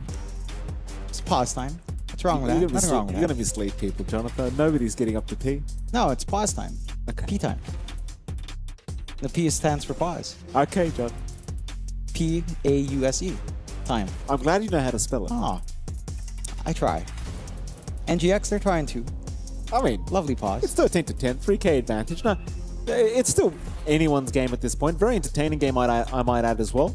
Very action-packed. And there we have it. 48 to 52%. NGX apparently actually in the lead right now, regardless of net worth. Yeah. I'd say their draft does have the potential to just scale really hard. I think your consistent issue later on here for the side of P-Time is catching Lorinov. They've done a great job of like slowing this man down. He's not had the most pleasant time on the Storm, but he is slowly but surely catching up. Once that BKB is up, then you're kind of forced on Frank to like, you're going to have to doom up the Storm. It's going to be easier said than done. Your hard hold for the Storm, again, is pretty much doom. Maybe if you blink up on Schofield, get the punch snowball, sure, that could be one way as well. Easier said than done. Or, you know, you go in with wits, and if you're quick enough on the Avalanche, that's your window. But that does, again, provide a lot of angles here for the rest of NGX. Sumail, it's already got that full Mjolnir up. Actually going for a nice Lincolns to save, which is fair. You can toss that onto Lorinov if need be. A little bit of pause time again. Frank having a chat as to some issue here. Should get sorted out. Every time we cast in with Frank, all I can think of is that movie American Gangster. You know, Frank Lucas. Yeah. You ever watch it? Tell me you watched it, John. I did actually. You did? Don't tell me it's the clips again. I've tried to think if I actually watched the full movie. I can see by your face. I didn't watch the clips. My brain, it's not there, Mikey. It's been rotted. I have no attention span. I can only watch things by clips. Do you not like dialogue? Is dialogue too much? You're the one to say you don't like any anime with dialogue if there's no action. How do you know that? I know that because I've tried to get you into some other anime and be like, nah. Oh, well, you hold on a minute, John. Your spice of life garbage. Yeah, go on. To be fair, you were neutral on Violet Evergarden, so I'll accept that. That's an okay position, sure. Vagabond, Berserk, there's a lot of dialogue in those, John. It's not just action. Here we go. Never mind all that, Jonathan. No more P time. No more P time. Excellent. It's G time, as they would say. Oh. Cheeky blast, just to scout out. Or the Shrine, GH. Excellent steal. Both Shrines of Wisdom for NGX. I mean, you find every small win like that. where possible. Look at the Scofield's level Delta. 8. Yeah, they've really sacrificed a lot by being so active early and not finding these shrines. It's starting to really ramp up for the side of NGX. It does help when you find these big kills. It's such a huge EXP swing. Oh, it doesn't matter if he's level 8, John, because Schofield doesn't need the XP. No. He doesn't need it. And he really doesn't. He's still going to find the impact no matter what happens. It's just the hero. Exactly. It really unfortunate for Lornoff, but again, still struggling on that storm. He loses a little bit of his galvanized. And that was just a very nice smoke rotation out. You know, to just get the angle out, not even vision down in that area. We managed to get some pretty severe punishment out. 14-10, 4K lead for P-Time. The Vi? Safely? I was going to say Wits. Avalanche committed. Oh, very nice from Wits. Gets the vision with the tray toss. And that'll be Devi Lama trying to buy himself a little bit of time with the surge, but not enough time. Meanwhile, though, they do lose Dark Mago. Sumel with an amp damage rune, able to find a pretty darn great trade. Yeah, you take it. So much output coming in. Ghost Shroud can only stall for so long. And Sumail, he's going to have some pretty good tempo once that Lincoln's is up. Have some protection here for himself or for Lornoff. Have some good stats to play with. A little bit more damage coming in. Just the confidence to stand forward here on the Wind Ranger. Going to be really helpful in terms of starting to get these engagements. And again, you can see just the stun into Ghost Shroud, just holding back, but you've got enough burst damage to actually get that done. Not a lot of HP in Necrophos, one must remind oneself, unless you start to get some stat items up. So it can be easier to do than you'd expect to kill off the Necrophos when it is alone. And decent enough trade. I think it's been a very even game across the board. You're finding good trades on both sides. The 4K advantage for the side of P-Time is still big. If you're NGX, you started at like a 3K deficit at 8 minutes. At 23 minutes, a 4K deficit, it's manageable. You're hitting your own spikes. You're starting to scale up on this Wind Ranger. You're starting to get some utility up on the Vi as well. And eventually you'll have like the BKB and a little bit more damage here on Lornoff. Still, the full harpoon up on Wits as well. I mean, Wits is massive. On this tiny. The blast. Blast. Oh, it's a nice blast. El Misha's gone. See you later, Schofield. Neutrals. What? Oh, GH. Well done, sir.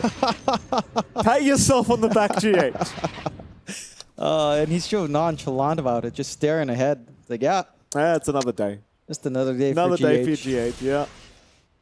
I mean, what a way to stop that Tormy. If only he gets credited with the kills, but hey. No free objective coming out there for P-Time. Side of NGX, again, it's just more stall. Get that build-up you'd want.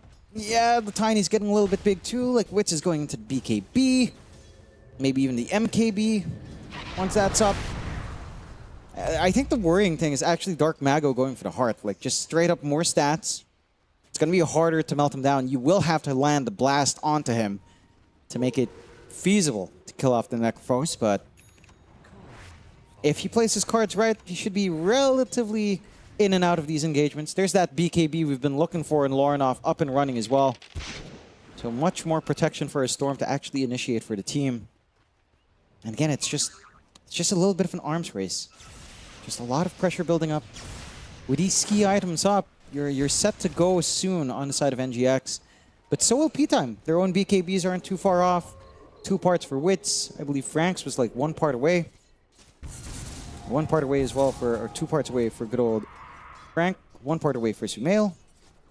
And that's going to be the key timing for all sides. Mind you, you have been playing under vision here for the side of NGX, right under P-Time's vision. So maybe makes it a little bit funnier to walk around that bot area, but no, it seems like P-Time are just going to avoid any kind of fight for now. Not too interested in it. NGX, they'll hang around the Radiant. In fact, they'll go for the mid-tier 1 tower, and that might force a fight from P-Time. Dark Mago is going to TP in. Not quite the target they want to go for first, if you are Enigma Galaxy. But they will try. Lornoff will jump in. Bushwhack's going to lock him down. Trying to bait some spell usage out of P-Time, but it's not happening. Invis rune now for Lornoff. Dark Mago, I believe, almost has the heart up as well. Sumel's going to keep tabs on what they're up to. There's a zip through. They'll get a shackle, but it won't really land. Omisho, he'll be okay. It's now the Will of Wonder will force the BKB usage from Sumel. And that might be all she wrote here. I think Nigma not going to be interested in fighting without the BKB of their Wind Ranger. That's a big stun as well from our Ancient Croaker. 3-man stun. Yeah, look at that. Look at Menacing. that. He's mogging right now, Jonathan. That's how Devi looked when he walked up on stage.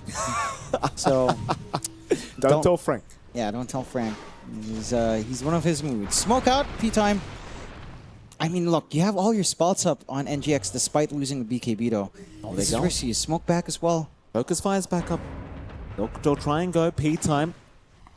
Smoking up, rushing through the Radiant jungle, trying to loop back around to the bot lane. Dark Mago's going to TP in. Schofield will get spotted out by Laronov, but they want the Necrophos. Shackle's going to land, but he got the Ghost Shroud off in time. Now Frank trying to chase down Sumel in the meantime. They found Devi Lama. Devi, he's gone to the Reaper's Scythe.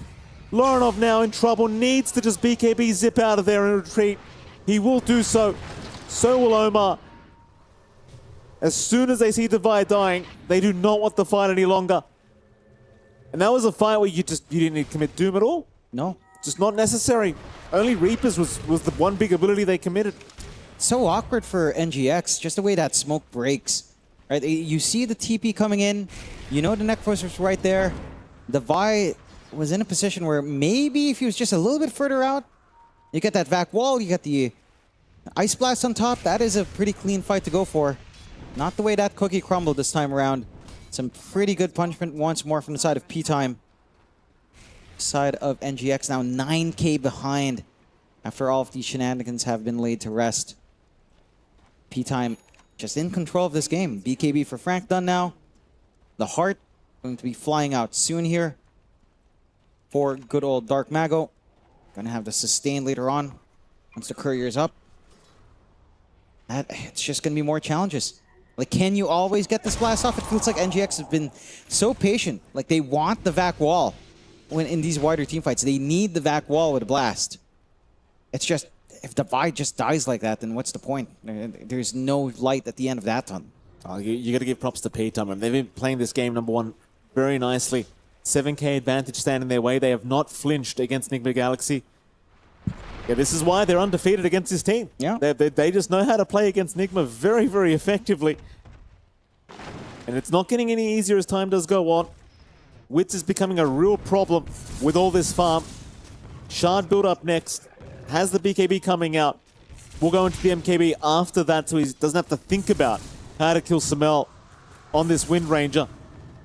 Well, Sumel, he's been having a great old time too, and he can basically kill anyone. But it is becoming more challenging because you have to worry about Frank's Doom. You've got to worry about these Reapers. This tiny avalanche toss combination is devastating for Sumel if he's caught without the BKB. There's plenty of ways to get caught and die. P-time for now. They'll regroup back into their Radiant Triangle. Of course, Roshan is available for either side if they want to try for it, but you're going to want to fight at least one time before you do go. On a bit of a hunt for that smoke. Don't quite see anything under forward vision here from the side of P-time. It's not going to be the most informed smoke they have on hand. Setting up around that Roche pit, but it is daytime now, so Roshan is switching as well.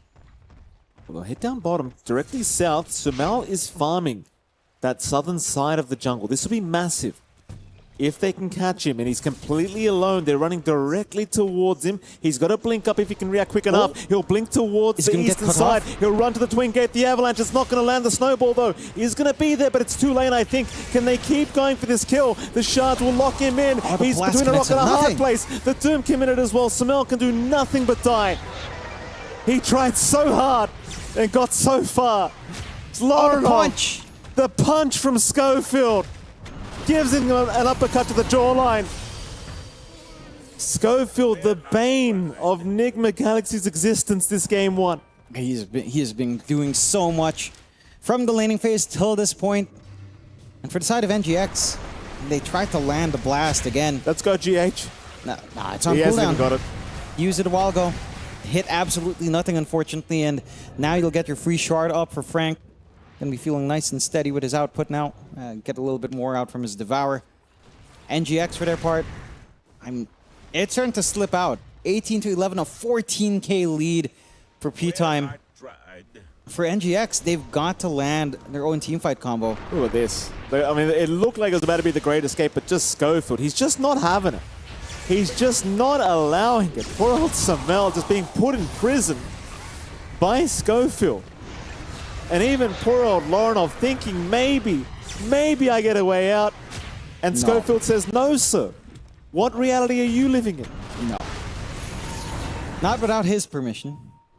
And NGX gonna have to look for some ways to break through that barrier, that wall that is P-Time right now. So it just feels like they're lacking everything. Like, Divine needs to get so much done here. It's either a big back wall, which you don't really have a blink to kind of get that done easily for Divine, or like an AoE Vortex out from Lorinov, which you are so under-farmed to even consider at this point yet. Like, it's just so far away from either one being a reality. You lost the gem as well on Lorinov, hand it over to Schofield. Let's see if this smoke starts to pan out. They need to find something, even a support kill at this point. Samel, he's going to try for a quickie. Schofield not going to survive this time. Any kill's a good kill right now for Enigma Galaxy. Slow down the pace of the game a little bit against P-Time. Dark Mago picks up his full Shivers guard though, so he might want to make a play with his team. Maybe wait for Schofield to respawn and go for a big smoke up with it. And it seems like they will hang about together here by the Radiant Triangle. They might even have the chance to fight top lane because NGX, they are slowly moving their way down. But it looks like Omar kind of gets the hint, does look to retreat, and they did have vision in the triangle anyway. So they know they're around. Yeah. What are we looking for now here on the side of NGX? Because you're scaling up pretty fast. MKB is coming out next for Wits. You've got, I'd say, I mean, you already had the heart here on Dark Mago. Divine is still going for that full Gleipnir. So wants the AoE, wants a little bit more hold. And that, again, that shifts like the initiation all the way out to Lorinov. And maybe a good pushback coming out there from Omar. It just makes it a little bit harder. But they have been making it work on single target pickoffs. P-Time now, 4-man smoke. Just need to collapse onto someone. It's been relatively easy for them to find these kills, so long as they're not overly clumped up. Easier now to handle some mail with the MKB as well. There's a big courier, full Yule Scepter. Gonna be going down to Omar. Omar, he'll happily hand his life away for that. In fact, if it was Samel, but regardless of it, it doesn't matter. There's a big courier loss. Omar will drop. 13k advantage standing now for P-Time once again. Roshan is still also there, but neither side seeing the opportunity to try and force it. It is risky for P-Time, even in the lead, to go for the Roche, right? Because there's this Vac Wall combo, there's the Ice Blast that can come in, there's the Storm that can try to steal. So ideally, you'd want to take a few more heroes down. One hero, not quite enough. The Hoodwink isn't really the big issue in that pit. So you'd want to actually take care of the AA or the Storm somehow. Or even a Darkseer, but neither one are really presenting themselves. NGX have done a great job of just kind of dodging out, but again, they're also not taking any sort of initiative, which does allow P-Time to just kind of play the map. There's been no plays onto Tier 2 towers, to be fair. Like, map state hasn't really shifted. And so it's just kind of maintaining this farming game, which, again, it's kind of working out in P-Time's favor now. They're just a lot more efficient across the map than you can kind of hope to be on the side of NGX. All the cores on the side of NGX just below their counterparts from the side of P-Time. You're just getting massive on this Necrophos and this Tiny. Like, we're reaching that point where it's mid to late game Tiny, where his right-click damage is just insane. Can start to make considerations for more attack speed to just pile on here. Samael's trying to get that full Linken's protection. And should be able to find it now, but it has taken a long time. And again, there might be a lack of damage here if you do go in. You need that blast. You need every spell to land perfectly from the side of NGX. And P-Time has been making it so difficult to find these clean angles out on these engagements. And Divide with a full Gleipnir, a little bit more AoE and a little bit of root to help control at the least. can start to help the cause, is working towards the blink next. It just feels so far away. Like that back wall. It's just so pivotal. Otherwise, again, you're throwing Lorinov out to the Wolves, hoping for the best from the Vortex.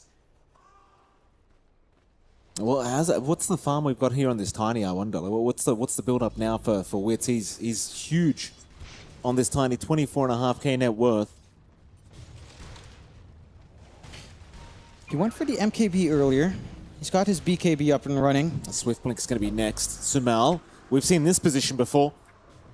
Sumal going to immediately escape. Does go for the quick TP out, not going to be spotted. They'll think he went through the twin gates, but he has already left the building. Lorinov, though, farming the top area. Devi gonna have his little frog running around as Lorinov will zip away. Avalanche isn't gonna land. Wits cannot quite find him because Lorinov also trying to farm towards his own Lincoln Sphere. Will be very, very helpful, I'm sure. Almost has it up, but it doesn't really seem like NGX want to try for anything until these key items are up, including that blink you mentioned. It's just a waiting game right now. For NGX, it's really to the favor of P-Time to actually force a fight now while they have that clear advantage. While they are so far ahead. And while they've got like all this utility that you do lack on NGX's end. Now Wits can catch someone here again. Freebie support kill, maybe opening up Roshan. It's a little bit surprising at this point. We're 38 minutes in. And Roshan is still just there. Completely ignored. I get that you haven't gotten the big kills you want to secure Roche, but... Frank, gonna see Divine Llama. Will try to move in, gets the stun off. Lorinov, no, he gets caught in the avalanche! Oh, Devi, he's trying, but it's not gonna be enough. Now Sumal also showing up with a shackle, but it doesn't really latch on anything. Sumal wants a way out. He'll pop his BKB to run through the Wheel of Wonder. But the chase might continue here for Sumal, knowing the BKB is down. Schofield with the shards will be on target. They'll throw an Ice Blast out, but nobody's protecting Sumal, surely. Sumal, he'll run to the high ground. He'll barely make it away as Lorinov still going, still trying to fight and salvage this team fight. They'll take down Schofield. They cannot pick up the gem, though. It is taken just beforehand. So 1 for 1, still in favor of P-Time as they do take down Devi. Yeah, it's... maybe a lot more being sacrificed out here by the side NGX. They did manage to force out Doom. They saved Sumail. So you're in a happy spot. Ice Blast still down for a little longer, but not too long. See if the smoke starts to line up. If they find Dark Mago here. That's a big one. He's a tanky boy though, John. 3.2k HP, has the heart up. Mantis Style on the way for Dark Mago as well. There it is. But can they kill it? They can land the initial shackles or bushwhack. It shouldn't be too tough, but if that Ghost Shroud comes out, you're in dire straits. Ice Blast is going to fly right past him. And it seems like they're not happy with Dark Mago's positioning. They'll leave him be. I think I saw Sumal also queuing up the Skadi timing here on the Wind Ranger, so nice way of trying to deal with the Necrophos throughout this matchup. But I don't think we've seen a Nullifier build up yet on anyone. No. I imagine Sumal will probably have to also pick that up later. He would. And it's, again, just a lot of gold for Wind Ranger to have to hope to farm up right now. It's been a little bit slow going. Again, when you're 19k behind, to hope for at least, I don't know, 6 to 8k worth of gold to catch up, it's a lot to ask for here.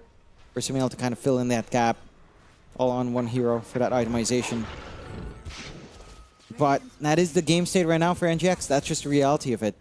They're going to need all of these items at some point. You have Lorinov even going back for the Witchblade into what should be just a Parasma. And it's just so far away from it. 20 to 13. And P-Time holding steady. It does feel like we're just like one fight away from a Roshan into tier 2, tier 3s, right? Like, that is the stakes right now. You have so much output on the side of P-Time. You have such a huge deficit for NGX that you get one team fight, you're fully back, you can take Roshan. They managed to take that bot tier 2. They actually take the first tier 3 tower of the game, tier 2 tower of the game here somehow. On the side of NGX with bot. They're using some good space to actually get map control their way. Roche will just begin now without finding a pick-off. With that tier 2 take below. Yeah, and NGX are out of position for this. They will scan it out. Question is, do they want to try and reposition to try and fight this one? And it doesn't seem like they necessarily will. Ice Blast is going to buy time. They've got time to get there, and now they're rushing over. Devi trying to get him for a vac. Does get a 3-man. Roshan's still alive. They'll patiently wait. Enigma Galaxy looking for the right moment. But P-Time on the hunt now with the 3-man smoke. Wits has the strength blink. The Tiny is absolutely huge. But Nigma not giving the easy opportunity for a pick-off. They will retreat back towards their own triangle. However, Samal might get caught. He's smoked up. They won't see him yet, but the smoke will break. It won't matter, though. Frank will not react. Back towards the Roshan they go. Roshan still about 1/3 HP. But Device keeping tabs with his Centaur Conqueror. And it's in the fog as well, don't forget. So you got to be a little bit cautious about that. Lorenov. Playing some games here with Wits. Gets the amp damage for himself, as Devi will lose that Centaur Conqueror. A lot of patience from both sides. Do appreciate that P-Time understands the risks going for that Roshan. Don't want to have to play into the back wall with the Ice Blast, with the Bushwhacks going on. You are forced to play safe. The bot has actually been pushing in. It has? Like that tier 3 is slowly taking some good damage from the creep waves, constantly being shoved out. That's concerning for P-Time. They're not committing for Oh, this is concerning too. Devi, he's been caught. A nice back onto Dark Mago, but it doesn't matter. It doesn't really matter, as now the Doom does come out. They have found Omar in the background. They've also found GH. Both supports going down. Frank doing fantastic work here on the Doom. And that should ensure their Roshan attempt. And that's all they needed. Just get the AoE Doom out. Now the Linkedins really don't matter for too much outside of the punches, I suppose. A happy time so far for P-Time. Roshan should go without really any threat now, without any of these supports up. Been a really tough go for Devi. He just gets caught out of position. They get the full commitment onto him as they're hunting. And there's really not much else to do. And Vac, nice, but you've got that shard, you've got the mobility on the Necros to weave your way in and out. And now an Age is up and running for Wits. 23-13, a 22k lead at 43 minutes in, NGX. And again, the one thing they've done right, they've kept that constant bottom pressure onto the tier 3. But they're going to have their own tier 3s under trouble soon. At least with the respawns coming in. Maybe you start to hope for like a Vac Wall Ice Blast sort of combination, but even then, that's getting harder and harder to see here. What with all the BKBs and the Dispels you have on hand. And the side of P-Time, it just feels ridiculously hard to play into the Sumail. I'd love to find Sumail. Oh, the harpoon! Ooh. It was on the tree! Oh, man. Whoops! Oh, that's unfortunate. It does. It happens. It happens. Would have been a nice big kill. Opens up the opportunity for a tier 2 into high ground, but don't find it. NGX is going to be counting their lucky stars. Get to keep playing that farming game. And Edward has kind of stabilized at this position now, although freebie in terms of the Tormentor once more here for the side of P-Time. No Ice Blast to be thrown out either, unfortunately, for Enigma Galaxy. Okay, Elmisho's going to die Fair again. enough. Okay. Gets the shards though. That's all right. Got to pay the tax somehow. It's a trade. And Blast is a little bit late at this point for the party.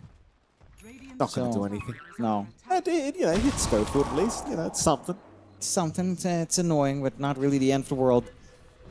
Again, you've got everything you could possibly ask for now on your Tiny and on your Necro. Like, you do have a couple of Lincolns up, but again, the big sticking point of protecting against Doom doesn't really work when he's got the Ags up. So again, having a free game so far on Frank. Lorenov's getting pretty big on this Storm. Prasma's available.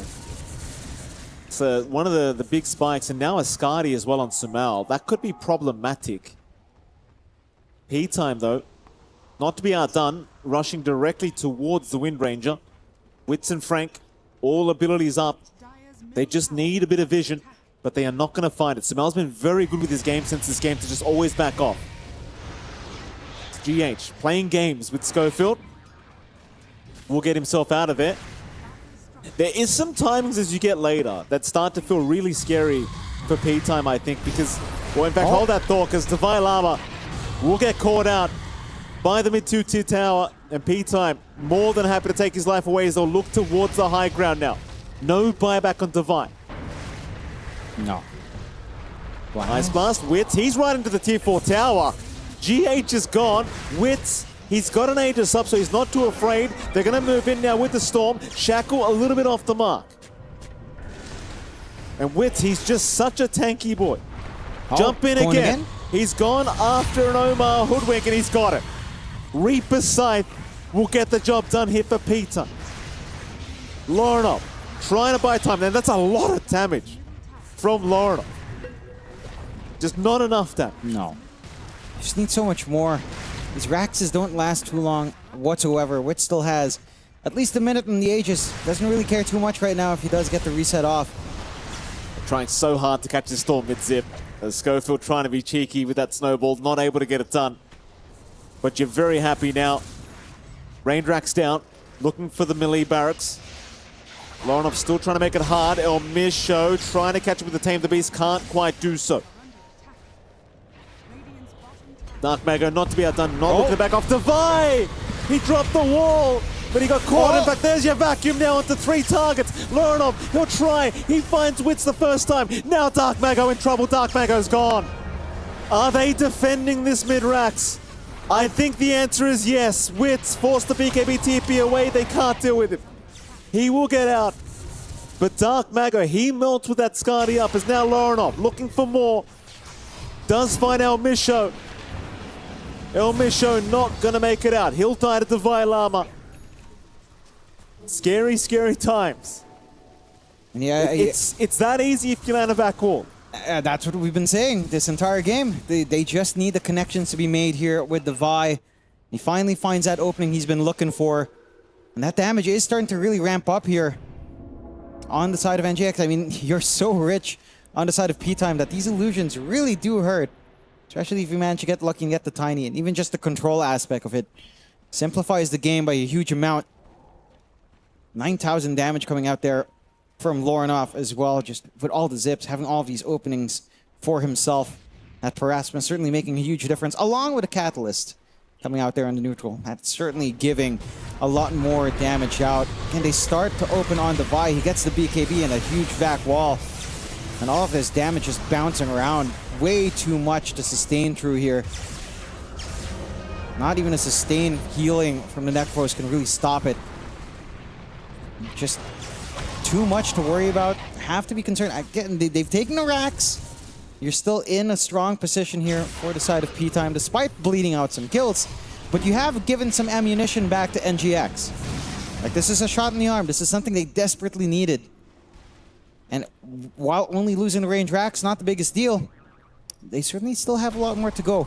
18k lead for the side of P-Time, down from around 24. That's a 6k swing off the back of that high ground defense there, Mike. Oh, absolutely. Absolutely. By the way, update and spoiler alert, mute if you don't want to know what the other stream is doing, but it seems as though Aurora have pulled off the Game 1 victory. No. Oh, Omar. No TP for you, sir. Oh, well, what is this? Hold on a minute. We found a spot. Yeah. We found a spot. It's a TP spot, I'm pretty sure. Oh, the gem? Oh! Oh, there you go. It's all right. So there you go. You know, one result, Aurora, they pull off Game 1. Again, NGX, Aurora, they are fighting for that #1 spot in the group. Yes, NGX. They're under pressure now to at least find a win. Keep that pacing up with Aurora to hope for the draw. And right now, it's looking pretty rough. 27-16, 19k lead. Still certainly within the realms of possibilities here, but you've got to find your right targets. Damage being formed up now by Sumail. Going for the full Daedalus here on the Wind Ranger. Got some good Radiant side ward spotting out, but not really able to catch out Lorinov just yet. Sights of Vice starting to get formed up here on side of NGX as well. And P-Time, I mean, they've played fantastically. Maybe you could argue the high ground, you know, not as clean as you'd want it to be, but they are still finding every objective they'd want. And they've maximized the Aegis. It's had like a minute left when they did end up dropping it on Wits. Roshan just a few seconds away until we start to see that spawn timer here. And for the side of NGX, it's down to how well our Tricore can actually get these connections. Because you're going to need a vac wall, as we've seen. You're going to need a pretty good vortex coming out here from Lorinov. Hopefully even like an Ags down the line to stagger out all of this control. And you're going to need some really good focus fire targets here for Sumail. Like, all of these have to line up. One of these parts gets missing. That follow-up fight just doesn't feel as simple to take at that point. So every single part has to contribute here. Absolutely. Still anyone's game. 51. And I don't even realize the time, John. Yeah. 52 minutes in almost. It is. We've only gone through one Roche. I think that's a big part. That is kind of crazy. But it's just, the game's just been very entertaining to watch here between these two sides.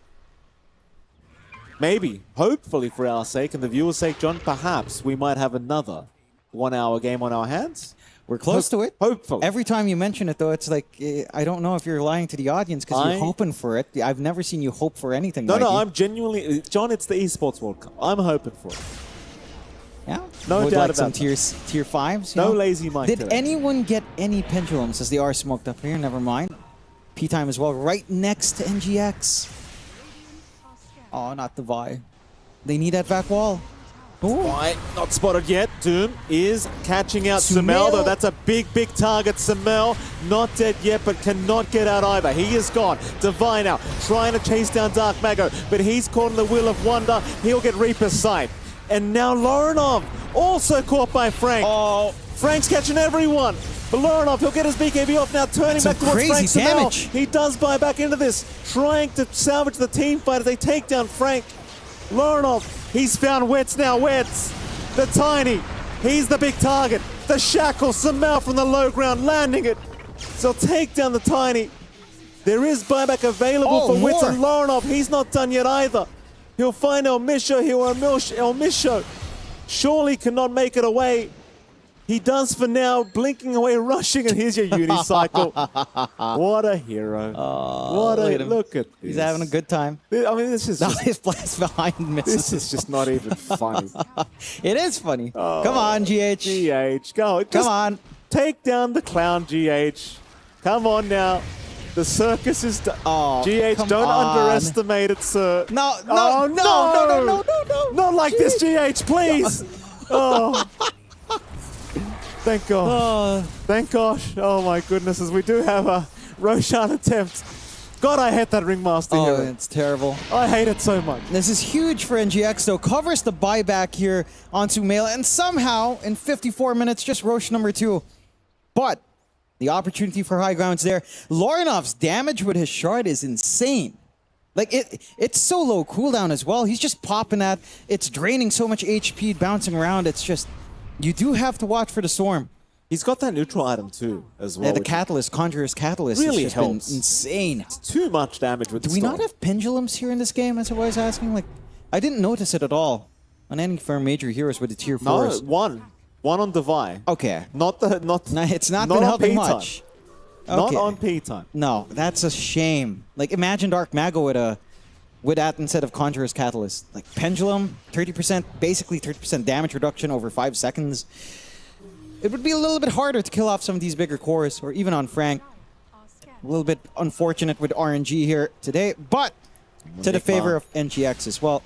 It's funny, like, we've had a 20k advantage the way of P-Time for what feels like an eternity now.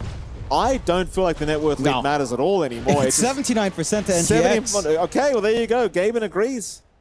Yeah, he's on the Nigma train, man. Oh, he's on his yacht, John. Okay, on the Nigma yacht. He's on. Well, it's not Nigma's yacht. We know it's his yacht, right? He's on the Nigma train, you know, the hype train.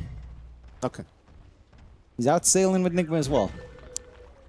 Why not? No, he's not, John. He's everything. P-Time. What timings we're looking for? We've got the refresh on GH. Pretty big for the double Ice Blast. And all they need to do is really land one. This helps you kind of cover that. Double Doom now up, though, on the side of P-Time. And that's the risk. A Doom on himself plus a Doom on one mobile core. It's going to get a little bit scary. Also cover some buybacks if you need to. Gate movement across for NGX. Show. He's going to be okay. They won't quite catch him. Fight just going for travels. Arcane Rune going to be found for Lorinov. He's going to be very happy about that. Lorinov. I mean, they've still got the Aegis as well, so if you can smoke off the back of this Arcane, you couldn't ask for too much more here for Nigma Galaxy for a top fight. Some crazy wards at this point in game 2. Omar, he's going to be underneath that vision. He'll get a D ward quickly, but they'll hex him up here with El Misho. Will have wanted dropped as well, but Lorinov, he's going to zip right in onto that Ringmaster and does take him down. Meanwhile, Frank, he's popped the initial Doom, but he wants to BKB TP away. He's not feeling it. That's 80 seconds without El Misho. That was a crazy ward to drop. I didn't expect them to try to make a play off of it. They didn't have a TP point nearby. It was just 2 heroes. What is that we have left behind here? That's a Roshan banner, I think? Is that the banner? Just I think no, they it was. picked it up, no? No, they oh, didn't. they left it. That was okay. Nigma that forgot it. Okay. That was Nigma that forgot Well, it. it would have been quite nice to go into the high ground right now with no Ringmaster at the very least, and forcing out 1 Doom. See if anyone recognizes it's missing on Roche number 2 here. Well, I imagine someone's going to be like, guys, place the banner. Yeah, exactly. So they're gonna recognize it at some point. Kuro's probably punched the TV in the back room right now. Yep. Have a chat with the boys after this, I'm sure. Yeah, just remember to look, guys. Roche number 2, 2 items. Come on, guys. You know, Thank you for that, stuff Jonathan. like that. That's a horrible impression. Yeah, I can't do it. You know, I just love Kuro. Good try, John. Yeah. We love you, Kuro. Let's see, the Ag's timing here for Schofield should be big. He's about 800 gold away. It's just, do you risk it without the buyback? Because you've got some crazy repositional plays. Blink kickback plus tosses. You can just kind of isolate someone away on the high ground. It's so crazy to say all of that when you have an 11k lead. The kickback's going to come out as well. Schofield's working towards the axe. Yeah, exactly it, right? Like the kickback and the tosses. We got any tree volleys, John? No. Any tree volley enjoys? No, but just triple toss charges, I believe, yeah. 2 toss charges. No. So it's so weird, again, to talk about this kind of play that you have to rely on when you're 11k up. Like, that's normally what we talk about when you're like 11k down. You're in the lead. Forget that, Jonathan. We are 1.5 minutes away. Talk to me about neutral items. Let's start off with P-Time. But P-Time are the ones behind. What do they need? Desmond Blood Rival. Oh, Schofield. Oh, that's a quick death for Schofield. My goodness. It's a gem on the ground. And they've... Could someone pick up, please? No. Kuro will have a chat after. Kuro will talk to him after this. Don't worry about it. They're just leaving stuff behind. Not very nice. But, okay, tier 5s, Dezun's Blood Right for our Doom, Dezun's Blood Right for Devi, Dezun's Blood Right for GH, Dezun's Blood Right for Storm. That's literally it. Just get the AoEs up, get these team fights under control. The smoke from NGX. Trying to find something. Oh, here we go. They have found Frank. That's a big target if they could. Jump into Vi Lama. He's going to be too early to the party, but he's got the Aeon Disc up to try and dispel the Doom, though, making it very hard to Vi. Gets Reaper's Scythe. He is down. A great start here for P-Time. 2 minutes without the Darkseer. And that's going to be enough for Nigma Galaxy to not want to be around any longer. No. They find Schofield in the end, and they burn through El Misho with a blast. But Devi couldn't get really the maximum usage of his spells. It feels like you need some big saves here on the side of NGX. Maybe some Force Staff spam, even a Wind Waker just to help try to reposition or stall out that Doom duration. Here we go. Tier 5 item time. 5 more seconds. Oh, Nigma, don't you ruin it for me now. They're going to smoke up. They don't want to see these items. Nah, they want to kill them off so they can farm the items a little bit faster, you know? That's fair. Just cut off that timing. Fair point. Get your Dezun Blood Rights out. Or just, maybe they should just farm these camps at this point. Let them have a look, John. Let them have a look. They've got 50 seconds without the Ringmaster. They're not going to find too much. Very patiently waiting in the bot lane. Lorinov's doing the work. What's he got? Regalia, Fallen Sky Harmonizer. It's not too bad, I suppose. I mean, the thing is, the Conjurer's Catalyst is so good. It is. It's so good. Do you give it up? With just the Spell Amp Enchantment, I feel like it's just so good. Yeah, but Harmonizer plus the higher tier spell damage is pretty good. Like, you've always got one spell that's not on cooldown. So it's always going to be a little bit useful. Well, that's how he hasn't... Oh, Stygian. All Okay. right. Okay, I mean, fair enough. He's been doing fantastic work in just blowing up these supports by himself. Samal, he's been caught. Schofield is going to survive. He'll get away for now, but Wits, he'll chase down the Wind Ranger. Meanwhile, Sumail, Lorenov oh, will the do what's volley. going for Sumail is going to go down. The tree volleys from Wits. Doing enough. 1 for 1, very much in the favor of P-Time. But you do have buyback on this Wind Ranger if you do require it. Damn, they're going to have to really think about how they start to play the next minute 40 here on the side of NGX without having to force out their buybacks. Roshan, 20 seconds away until we see that respawn timer start to really fully swing. It's a bit of an opening for P-Time. You can cover the buyback again if you need to later on with some Roshan, but you'd want the pick off first. You want some tier 5s. That Witchbane. Have we not? Stygian as well, yeah. Is there no Axe being built up here on Lorenov? I'm waiting for the blue hole. Where is?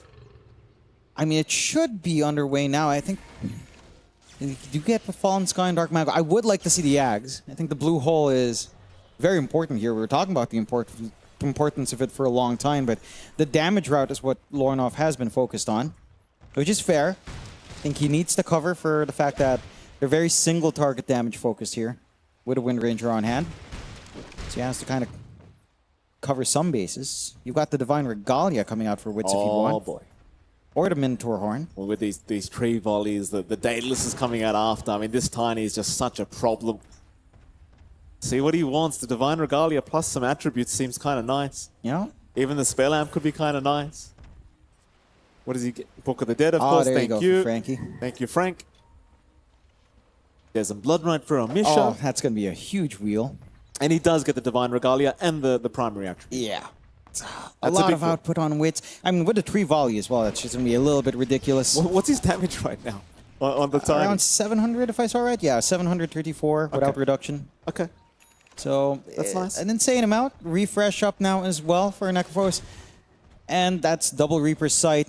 A backup Ghost Shroud if you need to. A backup Death Pulse if you need to back out. A lot of tools on hand. 2 Fallen Skies. Lots of mobility there. You do at least get the Desert Blood right on GH. So you have that going for you here. That should allow, again, just a little bit of easier catch. Roshan, a minute 20 away. Didn't have to buy back on Sumail. It's all about this next Rosh. Although... Oh, they barely miss out on seeing GH. It's unfortunate. Enigma Galaxy.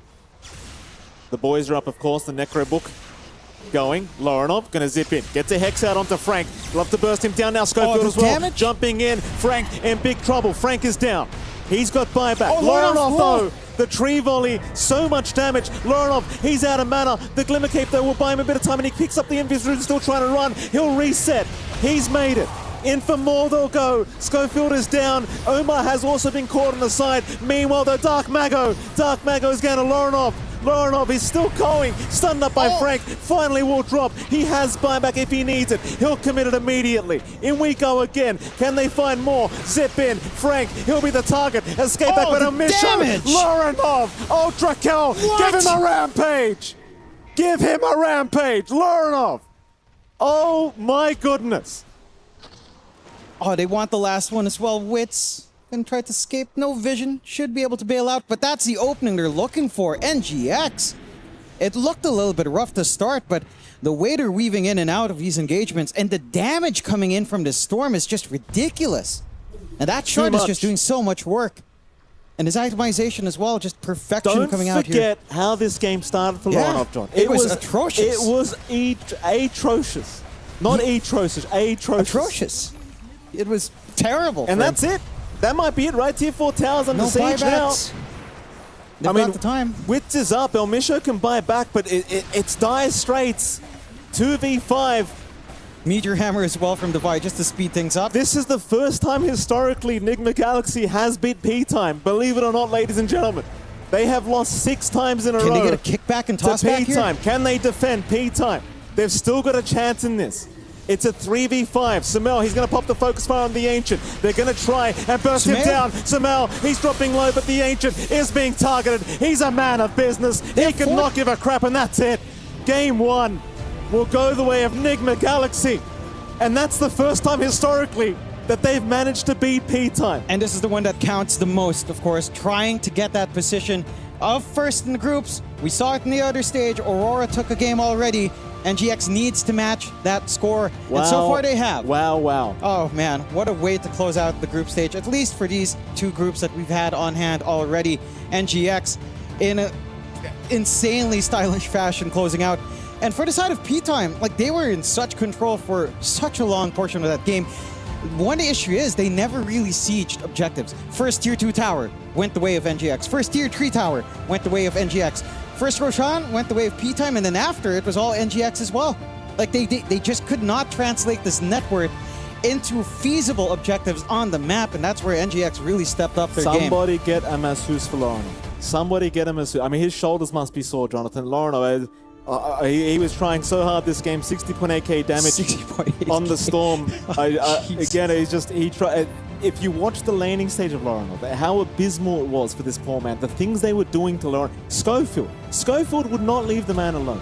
Up until like the 15-minute mark, he was just stalking him in the jungle. Yeah. Just soaking all his XP. Dark Mago was level 8, and I believe, if I remember correctly, the Storm was level 4. That's how bad things were going. Yeah, it was like 6-4, and then by the time he was 6, it was like 6-8, 6-10 actually. It was just really rough. Again, they had a really good time defending high ground here on the side of NGX.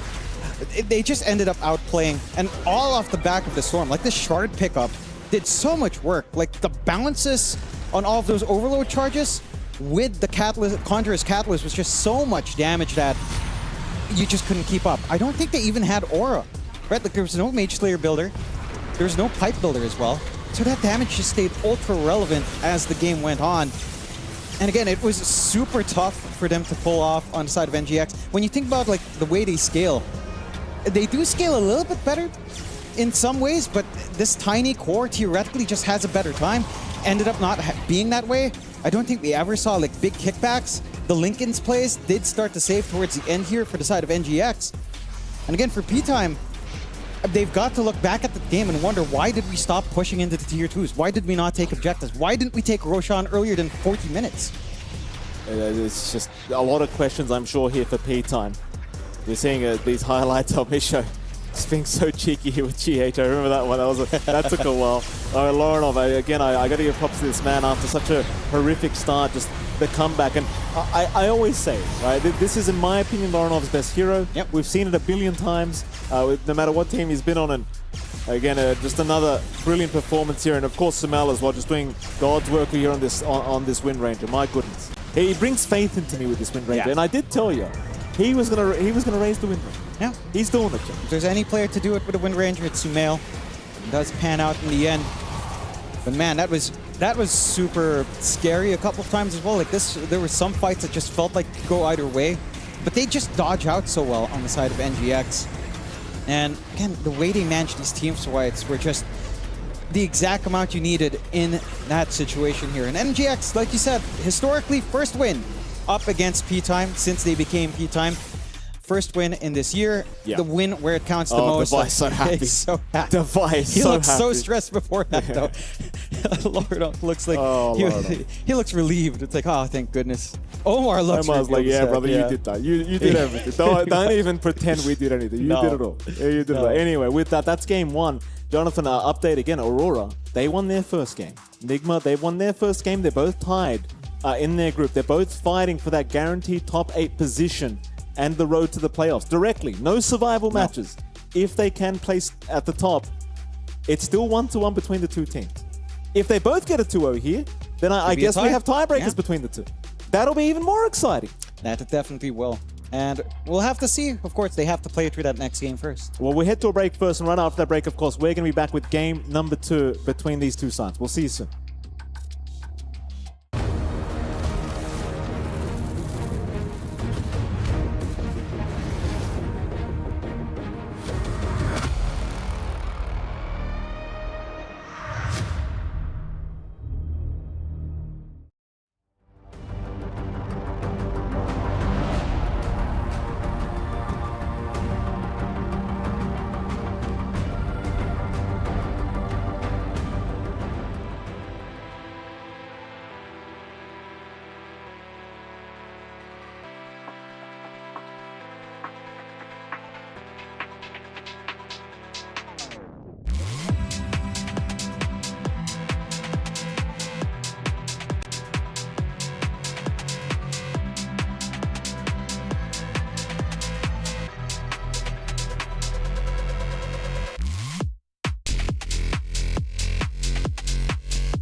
and El Micho, and quickly became a force to be reckoned with. Together, this roster is undoubtedly one of the best South American teams around. Here you go, sit down, Bat Boom. What a dismantling. They just turn up the heat. They have many years of experience in players like Schofield and the rising young talent of Wits to really give them that extra edge. The road to EWC was short but sweet, as this is, as mentioned, a very new team. The first event for the roster this season was ESL One Birmingham 2026, with the caveat that they were playing under Pain Gaming at the time. Either way, they looked fine, ultimately ending at 12th place. Clearly, improvement was needed if they wanted to have a chance to qualify for the Esports World Cup, and improve they did. The following tournament, Dream League Season 29, went significantly better. With the support of the new organization, P-Time went on to finish the tournament in 5th place, with wins over many of the top teams. Oh, and the attention turned to the backline 3, dead on Paravision with a snap of the fingers, and plan just might be over Atomo. Their improvement continues at the same pace. They might even be one of the top contenders and a strong representative for South American Dota here at the Esports World Cup 2026.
Every respawn. We were there for the years of grind, and we're here. Now, the proud founding partner of EWC, powering the biggest event in gaming, shoulder to shoulder with the world's best, making history. Greatness deserves a stage. Lenovo Legion, reach your impossible.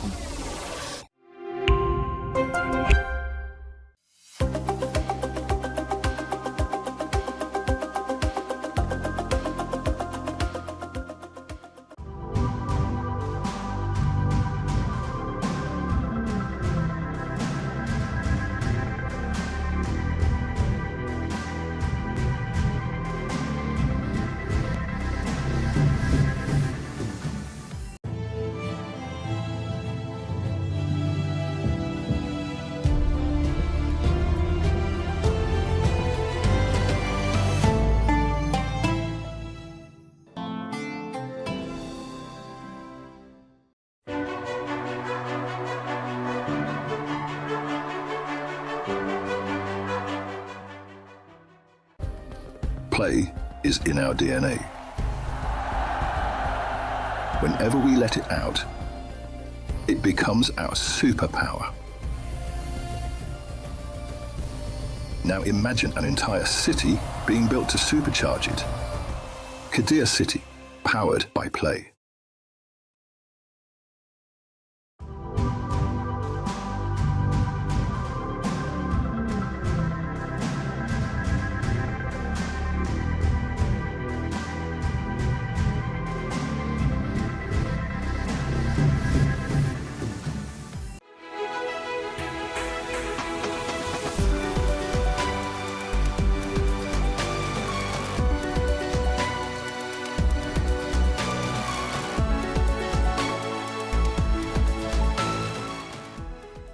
human body was built to move. Not trapped at a desk in one singular posture for 12 hours a day. It's time your chair evolved. This is Secret Lab Titan Evo. Ergonomically engineered for you, gamers, hybrid workers, artists, backing your every move.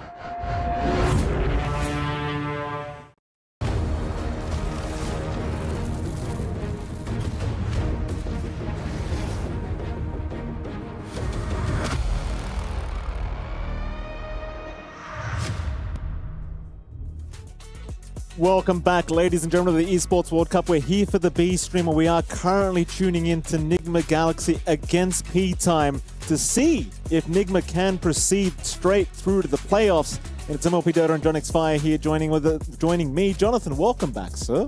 Game one, it was a barn burner. It was exciting. Nigma managed to make it happen. So did Aurora in their other series. Game two, what are you thinking? If P-Time want to deny Nigma Galaxy, what do you think they need to get done? I think they need to pull something out of the bag. I think they maybe need to bring something different. Look, they've done it 6 times before, right? So not 100% anymore, though. Not 100% anymore, but they've done it throughout the year. So I think they just go back to what worked for them before. It just felt like as well, maybe they got in their heads a little bit. Like they didn't take high ground at all. They didn't really take tier 2s. In fact, the first tier 2 tower was Nigma Galaxy sieging onto that bot area. That was the Vailama just split pushing in. They took the first high ground as well. First Roshan was like 34 minutes in. Like it was really stalled out for some reason there from P-Time. Maybe they got so focused on trying to work the map, they lost sight of all these objectives that they could have gotten as well earlier on. Well, you say for some reason. I think this goes back to the kind of the draft, right? Because you had the Darkseer, you had the Storm, and this is what we were talking about during the draft phase. Is Devi, he's kind of good at just split pushing lanes and applying pressure through that way. And even at some points when they tried to Roshan, their bottom tier 3 tower was getting sieged. Just never a time where they felt comfortable to just go into the pit and get the down job done.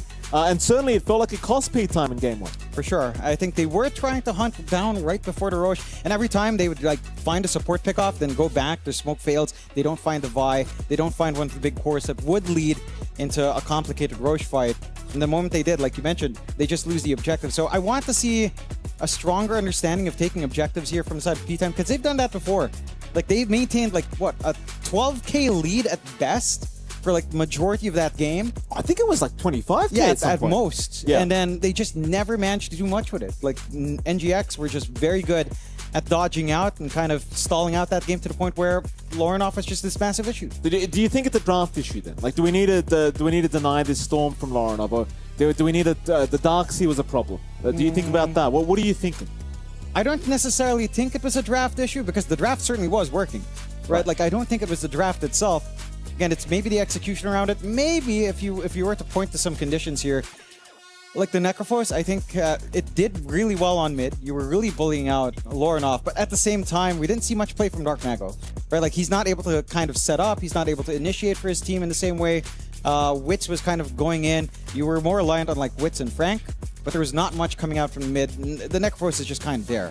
Right, so maybe a little bit more playmaking for Dark Mago. You know, his Spirit Brother, his Ember was banned out, so maybe something else, but something mobile for him. I'm also, I know I was saying this in the short break time we had, Jonathan. What are the odds that P-Time might get huskered in this game too? Because Lorenov popped off in game 1 on that Storm, and we know the other hero that comes to mind when we speak about Lorenov is a very cheeky Husker pick. What do you think? What are the odds? I think it's pretty high if they'd want it. I would also say there's a slight chance Dark Mago will try to go for that kind of cheese himself, but I think it's higher chance for Lorenov to try to pull it out. You should be ready for it on the side of P-Time, right? Like again, they've played against NGX so many times this year. They should be ready for some cheeky pickup like that.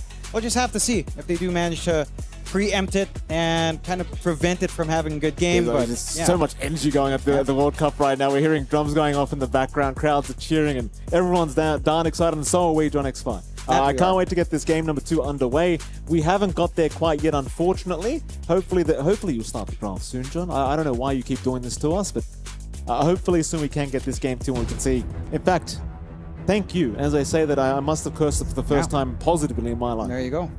should be getting into that draft. And again, I'm so curious as well about the mindset of P-Time coming into game 2 after that kind of game 1, where you know you were in control for so long, you know you missed out on some opportunities, you know you didn't really capitalize on like your 24K lead. So you know there are like holes to plug in here that just don't line up, and you've got to kind of adjust here on the side of P-Time. You see the faces there on NGX, quite nice, quite happy, quite set. Kuro's just talking to the boys. P-Time just kind of warming up. You see Frank just kind of focusing up there, starting to get into the zone themselves. We'll have to see what adjustments are made. Again, I don't think the draft was really an issue. They played that draft pretty darn well. It just feels like, again, NGX dodged him out really nicely. Maybe they should have taken more risks. It did feel like P-Time for quite a lot of that game were playing quite safe. I mean, they were trying to go hunt, but the moment smoke failed, all right, back to farm, back to not taking objectives. And again, it's respectable, it's understandable considering what we saw in the game afterwards, but if you don't take risks, then, you know, you're not moving, you're not progressing the game, you're just kind of stuck. And in the end, it was NGX taking some pretty crazy risks themselves to kind of drag that position back in their way in that game number 1. I wonder how much this win would mean to NGX. You know, just a direct chance at the playoffs. It just feels so nice in a tournament like this, where there's just so many ways of getting kicked out. For now, again, we are not waiting. Thank you for starting the game, John. Of course. Into the draft we go. Second time I've done it. Yeah. Got the bans lined up. The Treant, Earthspirit being banned out by NGX. P-Time taking care of the IO and the Kotl. Again, very specific bans against these two teams. We're not seeing stuff like Drow, stuff like SF just yet. Lone Druid. That has felt lower priority for these two teams in terms of ban outs. So I'm curious what starts to take precedence here. Is there any sort of respect bans that's going to be coming out? Is there any sort of adjustments in those bans as well here for P-Time? Will they want to try to go back to Necrophos for Dark Mago? Will they go a different direction for the mid, try to get some activity out there? Are taking their time already in the first set of bans. So dig into that reserve time just a bit here on P-Time's end. So what they want to prioritize here. Last game around, Enigma Galaxy, they ended up first picking Hoodwink. P-Time, trying to remember what their first pick was. Was it the Necrophos, I want to say? I think it was relatively early for the Necro. It was Necro, Doom, and then they went for like the Ringmaster and Tusk. Close out with a Tiny. So really early on the Necro. Wondering if that's the way they'd want to go again. We've seen win conditions early first. With some respect for what the Vi was doing, Darkseer is taking out a picture here from P-Time. So we'll see what the Vi hero is left behind here. As NGX, do they want to show some respect bans as well? Will we see Necrophos one more time in this game?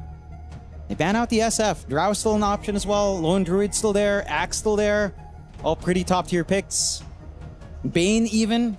Normally first phase ban. Kind of let through here. Only so many bans you have. Indeed. Those very popular pickups are going to be left again for either side. One more ban for Enigma Galaxy. Kuro looking a little bit happier than he did during Game 1 draft. Wonder if he talked to the boys about that Roshan banner. And the gem. Right? And then a bunch of stuff being left behind. We get a camera shot at the back of their heads for Enigma Galaxy, see if anyone copped a slap. It would be funny. It would be nice if, you know, if we should paint all coach hands with red so we see where they touch.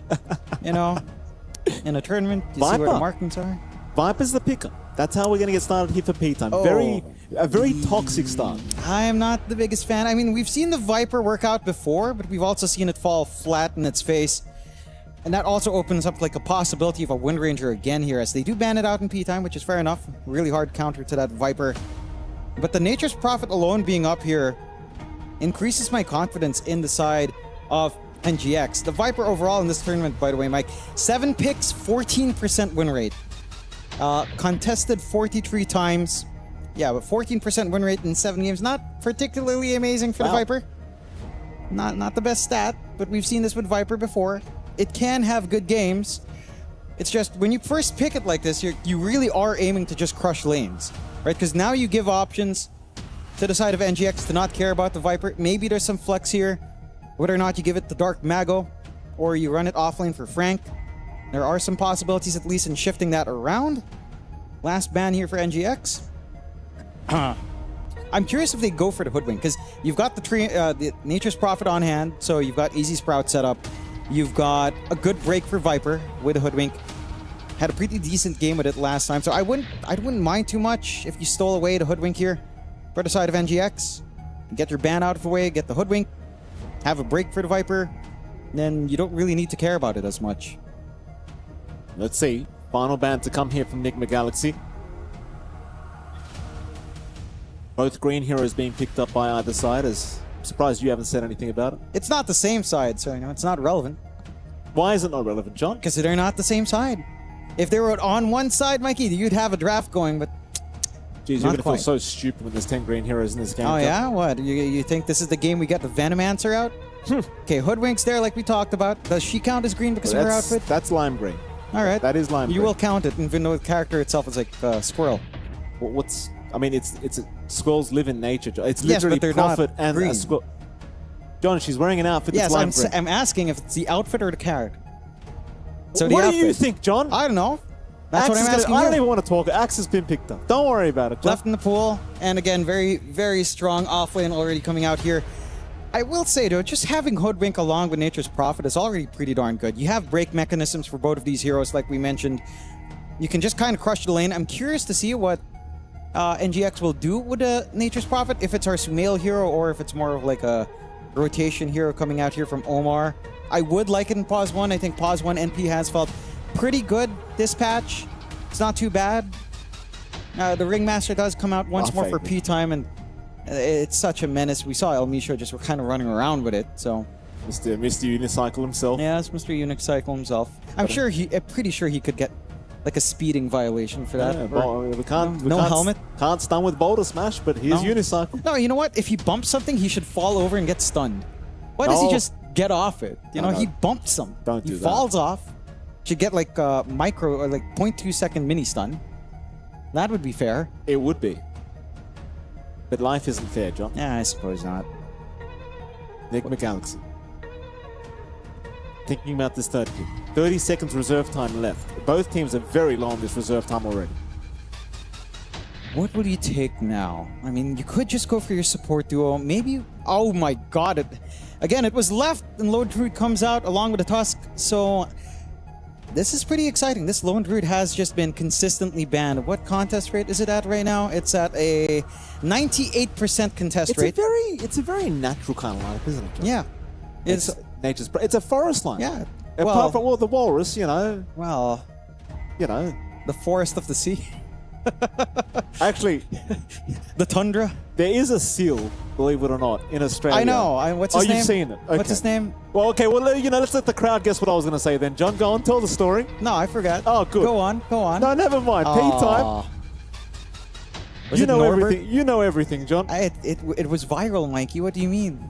Everyone knows I hope about so it. for our viewers' sake. Yeah. P time. It's great. You're saying Tusk is that big? No, I was implying that there's a chance he could end up in nature, in a forest, like Herbert did. There's your storm pickup now for P time. Steal it away from Lornoff after all the damage he did in the last game. Fair enough. What options? Well, thinking about it, a Husker wouldn't be too bad. I mean, you're likely not laning into Viper. Not into Viper. Oh, well, I mean, if it's not against Viper, but then wouldn't you just switch? Wouldn't you just if you knew your Storm had to get Husker? So you go Storm safe. Well, there's no way you'd put Storm against the Husker if you have a Viper. I guess that's the coverage, right? They know it might happen, so you might as well have this weird flex with Viper 1 and Storm 1. So it shouldn't be a consideration. Maybe now you start to think about more standard mids here for Lornoff. There's the Ember Spirit that's up there. Doesn't look too bad of a game for it. Not the hardest hold in the world. Matchup against Storm is pretty decent. Matchup against Viper is atrocious. Do you try to find something that lanes fine into either one? Or do you just run mid-profit? You could run the mid-profit. Does well enough against both. Pretty neutral on both sides. You can just go jungling as well. Then you close out with our Divide here, which is what the side of P-Time is expecting. What heroes do we have left for Divide? If banned out... I mean, Lycan's there. Still. Enigma's there as well. Pretty big heroes to have. Centaur, like you called last time, wasn't quite banned out. Kez is being banned out as well by the side of NGX. So some big win conditions taken away from Wits. What's left on the carries into the Lone Druid? What would Wits want? We've seen a little Alchemist, not particularly amazing of a game for it. No Clinks again. Drow was left alone, right? Do you go Drow here? Yeah. You do. Good call, left Jonathan. alone, you just take Drow. Very nice. Drow Axe together in the same side is kind of unhinged. Considering how high contest and how highly banned these are, the fact that P-Time gets both statistically is pretty good. Even though the Drow win rate isn't that high, it's pretty good for them. It's just, will it connect? What is this? What role is the Viper playing? Support. Okay. Or support Storm. That's where the joy rises. Okay. We've seen support Storm before. You know, shout out to a dead team, good old Motivate Trust, when they used to do the weirdest things. I think you just want a playmaker hero, right? Unless you're running mid profit. I wouldn't mind seeing something like the Ember pop up, but no, they are going mid profit. They'll go Lycan. I like that. Look at that, John. Look at the amount of beasts in this team. Yeah, it is the nature team. I will accept your story. It's the beast. They're just a bunch of beasts. Yeah. I don't want to say that word. They're a beastly team. Yeah. They're a beastly team. Yeah, beastly team for NGX. And the side of P-Time, well, they've got a very interesting thing to lane up against. You've got Sumail on the Lone Druid. You've got so much push potential coming out here from NGX. They're going to show us how to take objectives. I guess that's the idea. El Misho Axe, so support Axe coming out here. That's okay. Which is fine. You just spam Battle Hungry. You try to be a nuisance in the lane. Maybe you cut the lane every now and again. And to be fair, you know, we always talk about this Lycan sniping off like softer supports. The Axe is not a soft support. You will lose your Wolves chasing down. Chasing down the Ringmaster as well. You do have a self-save. So it's not going to be as easy of a game to kind of snowball out of control with some support pickoffs here for the side of NGX. And that is one benefit there for the side of P-Time with a flex. Have to see if that pays off, though. Sometimes the support Axe can feel lackluster in a slower game. Well, here we go. This time around, he will leave the stage early. Not too much to say. He's confident. And I feel him as well. Like this draft from Enigma Galaxy, it does look fantastic. It really does seem like it's going to be quite hard to contest. Like what are you meant to do? You've got a bear running at you. You've got treants. You've got wolves. You've got dominating creeps. Bear wolves. Bear wolves. Bear wolf man's here as well. I mean, it's just there's squirrels, Jonathan. Even scarier. What are we meant to do? You're just meant to burn the forest down. Buy a gun or something. My God. Well, no sniper here. Maybe you could burn the forest down somehow, but you don't have a Bat Rider. You just do what you can. Try to fight back against nature by killing it off. Here comes the zoo. I don't know why we're trying to come up with names. It's just a zoo drop. Yeah, it is. It's just a dance. Pretty much. We haven't seen it in so long. I think that's why. Yeah. It's been so long since we've seen the zoo come out. Here we go. And they've let the zoo loose. More importantly, though, John, do you think P-Time have the kind of draft that can deny Enigma Galaxy a 2-0 and potentially deny them a spot directly in the playoffs? I mean, this draft can certainly do that. It's just very lane reliant, right? Like, and it goes back to this point where you have to win out lane, you have to really apply pressure onto Sumail, and that's going to be the key part, onto Sumail and the Vi. If you can somehow slow down the Lycan and the Lone Druid, these are two heroes that are going to be sitting back and farming. Heck, even Lorinov will be farming up in the NP. It's a little bit slow-paced if the laning phase doesn't end up in your favor here for NGX. And that's something they have to aim for on the side of P-Time. Win out these lanes, apply that early pressure, slow down that tempo of Enigma Galaxy, and kind of bring it back their way. Well, Sumail going to break his smoke on El Misho. No problem. We'll take a Battle Hunger and go. P-Time. Thinking about slowly moving in. Enigma are actually going to let 3 of these bounties go as well. They're not too interested in fighting right now at this level 1 mark. You don't really have great level 1 timings at all on these heroes, and so much so that one of the bounty runes was just left. They can't believe they haven't gone for the second. Omar, he'll go ahead and take it. Thank you. Ends up being a 2 for 2. Happy days to start off even. Gonna be interesting to see this mid matchup. The good old NP versus Storm. We used to see this a little bit more often when you got, extra damage and teleportation back in the day. Shifted around. It's not as crazy, but it still certainly works out. Bot. Frank. Frank, the tag team is another thing we didn't talk about, John. The tag team with all these damn units. It's going to be painful. Schofield cannot help out as Frank very, very happy with what he sees. Or rather, Frank's not too happy. GH is extremely happy. Yeah, he would be. And it's you're playing against 3 heroes in that lane basically with a tag team, so it's not going to be feeling great. No.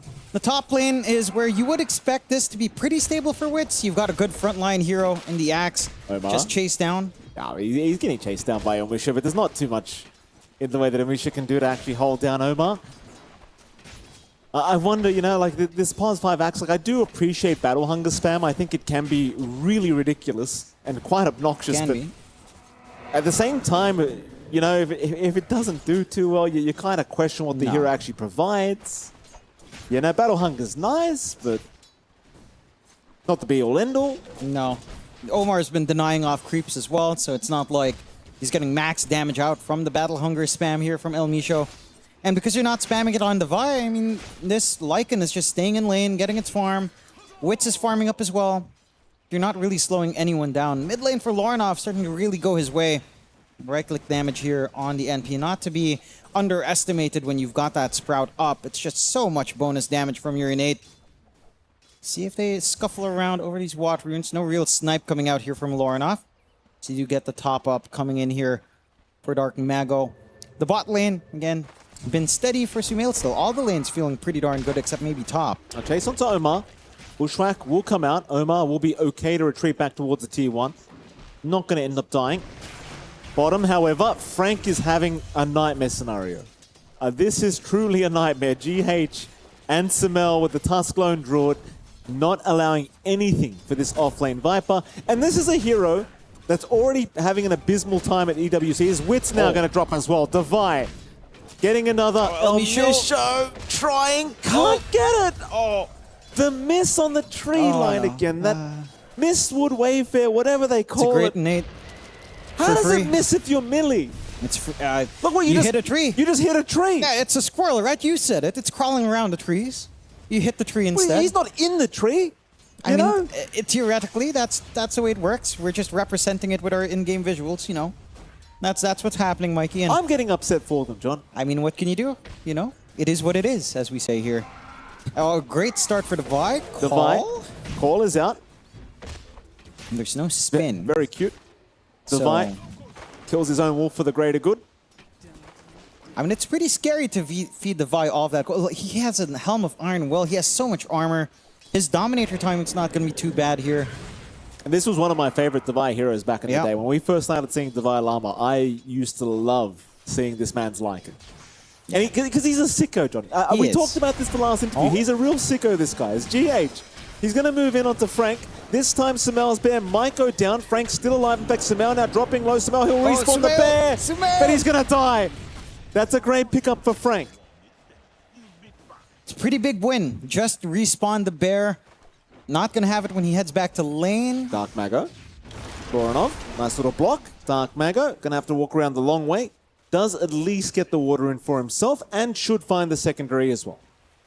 Yeah, we saw El Mishu dropping a little bit low in the picture as well. Not quite low enough to die. Rune control going Dark Mago's way is certainly helping out the cause in this mid, keeping it relatively even. They're trying again up top. Yeah, Bushwhack's gonna land onto El Misho. El Misho getting the unlucky bounce with the Acorn shot back his way, and he is down. Yeah, it's a rough game to be a position 5 axe. No, and it just doesn't feel good when you're playing so far behind. You won't feasibly get like a good timing on the blink. You're probably not going to go blade mail. You can maybe get some utility for your team. Essence Distiller is not too bad on you. So that could be the direction you go now in El Micho. The aggression down bot, I mean, GJ's just trading. Pause 5 hard on the enemy pause 4 does feel pretty darn good for him after he did manage to soak up some kills. So you are starting to really open up this early game here for the side of Enigma Galaxy. 6-2, less than 1k lead.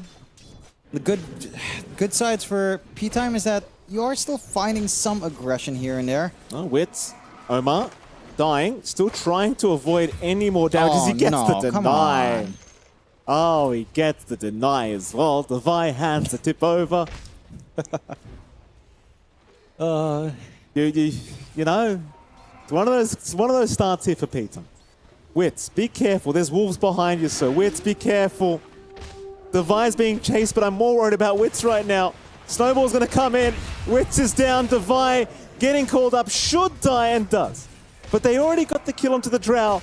And now GH knows that Elmisho can't really run. He'll go for the man fight with the spins out, but he can't. GH with a double kill. Meanwhile, mid lane, Schofield going to be chased down.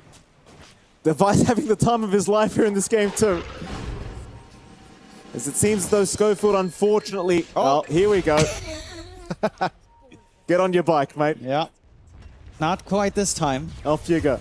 9-3. Sumail does fall. He is going to die to Frank. Meanwhile, Dark Mago, though, getting stunned up. Omar, he'll miss the bushwhack. They'll barely get enough mana for the zip away. The Acorn shot, it's not going to bounce his way either. Dark Mago's okay. Elmisho back in. Omar will be able to retreat. Yeah. Pretty big save. Laurenov now? Oh, he's all right. He's going to make it. Elmisho's going to stick around, in fact.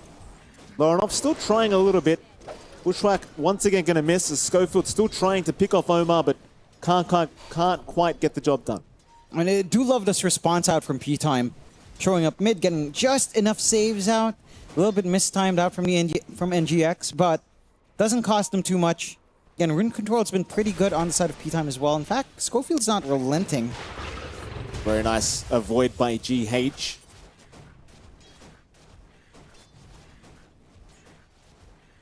So currently 9-4, slight net worth lead the way of P-Time. Happy days, at least for the Drow Ranger. Yeah, it's been a little bit rough for Sumail in terms of getting that farm up on our lone druid. A little bit high pressure. He is laning up against the Viper. So you've done a great job here on Frank of at least slowing down. In fact, they're looking to still rotate and pressure down bot here. Oh, they're bringing numbers. They're going to try. GH trying to go after Frank. Lorenov's going to TP in, and Frank might be the first one to fall. And in fact, he is. And that'll stop any kind of gank attempt here as Elmisho now. Well, he's going to be able to escape. They already got the big target they wanted in Frank. Allows Sumail a bit of an easier time for that lane. And again, NGX 10-4 now. I mean, net worth wise, at least if you're P-Time, you are actually having a pretty great time for these three calls. Yep. Elmisho not having a great time. He's been bullied this whole game. Yeah. He's gone. Dark Mago can't really do much but watch. No. Not much you can really do right now. I mean, again, this is going to be something that bites P-Time hard. And this Axe just doesn't have a game. You're not going to get Blink Out. You're not going to get even an Urn Essence Distiller. Just doesn't feel like it's within reach for Elmisho. You've left top lane to really free farm. Sure, your Drow is farming up as well. But the Vi's going to hit that timing with the Dominator. He's going to start running around, get right on top of Wits anyhow, and just provide that threat onto this Ranger. It's not going to be feeling too good once that's up. And so overall, I mean, Sumail, again, he's not been the quickest in farm, but he hasn't really been shut down.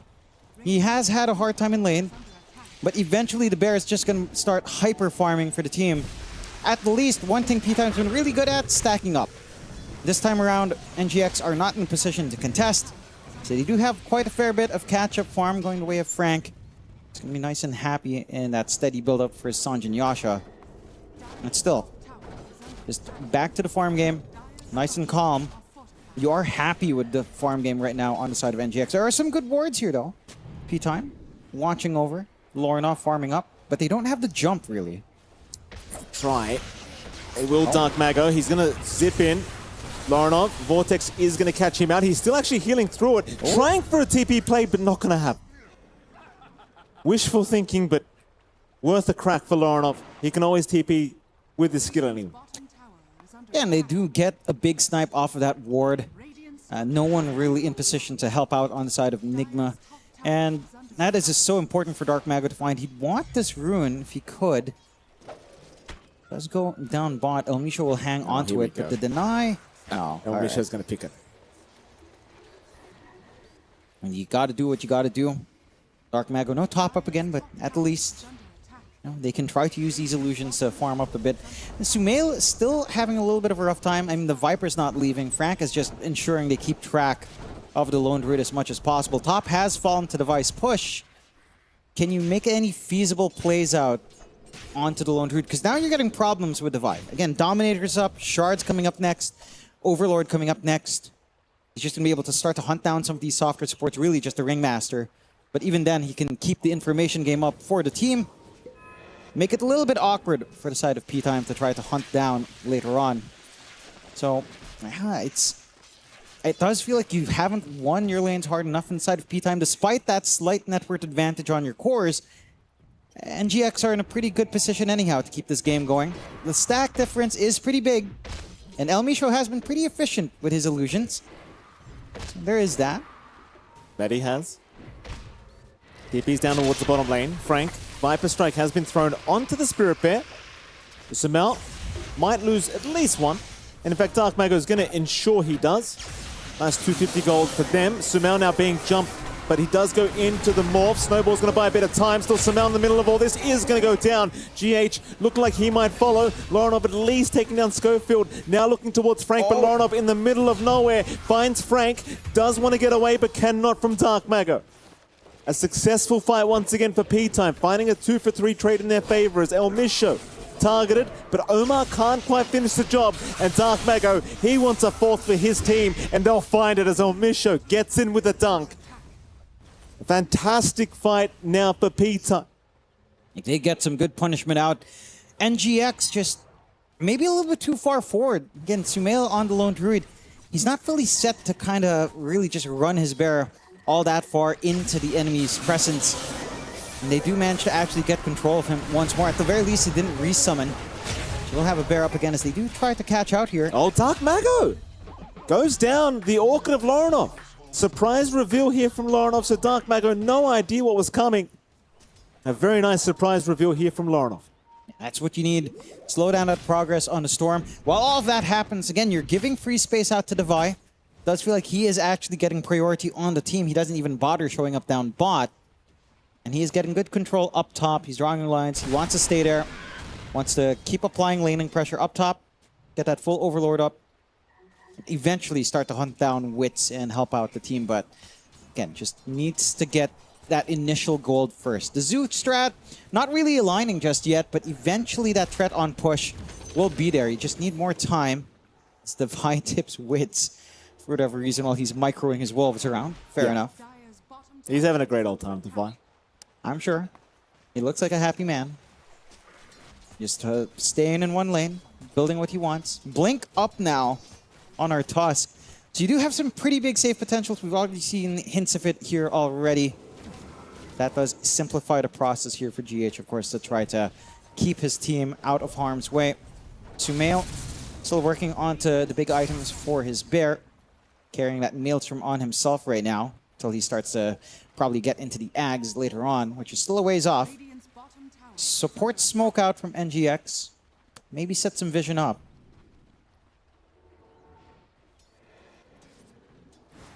P-Time. Oh, top. Top lane. Will they caught? Oh, it's a big one. Wits getting caught. You got to be so cautious too, because Omar, he just lands a bushwhack and everyone can just be there to help out pretty much instantaneously. At least this Lycan and Prophet can. And with that, they'll walk away with a very important Drow Ranger kill. Lorinov finding himself at the top of the net worth board on this Nature's Prophet. Why does Lorinov sound like a hair product, like a shampoo brand or something? Lorinov. It sounds exotic, doesn't it, John? For me, it sounds like food. It's close to Stroganoff. Did you say fluid? Food. Okay. Close to food. Okay. Like Stroganoff. Lorinov. Well, he's not looking at food right now, John. Well, I'm sure he'd want some. I don't think anyone says no to food, Mike, unless they're you. You have standards, you like to say. You have standards. I do. Everyone else has low standards, but you have the best standards. the standards at EWC has been very high, Jonathan. I'm just, dietary requirements. John, don't make fun of my health issues, all right? All right, if you say so. You say so. I've heard that one before. Yeah. We've seen this before as well. Another dual support move around the map. They've got a good ward. They've got the teleportation ready. No Misha.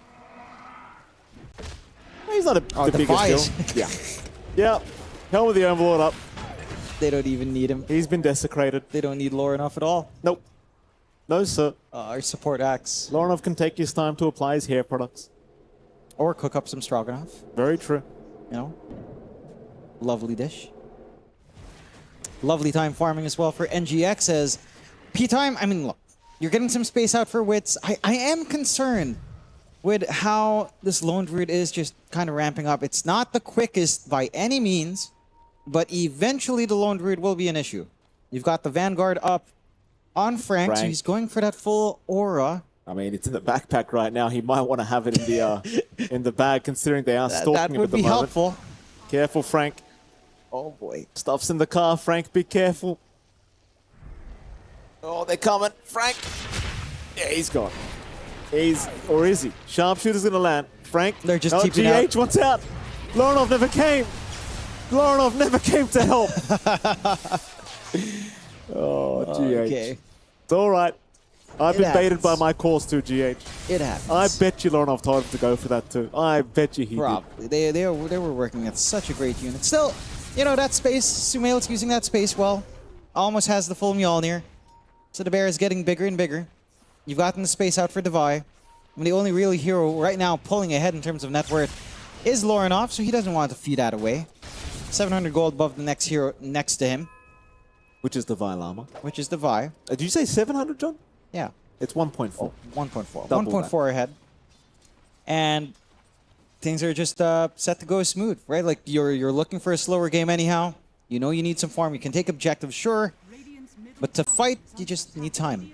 Mjolnir flying out. You've got the Dominator, the Overlord, of course, been there on Devi for some time. And now the smoke play out. El Misho at least in position to tank this gank. Not really the biggest deal in the world. He's playing Pos 5 Axe. Trying to get his Blink Dagger up. As far as I'm concerned with Pos 5 Axe, as long as you've got Shard, you know, as long as you can just spam multiple Battle Hungers, I feel like that's...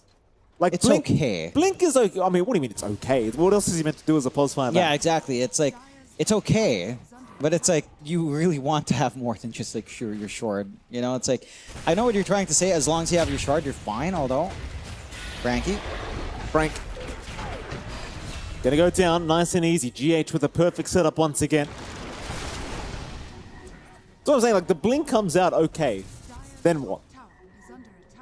You know what I mean? It's like, what are you gonna do with the blink as a Pulse 5 Axe? Try to initiate. Hopefully the rest of your team can follow through. Oh, they've got Dark Mago, but Dark Mago with a quick TP play out will be all right to escape. That's a nice Arcane Rune bottled up for himself, and now has the Yashakaya available on the Storm as poor old El Misho finding out the hard way that there's a lot of units around him, and he is getting the Lycan experience. And he is at least tanky enough. Oh, onto the Ringmaster they'll go. Schofield is down. Dark Mago though, able to trade. Finding GH. He has the Arcane Rune active too, so he wants to keep going for Lorinov now. Lorinov with the BKB, able to walk out of there, at least for a little bit longer. No more chase from P-Time. It'll be a 1-for-1 on the supports. And geez, you would have loved to catch Lorinov. He's worth so much gold right now on this profit, but no opportunity. No, just a little bit too far out. The BKB just saving him, just giving him enough time to back off. Still some items coming out for P-Time. Full Vanguard, full Crimson Guard up now on Frank. So you've got some damage block for the creeps running in. And some utility coming out from our Viper here. Even the Blink being up on a Ringmaster, just giving you a save angle out with that escape act. So you are getting more tools out in the game. Time to simplify the game just a tad bit. For the side of NGX, you'd want to take a team fight at some point into objectives. We haven't really seen Sumail join in just yet. Again, the Bear still needing some time to build up.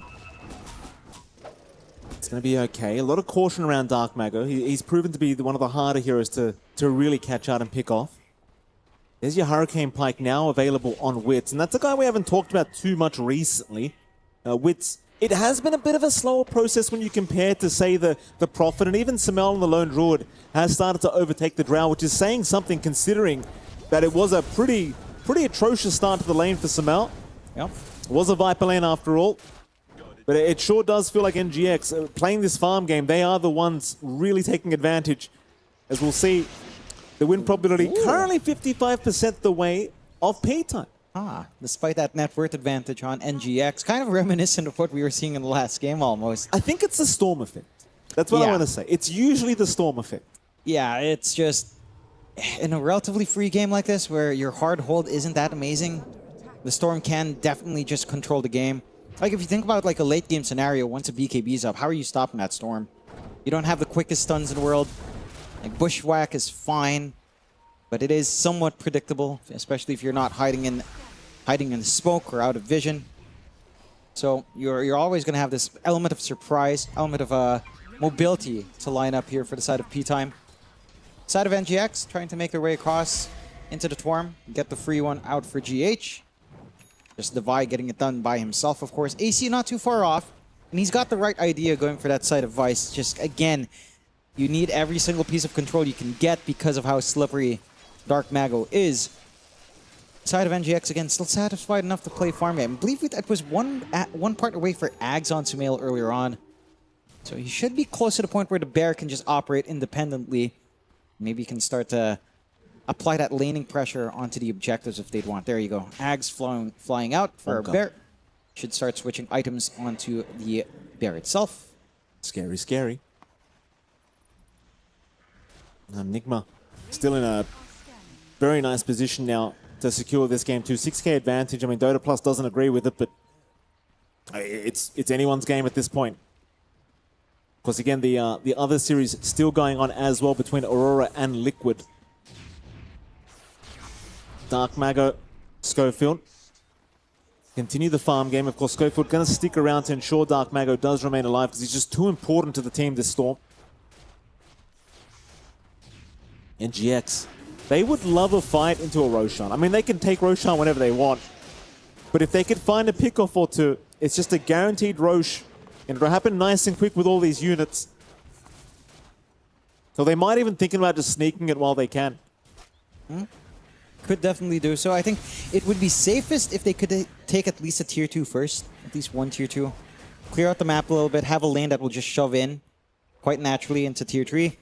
Don't really have that opportunity. They do have some really nice deeper wards across the river. So they have a good vision line to secure Roshan as well. It doesn't feel like they really want to make a move happen. So, again, just calmly farming up. Don't want to give any sort of openings. They've got the 7k lead. For the side of P-Time, again, you're ramping up on your Drow as well. You've gotten some of those auras running on your Viper. Going for the Silver Edge here for Sumail, actually, on the Lone Druid Bear. Well, they're going to see the Bear, but they don't really want to deal with the Bear. Not that easy. No. Axis up, so you really don't want to mess around. No. It's this is not a friendly Bear. I mean, once you get like a Shadow Blade Silver Edge on the Bear, you could just run around with Lycan units and literally kill anyone. Could you imagine Invis Bears in real life? That's just terrifying. Yeah, it is terrifying. Thank God. I mean, you know, how would you know they don't exist? True. You know, they're out there, Mikey. Those invisible bears. I mean, with the way technology is going, John, I wouldn't be too surprised. I'll be honest. How would you not be surprised? How does technology even connect to that? How? Invisible Do you want bears. me to get into it, John? Oh. Do you really want me to talk about it? Oh. Zip in, Samal. Call is out. They've caught GH with that call, but nobody's really dying quite yet. GH going to be fine to retreat. They'll turn onto Dark Mago now. Dark Mago getting hit by a stun, but he'll be okay. Devi rushing, getting the vision. Wits doing too much damage to Devi. Needs to retreat. Can he do it? He cannot. P-Time able to find the Lycan. Nothing else has been lost. P-Time now. Lorenov getting caught by a gust, but they don't want to dive too deep here for the Prophet. As Sumail's going to move in with the Bear from the backside. He finds one. Now the Bushwhack. Omar, he got 3 targets with that. But the Bear is down. P-Time still going. Lorenov, he's manning up with the BKB now. What? Well, hold on a minute, gentlemen. What are we doing? They're getting really hasty They're here. doing something. Sumail, he's going to take down Elmisho. A 2-for-2 trade, a very interesting set of events here in the mid lane. They do protect the mid-tier 1 tower, I guess. Yes. It's not the worst, but that's a lot of golden XP. Yeah, that's a lot of golden XP. 1,800 away of P-Time. They managed to kill off 1 bear. They kill 2 big cores. That's a lot of recovery gold coming the way of P-Time. And they don't really lose that much of value, right? Like your Drow gets away, your Storm gets away. You find literally everything you want in those kills. You have to be a little bit cautious on the side of NGX. It's again, we've seen that happen for P-Time as well, where they have the lead. They take a couple of bad fights. They don't take momentum. And this lineup really is made for momentum, right? Like, you want to take a team fight into an objective, into tier 2s. You want to clear the tier 2s out by, say, the 30-minute mark at latest. You want to take Roshan afterwards. None of that has really come out here, and P-Time have been able to fight into this well. I will say you have to watch that Storm. Like, Dark Mago is just doing a ton of damage, as we saw Lorinov do a ton of damage last game as well. Here just feels a little bit ridiculous with its output. Once it does manage to get a little bit of farm in as well, you are getting that fed into you right now. Good old Dark Mago. We'll finally find tier 1 towers. They will trade away. Yeah, tier 2 top going down at Divine. Wit still very confidently standing in that mid lane farming. Will eventually retreat.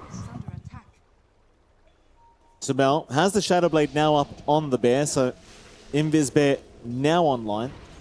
Technology right there. Sneaking around. Look at that tech. Wow. You're laughing now, John. You're laughing now. Whoa. Subel. Wait. It's kind of crazy. Oh, Schofield. He's going to have to find out the old-fashioned way. Dark Mago going to try and deal with the Spirit Bear. They've lost Schofield. They've lost El Misho. They'll get the Spirit Bear the first time around. GH will also drop. Dark Mago, he'll keep rushing forward. Devi trying to find this Storm. Can't quite get there. Meanwhile, Frank also forced to retreat. Is now Samel bringing another Spirit Bear and Wits. Wits is the big target. He'll get a gust off, though. He'll Hurricane Pike and he'll get away. A 1-for-2 trade, only support's going down, but it is in favor of Nigma Galaxy. GH, the one to drop on Nigma. The support duo of P-Time also going down. But the cause, they are proving to be a little bit more evasive. That they are. Again, the lack of lockdown for the Storm is starting to really cause issues here for the side of NGX. That and gap closing onto the Drow is not as easy as you'd expect. Right, they're running in straight line. It's not that it's a harpoon on the bear. Gust flies out. Even Devi can't really catch up. There's enough time and space with a Hurricane Pike to get yourself in a pretty good position here for Wits. You're playing your cards right inside of P-Time. Again, the 8k lead for NGX is still pretty good. But the key timings for Wits are coming in. Butterfly not too far off, just lacking that Talisman of Evasion now. A lot of Agi starts to be in place once that's up and running. Your bear doesn't necessarily want to buy plus armor just yet. So every time marksmanship connects, it's not a great feeling here. All your durability just kind of disappears. Still 52% in favor of P-Time here as well. It's a close game. I mean, it doesn't look that close, right? It feels like Nigma's got a big lead, but it is not the case. No. You drag this game out, this draft from P-Time, it has some great high ground defense potential. It is not going to be easy to approach that high ground as Nigma Galaxy unless you find some good team fights before you get there. Right now, it would look nigh on impossible. No. Just the way you have to take team fights as well in NGX is a little bit awkward, right? You don't have AoE control really outside of Bushwhack. You don't have this high mobility core. I mean, teleportation, I guess, can count, but it's not as evasive as the Storm is. And we're seeing the effect of Dark Mago again, just zipping in and out, doing a lot of damage, escaping with his life every single time. You're not really able to achieve that same effect here on the side of NGX. Got the full butterfly finally done. Again, the damage output on our Drow just kicks into overdrive. You're going to need some way of piercing through that evasion. And it's just so much output on Wits. And again, all these Hurricane Pikes are really making it hard to just chase. They've got a bunch. The chase down potential just kind of disappears. So your impact on the Lycan, your impact on the Spirit Bear Ags isn't really felt as often as you'd expect it to. Silver Edge now on Samel, on the Spirit Bear that is, Dark Mago. Well, you'd love to see Schofield with that Spirit Bear, but they won't quite. What's to deal with this Helm of the Overlord creep from Devi? Wits right behind Lorinov when it comes to the net worth department, just about 800 gold behind. Look at Scythe Device now being built up on Devi Lama. That's one way to figure out all these issues with holding people down. Nullifiers as well, of course. You see a Shiver's Guard here for Frank. Frank, he's had a pretty rough game on this Viper, but slowly is recovering as P-Time. They are going to group up with a 4-man smoke. Keep in mind, Roshan still available. There's that very scary Parasma recipe on Dark Mago. Oh, yeah. It's every single time I see that item, it just the damage starts to get a little bit crazy. And it does. Roshan not taking too long either. Smoke out from NGX. They know it's there. The Wolf saw it. They got a sight device as well here on our Lycan, John. This could be horrific timing for P-Time. They're going to jump in, though. GH is the target. They want at least something, but the snowball's going to be there. Now Samel from the backside. He got Schofield. They might find at least the Spirit Bear one time. Frank, though. Frank's dying. Slowly but surely, Devi moves in, trying to snipe him. Does take him down. Now Wits. Wits is being targeted by the Wolf. But the call from Misho ensuring that he can TP away Misho. Going to be left behind. A 3-for-1 trade in the favor of Nigma Galaxy. And Roshan is officially theirs to take. And I'll tell you, for P-Time, so unfortunate, John. They go for Roshan just as Devi picks up the side. Yeah, and they don't also cover as well as you would. Right, like no sentries drop to watch the walls. No way of seeing that forward scouting being done here by NGX. It almost felt super rushed here from P-Time. You're seeing again, there was no sentries. You're playing against Lycan, you're playing against a Lone Reed that you know has some invis around. You should at least get yourself some vision to set up in the Roche, but you get the angle in for NGX. You're starting to see just how much damage they can leverage, and that piece of control from Devi just providing enough to keep these heroes locked in. It's getting a little bit rough for the side of P-Time. 16k lead for NGX. Jonathan, we have a very interesting update too. Spoiler alert for anyone that hasn't watched a stream but wants to know the result. I'm going to let you know in 3 seconds. Team Aurora has lost Game 2 to Team Liquid, which means if Nigma find a 2-0 victory, they are guaranteed playoffs and top 8. Yeah. No survival round for NGX if they secure this Game 2. Yeah, they're in a decent enough spot as well to get that done. 27 to 15, 17k lead. Game 2 looking pretty sharp here for Nigma so far. Mind you, we almost said the same things as for P-Time last game, so you never know what happens. You don't. I mean, NGX, this is their chance. Yeah. They don't know it right now. No. The players have no idea, but this is their chance. No tiebreakers for them if they can win this game too. If they lose, there is tiebreakers. Which will be very high. That's very, very entertaining as well. We'll have to see. What's our win probability right now on the graph? It's been favoring P-Time with this discrepancy. It shouldn't. Curious to see if we can see that later on. Still hanging around the area. Looking for openings. Satanic being farmed up here by Wits. So some sustain into the Daedalus. Trying to get that damage up. We do have... There you go. Win probability now, 64% for NGX. So it's switched. It has. It has switched at last. It has. Oh, NGX. Would you have said that they'd be in this position, Jonathan, before the Esports World Cup? No, I would not. I don't think I would have either. I mean, I love him, but I would have put them maybe in, like, out of 24 teams, top 12, sure. Okay. Maybe top 14. That's okay. No, top you be 14. honest. Yeah. You be honest, John. That's okay. And suddenly all the way to top 8 from groups. That's kind of crazy. It's impressive. Not yet, though. Not yet. Not yet. They got to seal the deal. P-Time. They want to deny this opportunity. The ball is in their court. How hard do you want to try for this P-Time? Frank, spotted. They'll silence him up. Rod of Atos to lock him down. The bushwhack off the mark. But GH, he'll jump in with the uppercut. He'll get the job done. Now the snowball, saving Lorinov, allowing him a way out as GH. He'll tank the gank for his side. Now Devi, he's popped the wolf form, trying to move in. Wait a minute, the bushwhack! Omar! Dark Mago! Locking down Dark Mago. Schofield is gone as well. 3 down for P-Time. As Nigma Galaxy, they can think about going high ground. If they've got the opportunity to do so, buybacks are there, but age is still up for at least a minute 40. Quick reset coming out there for Lorinov. They've got the siege potential. Creeps are pretty far behind, though. Might want to wait for that. Take the tier 2 instead. Finally, a nullifier coming out here. I mean, that's all you need, right? All these Hurricane Parks are really leading to the saves. All these escaped acts are what's leading to the stall out.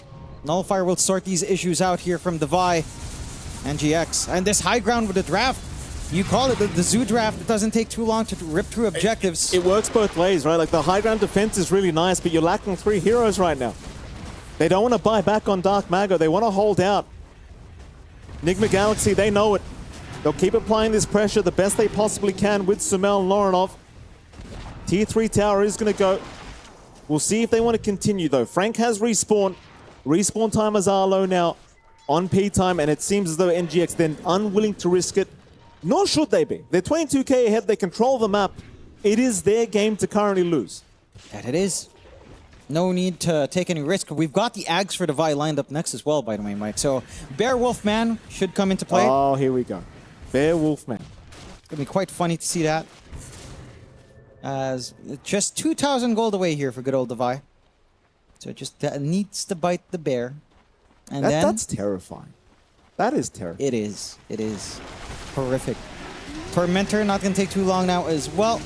Okay, Lornoff's fine. Okay. He's done the math. It's all right. Age is still up for a few seconds. Going to set to be expired. This is a sneaky smoke. Lorinov, he's Aegis is a gonna huge expire. target. Aegis is about to expire. They're waiting. The call. Oh, they too can't wait quick. quick enough. They can't. They have to go again. A secondary time. Lorinov, he pops his BKB. He'll force up to the low ground. Another the bushwhack. damage. It's caught a couple of them. Ilmisho is down, and now Wit. He gets jumped by GH. Devi's in as well. Can they get that drow? It looks like they probably can. Wit's still trying to fight this one out, but he can't do it. He'll get surrounded. They've caught another as well. That'll be Schofield down. And there's no buybacks. No buybacks. Uh-oh. It's going to be an easy time into the high ground. No drow. Main source of damage here. Only so much Dark Mago can do by himself. Along with Frank. Saw him right by the edge of that ward as well. And we see the replay again. Oh. Yeah. There we go. That's the They replay. could we not want. wait. Like, 2 seconds away from the Aegis expiring. Oh, it's so unfortunate. That's so unfortunate. You know what? They did have time. That's my bad. That's my bad. They did have actually time. have time there. They did. But it's scary, John. It's really scary because you have no vision. No. It's a high pressure situation. It is really scary. And you're seeing again how much that nullifier is helping in keeping that drow in place. High ground right now live is getting ripped apart. One set of racks already gone. Here we go. The secondary rack's under siege on Misho. He's going to go down. Tips out from Device, having a fantastic time. They're feeling it now. NGX, I don't think anyone believed they'd be able to do this directly to the playoffs if they can finish off this game. Samel, he'll bring the Spirit Bear back. It's only 1 racks away from Megas. Nigma Galaxy. Surprising, I think all of us here so far at Esports World Cup. And that they have. We've got the Lycan Ags up. Wolf Bite on hand. And that bear ain't going to be so kind. Not that it's kind at all. Having that crit on hand is going to be pretty darn scary here. 34-16, 32k lead for NGX. As game 2 has been pretty clinical coming out from them. Game 1 a lot more even. To think bring as out well, the zoo here, man. To think as well, Samel saying could be his last TI. Yeah. Funny that, huh? Yeah. Are you sure, Samel? Yeah. Maybe it's not time. Yeah. Still got it. King still got it. You know what they say. He sure does. Now we just need that wolf bite. The King's please. Revival. Where is King's the wolf bite? It's there. The Vi has it. Okay. He's ready. Very good. Let's bite the bear.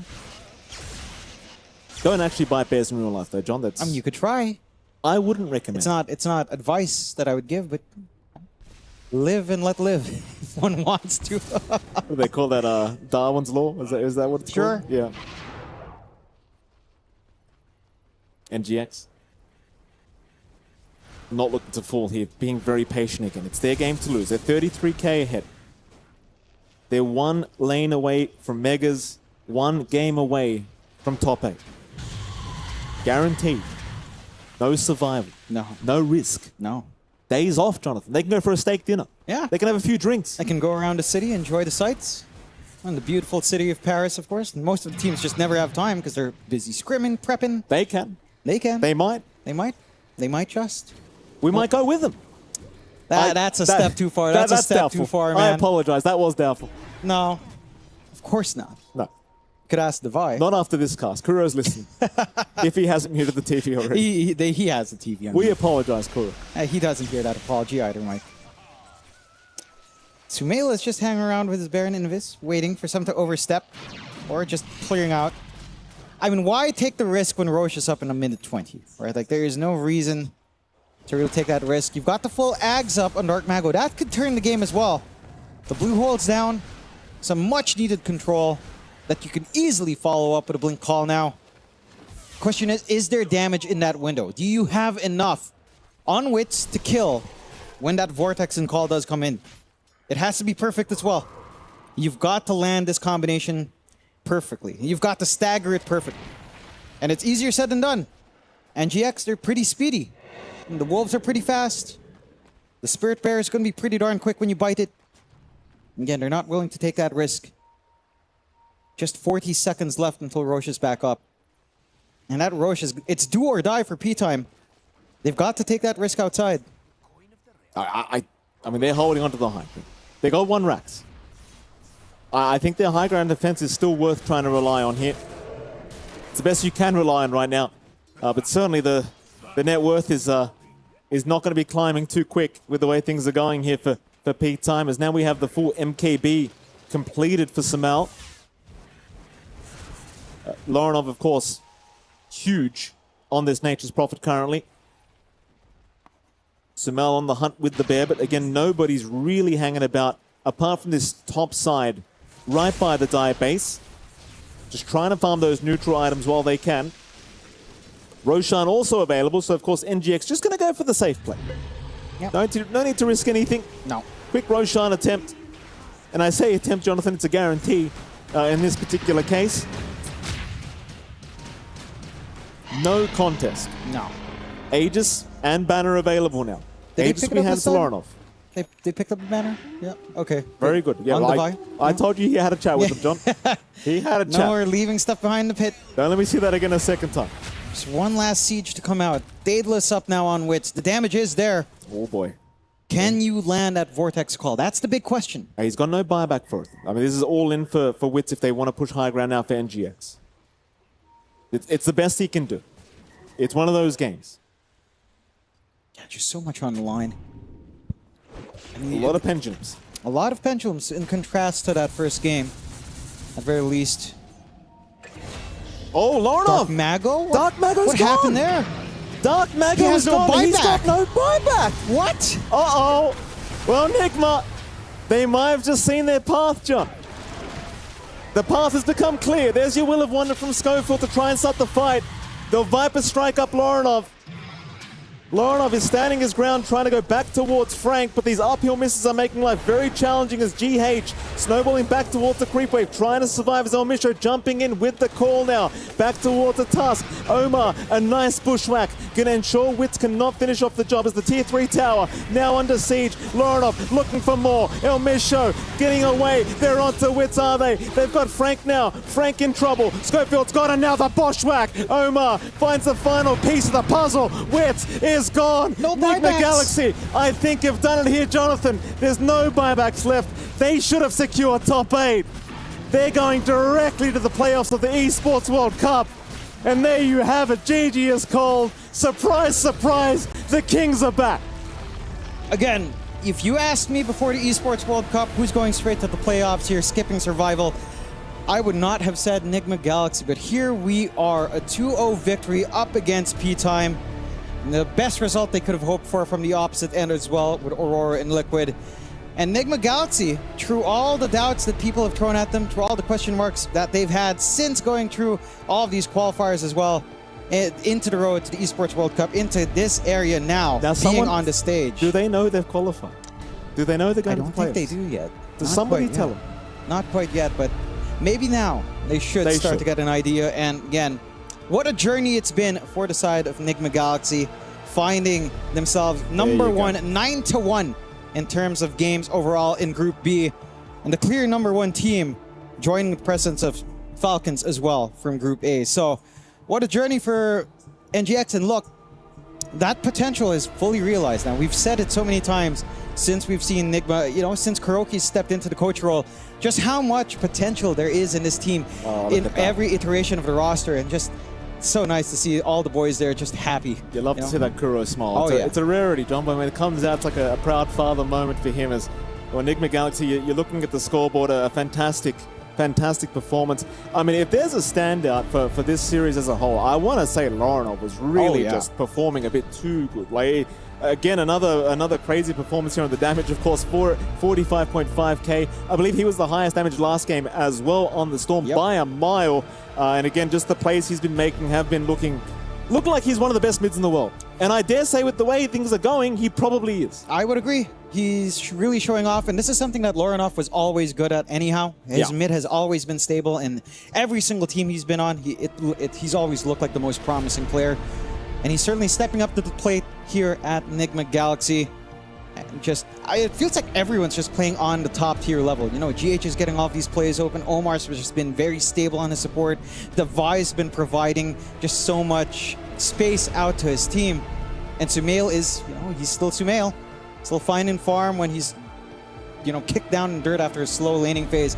He will still get that build up the team needs him to find to get things going. So it's nice to see the pieces fall together here for Enigma Galaxy. Again, securing themselves in the playoffs. Not a position a lot of people would have put them at the start of this tournament. And it is the highlights, of course. Sumail, he was off to a bit of a rough start. It was a Viper lane, of course. They tried to shut down Frank as much as possible, but Frank doing his job as the Viper, doing work and just trying to slow down this bear. Of course, we saw this horrible team fight with Lorinov also dropping. And Dark Mago, he was having a great old game on that Storm, but again, Enigma just too darn good. Just having the patience, having the will to make sure this game 2 goes their way. Yeah, and again, I love the way Enigma Galaxy are reading the game, right? Like, they don't feel pressure to necessarily make plays. They're very comfy with just sitting back and farming. If the enemy's not going to come to you, you just you relax. Even if you had a rougher time in lane, you're going to get that farm. You're going to get your timing. You're going to execute on those timings as well. And just felt like P-Time couldn't really find those openings, right? Again, they had a couple of really good moments in lane. Felt like they should have been able to capitalize a little bit more. Didn't quite find it. We saw some pretty rough fights. Like, you saw how rushed P-Time fought. And maybe not in this fight, but that one fight when they were just about to get that kill on Lorinov with the Aegis, and they just could have waited 2 seconds. 2 seconds before the Aegis expired. That's going to be a rough replay to look at. Yeah. I think that moment in particular, as we're seeing Devi just doing Devi things on the like, and what we love to see. And here it was. This is the moment you talked about. 2 seconds from the Aegis expiry. They could not wait. Wits a little bit too quick with the damage, and unfortunately for them, Lorinov just forced off to the low ground, and the cavalry comes in and says, thank you very much. The easiest fight of our lives. P-Time, geez, they tried so hard to deny Enigma here in this series, deny the playoffs, deny the top 8, but it just was not enough. Fate had another storyline in hand, and here we're looking at the final moments again. I mean, I just feel so bad for Misha. He's playing this past 5 hours. Yeah. What are you meant to do? I mean, Devi's tipping you the whole time as well. I just won't leave you alone. What are you meant to do? I mean, he tried his best, He definitely tried to make everything that he could work.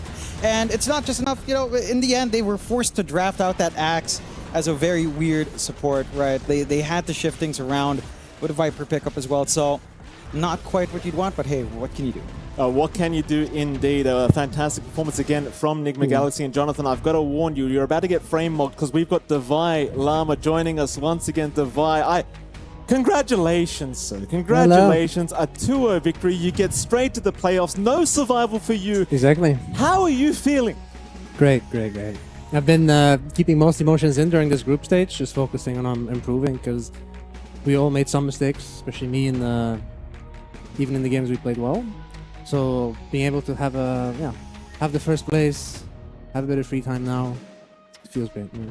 Was it a relief after you finished the game? Someone tells you, hey guys, Aurora lost. You guys have made it. I looked it up and very nice. Yeah, absolutely. Liquid did it for us. They sure did. Talk to me about the game 1. Game 1 was pretty close. Game 1 was closer than game 2. Do you want to talk to me about why it was a bit closer? Necrophos. Yeah. That's a good answer. Fair enough. Go on, Joe. All right, I'm curious. Was there any added pressure coming in today for you guys? Yes, it's the last day. We're doing well, so I think if you do well, the pressure slowly grows. But we managed to stay grounded, focus on the moment, focus on each individual game. All right, and I think we asked you this before when you were up on stage, but seeing it now, did you meet your expectations coming in? Did you exceed your expectations already going to top 8 just off the groups? Was this something you thought of? I would say it was like our first goal, make it to the playoffs. And we're happy with that already. Top of the groups already is an achievement on its own. Of course, we'll always aim to go further because we really believe in this team. Like, you know, everyone can see it. Like, we're playing really well. We're very strong. Maybe we can even win. Who knows? So we're happy with top 8, but we're not going to stop there. All right, fair enough. I'm curious, you know, rolling back to that previous point, you said there was some pressure coming into this last day of groups. What keeps you guys grounded? You know, can you give us some insight as to what the process is like for the team to stay grounded here? I think everyone has their individual ritual or something. Everyone's like, it's kind of an individual thing to stay grounded. I would say. I meditate. I have my pre-game ritual. I do. Just try and take every game. Try and visualize every game. You know, just my routine. And if you have a solid routine, that helps you. Yeah, be prepared for any game. Also, they beat us in the last 3 times we played them. Yeah, they destroyed us previously online. So great to beat them. Fair enough. Oh, well, Devi, I'll ask you one last question. So, as you know, you've got many fans. Do you have any words for them? And more importantly, the doubters, Devi. Do you have any words for the NGX doubters? If you're an NGX doubter, I won't waste any words on you. You know, how can you not believe in Nigma? That's right. So, to all the fans, thanks for following us. You know, Nigma's back, and hope to see you guys in the playoffs. It's going to be in the super hype arena games. Let's go. We can't wait. Devi, thank you so much for joining us. Congratulations on your 2-way victory and your top 8 secure. We do have to head to a break, but right after a break, we'll be back with our 3rd series of the day.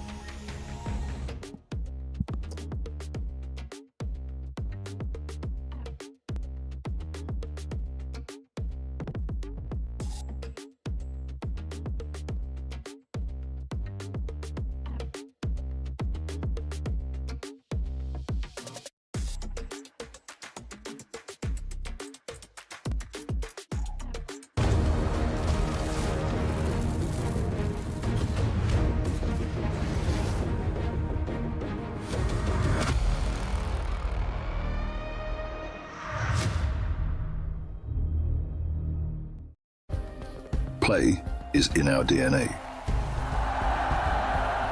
Whenever we let it out, it becomes our superpower. Now imagine an entire city being built to supercharge it. Kadir City, powered by play.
Esports World Cup.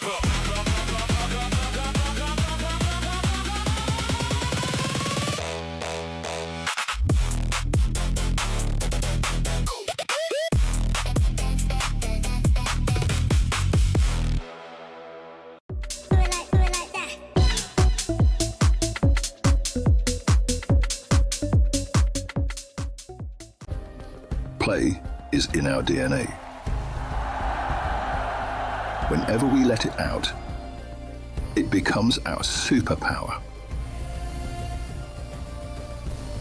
Now imagine an entire city being built to supercharge it. Kadir City, powered by play.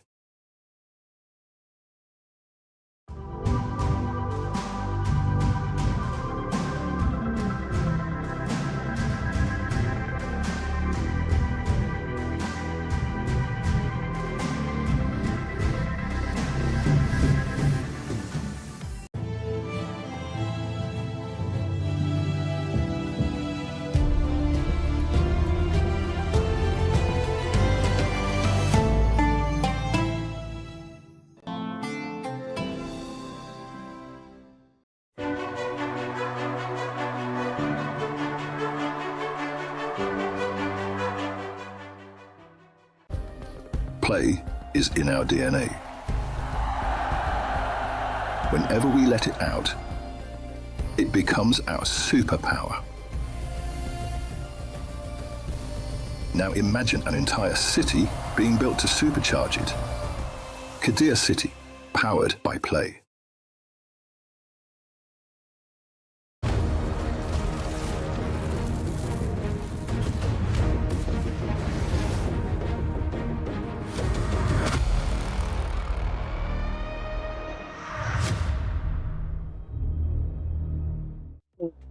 Welcome back to the Esports World Cup here for the B stream for Dota 2. Day number 5, ladies and gentlemen. It's MLP Dota and John X5. Jonathan, I'm a moron. Yeah. Right?